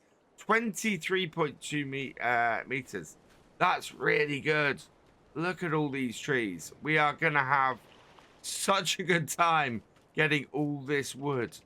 And yeah, so we are not going to have any issues with wood for a good while, because all of this area is ready. We need to make sure that we still have access to it fairly easily. So I've got to take that into account when I build anything.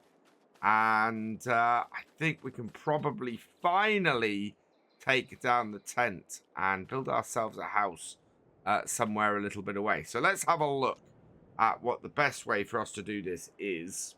So nice top-down view. If we're looking at keeping the yarder coming in from the angle we have it, then I think we're probably gonna want, we could put a shed further back here.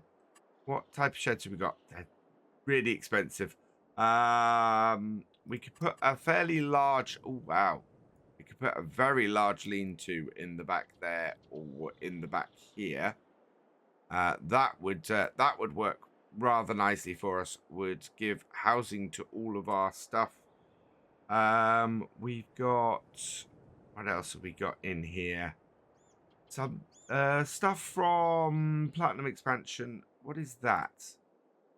Oh wow, that is huge, that one. And that is not much smaller. I think we're probably going to want a fairly simple shed to start off with. So something, yeah, looking at the base stuff, there's not a huge amount that's available to us shed-wise that isn't really, really expensive. However, the easy shed stuff, 10,000 for that would be absolutely fine. I think we might need to get rid of a tree to put it in the place that would be best for us. But yeah, I want to put it there, and there is definitely a tree in the way, and there is definitely a piece of excavation material, or our tree planter is in the way as well. So yeah, let's get these moved and out the way, and then we can put a shed in there for 10,000, and that will house most of our equipment, I think. Okay, with everything moved out of the way, let's see if we can't put this shed in then.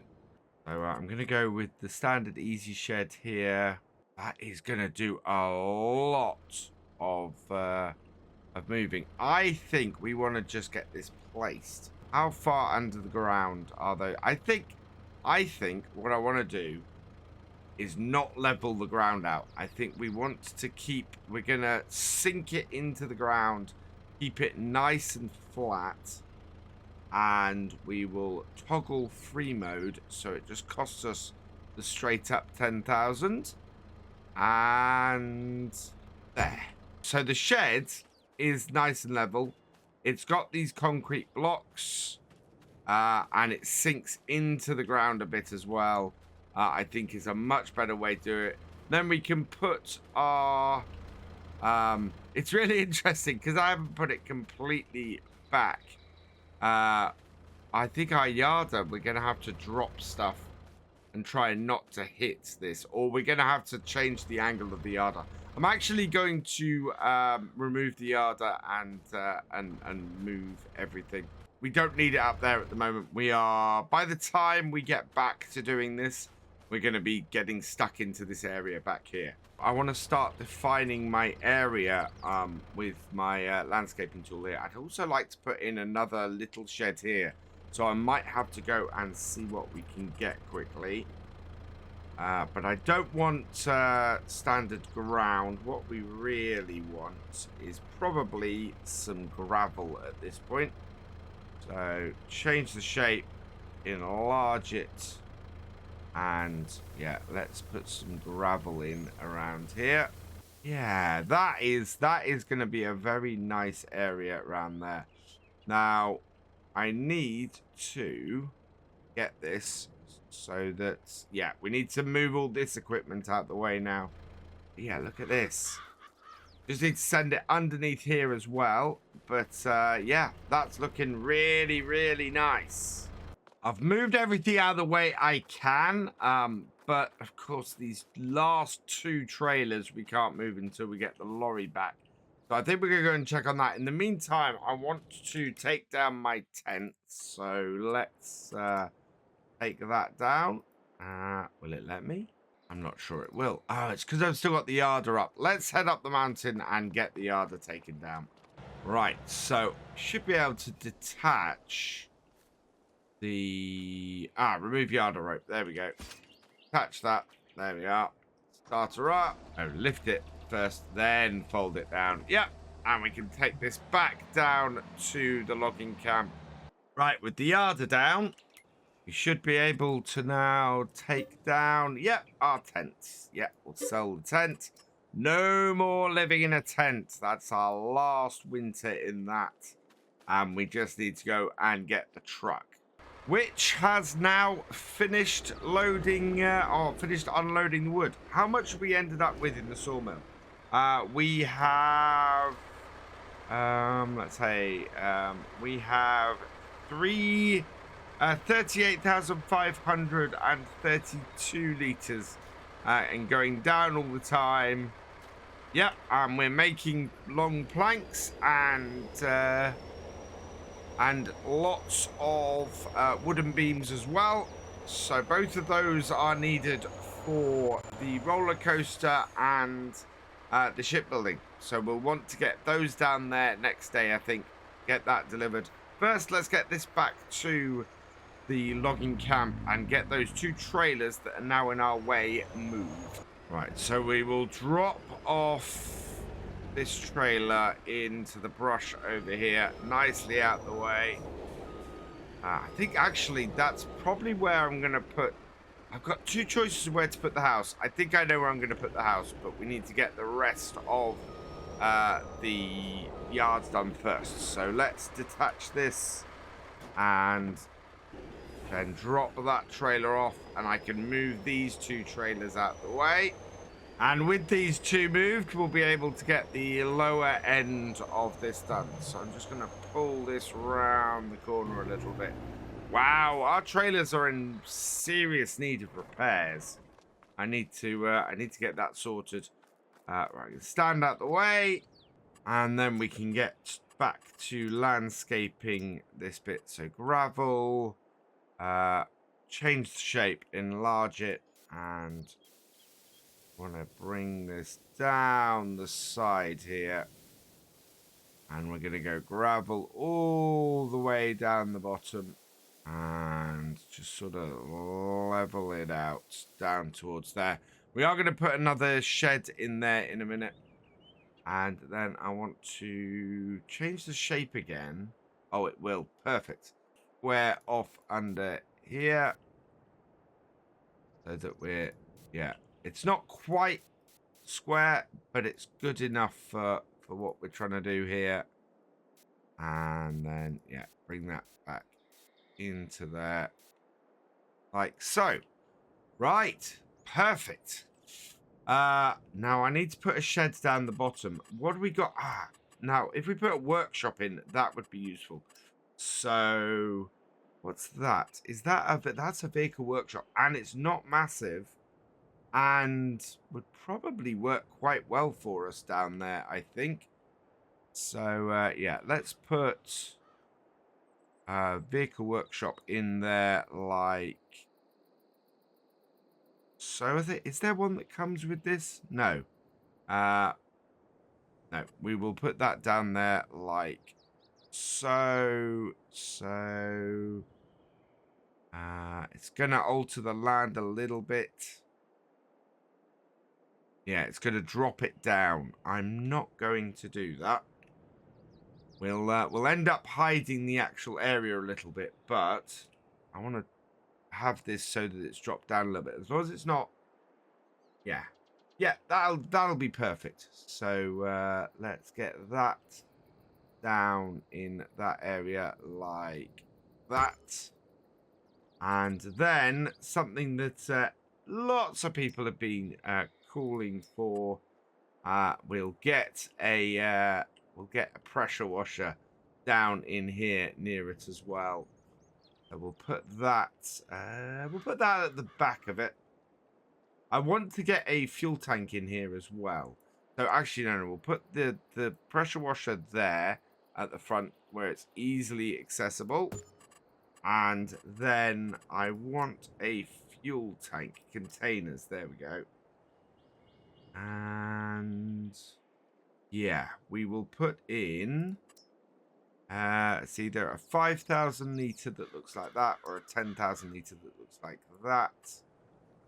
Overlaps with another object. What does that overlap with? I think we might have to put B and just do a place anywhere for that. Alternatively, I could put that over here by the tree. No, we'll put this over here beside the workshop.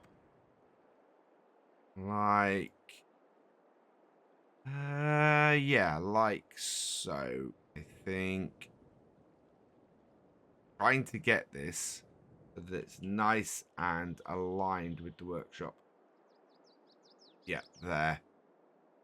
So, there. That should do it. And that means that we now have a workshop to fix our stuff. We have a good shed to hold stuff in. And we have a pressure washer. And the first thing I'm going to do to celebrate the arrival of our pressure washer is something people have been calling for ages. And that is washing my truck. Let's bring this here and get that off. Disconnect these. I can get in that. There we are. Disconnected. Disconnect the trailer. Take it over here. And we can wash the truck to get it done. Perfect. Oh, man. That feels really, really good. To finally have a pressure washer to clean our old truck, which has an awful lot of paint missing. Clean that up. And there we go. Wow. That feels really good to have all of that done and in here. Now, we are going to have, I think we're going to probably have to park a few bits around this area, but that's fine. We can get most of our main equipment into the shelter and sorted. Yeah, so I'm going to get that down here. We'll get that all set up. And then next time we'll be able to see exactly how much we still need to do. Come here. Yeah, nothing in the workshop. So, yeah, we'll just park things outside. These don't open. And we can get stuff repaired. But that is pretty awesome. I am very, very pleased with our progress today. And, oh, we have one more thing to do, actually. We need a house. We need somewhere to live. And let's have a look at what we have in the farmhouses. We should have a few options. Oh, yeah, we do. We've got 29,000 left. And, oh, I think we're going to have to earn a bit more money before we can do it. Because the only thing I can put down at the moment, beside the river here, is this. And I kind of want to live in something a bit grander than that. You know, 55,000 would give me this by the river.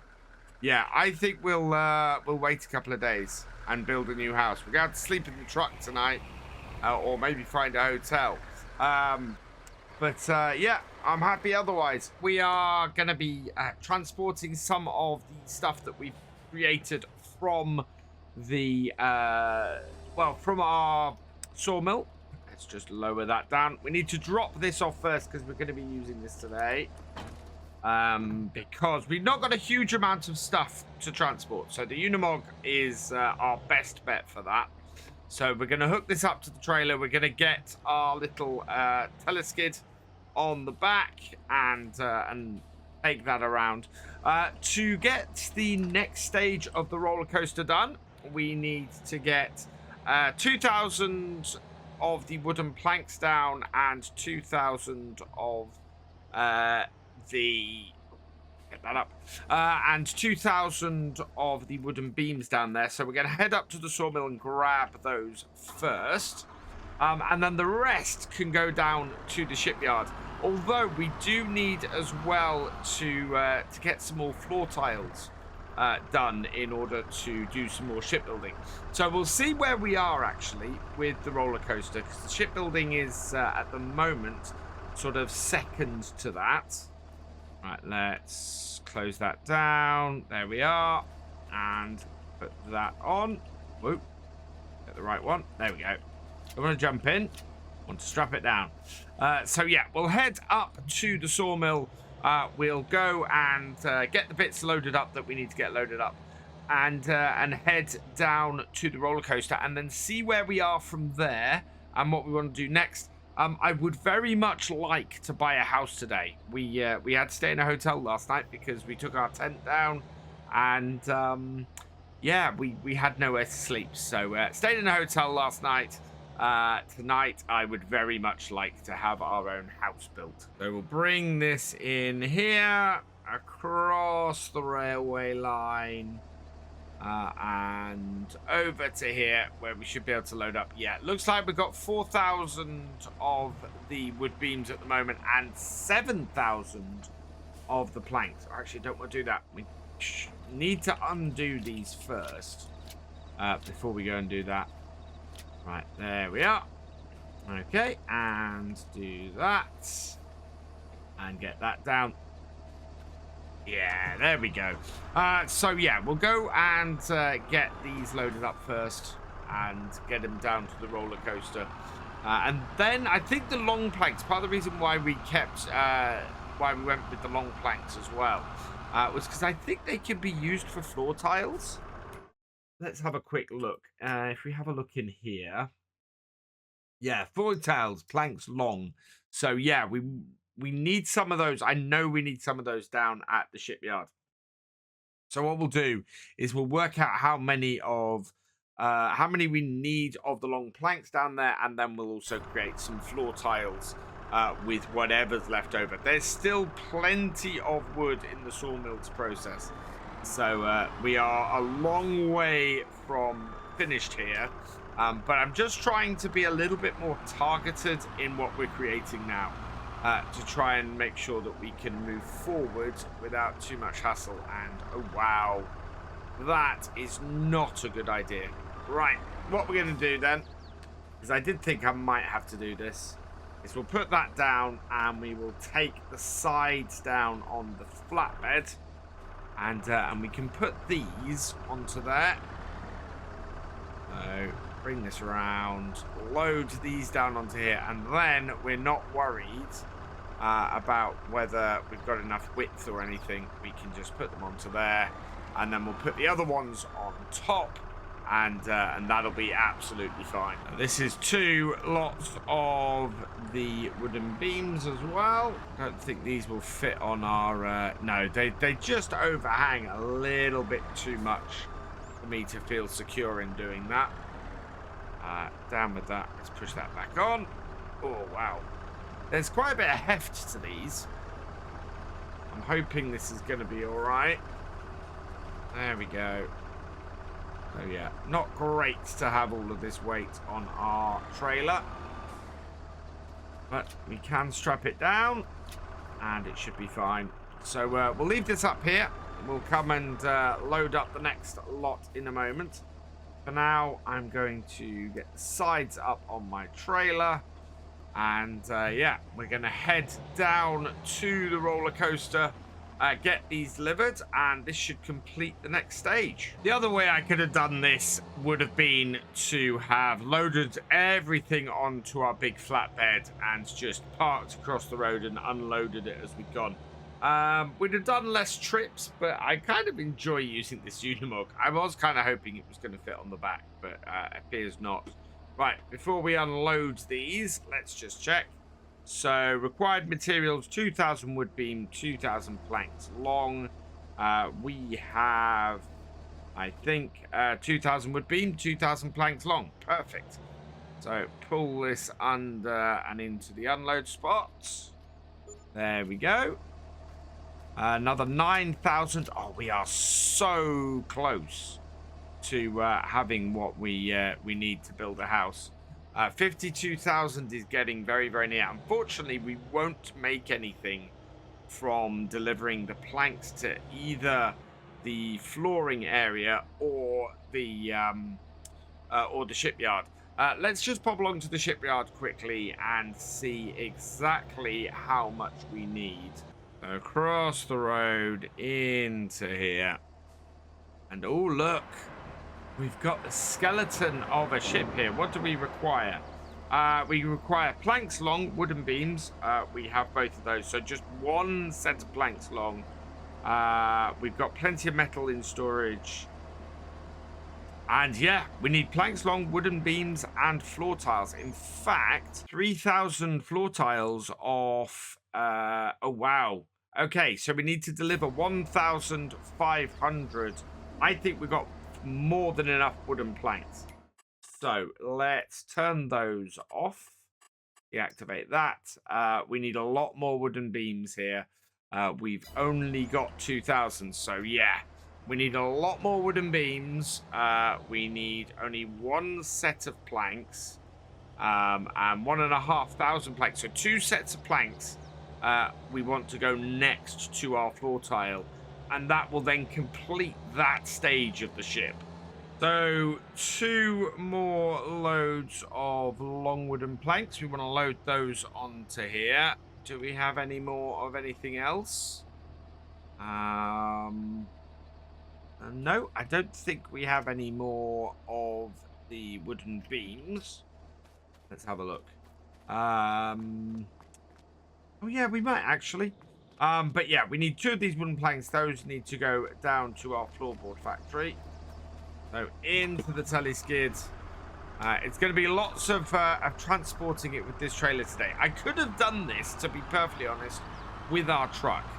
If I'd have known we weren't going to be able to put these on the back of our Unimog, I would have just done it with the truck and had that here. As it is, we've got the Unimog, and we're going to basically be using the Unimog to transport things as we would. I think I put in a comment that we weren't using the truck much anymore, and yeah, we aren't. So I'll take the hit for that one. We'll know in future if we're transporting these 2 bits together. We might as well just put this flatbed trailer on the back of our truck and do it that way. And give the truck a little bit of use. This is going fairly well. We know that when we come to do the floorboards, we're going to have to take those. We're going to have to take this down to the factory and get it done that way. Because this is needed to load them up. But those will fit on the back of here. Anything that's sort of the square pallets will be fine. Anything that's the longer pallets we need to put on this flatbed. So, yeah. Oh, no, don't want to do that. Did the wrong thing. I want to put the sides up, which is that. There we go. Right. I'm to head off down to the flooring factory and get that started. Flooring factory is just up here on the left. Oh, looks like we've got some floor tiles already. Yeah, well, we'll put all of this in. We've got the spare, and we can always sell the excess if we need to. Right, there we go, and undo that. Right, and go and start this up. So yeah, it looks like we've got another one has come out over here. So that is 1,000 pieces. Oh, wow. We only need... Yeah, we don't need a huge amount here. Let's turn that back on. And yeah, so planks along in there. So this will create about 4,000 liters, which is more than enough for what we need. In fact, yeah, we did only need to bring one set of long planks down here. But always worth having a few extra floor tiles. That way we can go and deliver them where they're needed. And or possibly make a little bit of extra money down at the roller coaster at some point. So back to the sawmill and round here.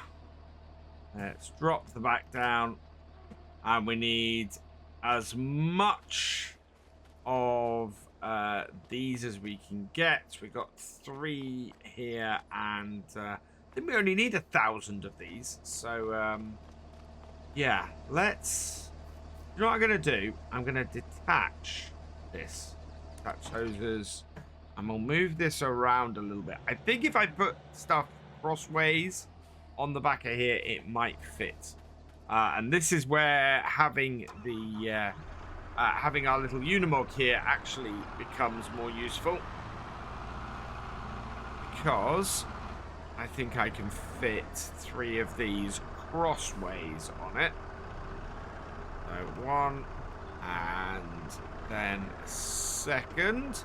We've got a 3rd down there. I'm going to try something as well today. Somebody suggests if you put cones or block that area down by the sawmill, then you won't end up with stuff spawning down there all the time. Will this fit? Is this safe? That's another question's answered in a moment when... Right, so that is on that side. Oh yeah, actually that will fit. Fact, it won't fit 3 on that, but it will fit 2. Okay, that is not bad at all. It's a little bit wide, but I think that still fits within the regulations. So let's go and get the 3rd one, I think. And actually, I think I might pick both of these up at the same time and use these. Maybe we can block this. Let's see if we can block this. So down here, I've got some stuff that might just do the trick. Not such a problem for that because we turned that side off, but this side, yeah, I want to turn this off. I want to block this and see if we can stop it. So I think if I put a placeable in there, that should do it. So back off a little bit, and there, construction. And we do have a couple of placeables. It's whether I can get them in there. Right. Decoration. Others. Pumps and hoses block. And what I'm going to do is turn off that. So toggle free mode off. Plonk that in there. And then we'll do the same on the other side. These barriers are the only reason I have pumps and hoses on this. So hopefully those 2 will now stop stuff spawning in there. And instead, it'll all just spawn up the top where we're normally loading everything up.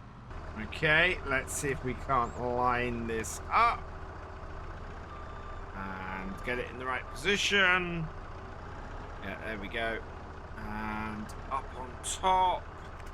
And is that going to fit? Or do I need to move the whole thing back? I probably need to move the whole thing back. I think the cage is causing a bit of an issue. Now this is going to be too much weight for this. I know this before I even start. Oh, yeah, look at that. Oh, wow. Yeah, that is... Just need to move it back slightly. There we go. That'll do it, I think. Let's strap these on. Yeah, back one doesn't do anything. And right, all of this is going down to the shipyard. And that should get the long planks done.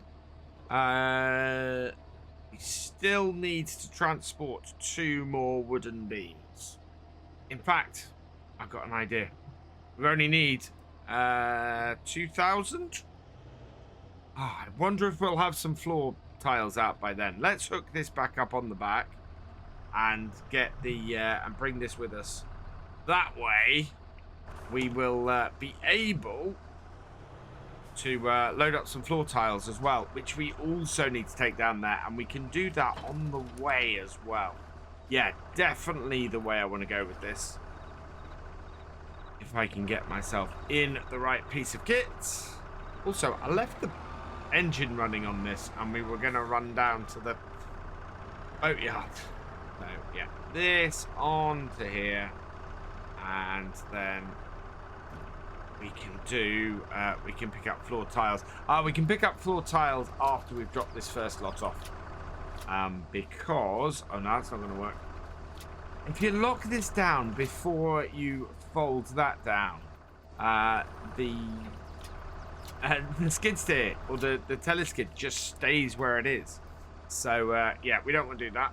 We want to get this moving. So away we go, and off down to the shipyard. So 10 no prize points to anybody who realized that as I was leaving the sawmill just then, I left the engine running on the on the little teleskid. Yep, after complaining that I was about to leave the engine on up at the actual sawmill, I left it on while it was on the trailer. I had to pull over and stop it.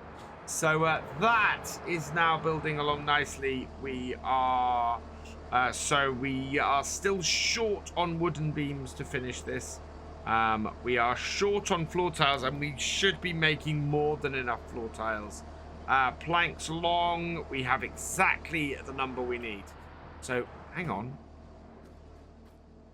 Oh, I definitely saw it from the other side. Let's go and have a look around here. I think we've completed another stage of the roller coaster. Let's have a look around here. Yeah, that's completed another stage of the roller coaster. Let's just pull in here and have a look at this. You can see the next bit of building over that hump there has been done. So up to this point on the roller coaster, it's only gone up to here. It's only gone up to here. Now we've got the framework going over the top on that bit, and yeah, trying to connect up to the next bit. So we are very close on here. It's got mostly what it needs. Wooden beams 1,500. Yeah, it's got exactly the wooden beams it needs. Planks long. It has more planks long than it needs. Yes, so we are all good here at the roller coaster. We just need to go and see if we've got any floor tiles for our ship. Now we know we need 3,000 of these, and we know that we had 1,000 sitting here. Let's see what we've actually got now. Oh, we still just have 1,000 sitting here. So I don't think we want to. Oh no, no. I thought we had 2,000. How far are we off? We're getting there. So I went away for a few hours. It's now 20 to 6 in the evening, but we do have 3 sets of floor tiles. So we're going to go and get our Unimog into position and get these loaded up, I think.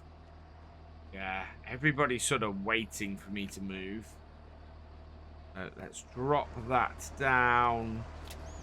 Unclip that. And back it off. Wow, everybody's come to watch. There we go. They're going to go through. They're going to go over my trailer and then turn. Or maybe not. You guys are right there. Seems time has stopped. Right, we'll get this onto the back of the Unimog fairly easily and transport it down to the ship. And then we will be able to, I think at this point, we've probably got enough wooden beams up at the sawmill as well. So plan very much will be to pop back up there after this as we go into the evening and pick those up. That way, all of this stuff will be finished today. I have not given myself much space to move, but that's okay. So we'll put this on here. I'm going to put the first one down so that we can try and straighten things up a little bit. Push it on like that, and then underneath and onto there. There we go. And then one more. Get that on the top. And yeah, we'll be so close to our first stage of our first ship being done. And it'll start to take shape at this point. We'll probably then be delayed going forwards a little bit because we haven't got any sheep running yet. And I think it's going to be a little bit before I get any sheep running. I don't think we're going to need a massive amount of wool, but we're going to have the next stage of our ship is probably going to be delayed due to the fact that we need to get more stuff or more money in, I think. Right, there we go. That's there. People have left. We are blocking all traffic.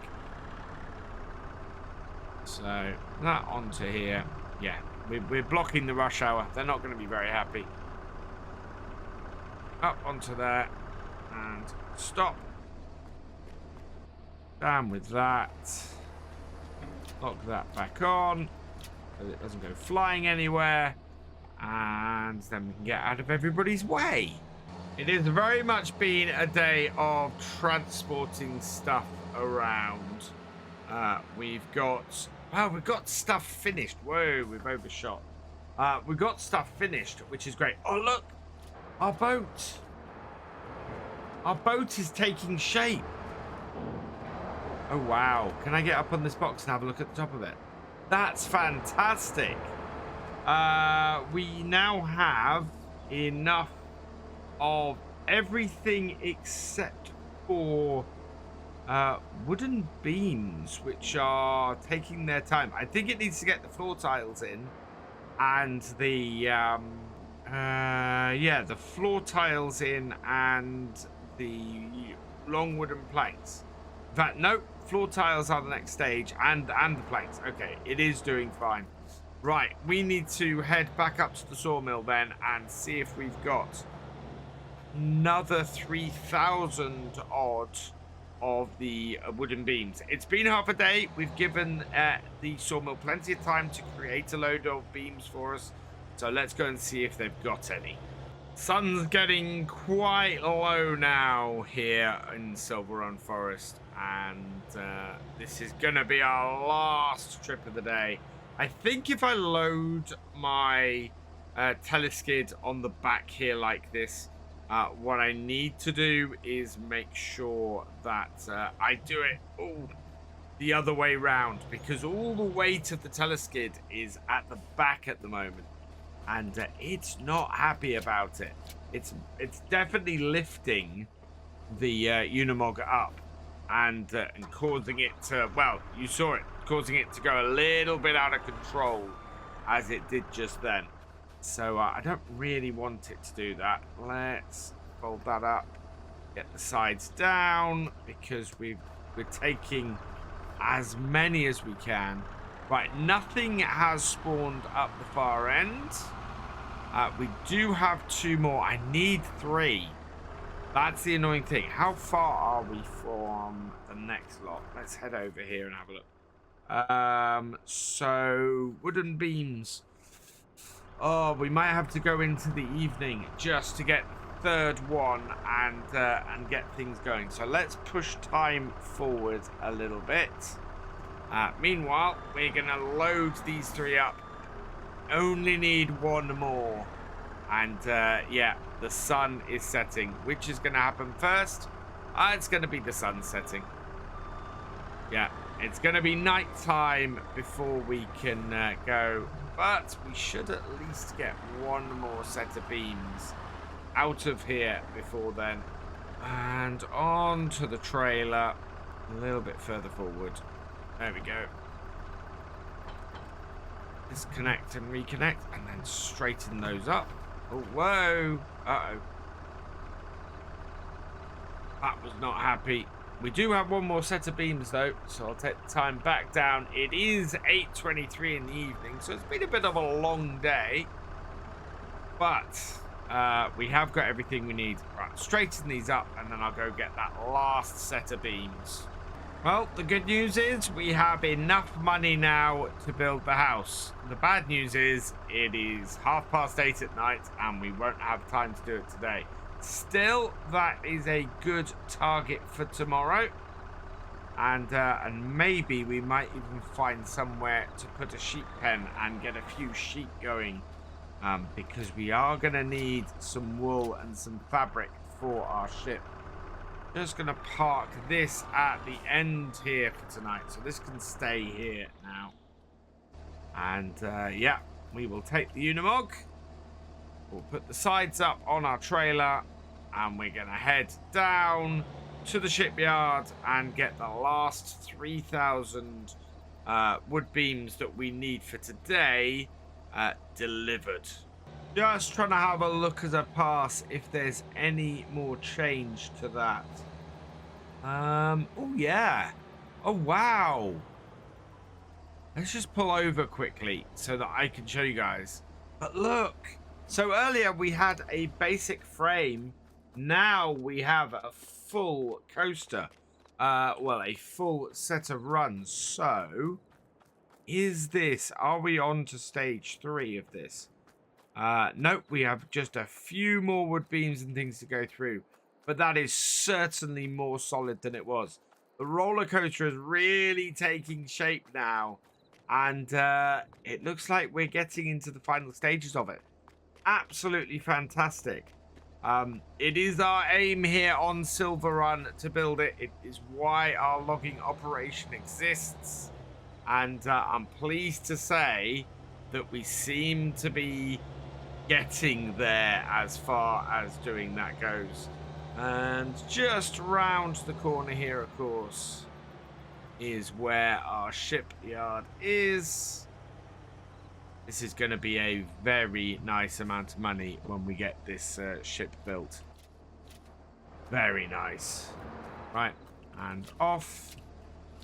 And where does that leave us here? We now have 5,292 wood beams, and it needs 5,052. So we've got enough wood beams, we have enough wood tiles, and we've got a little bit of extra metal as well. So yeah, this is going to be finished. Or this next stage of this boat is going to be finished overnight as well, which is fantastic. The roller coaster's moving along, the ship is moving along.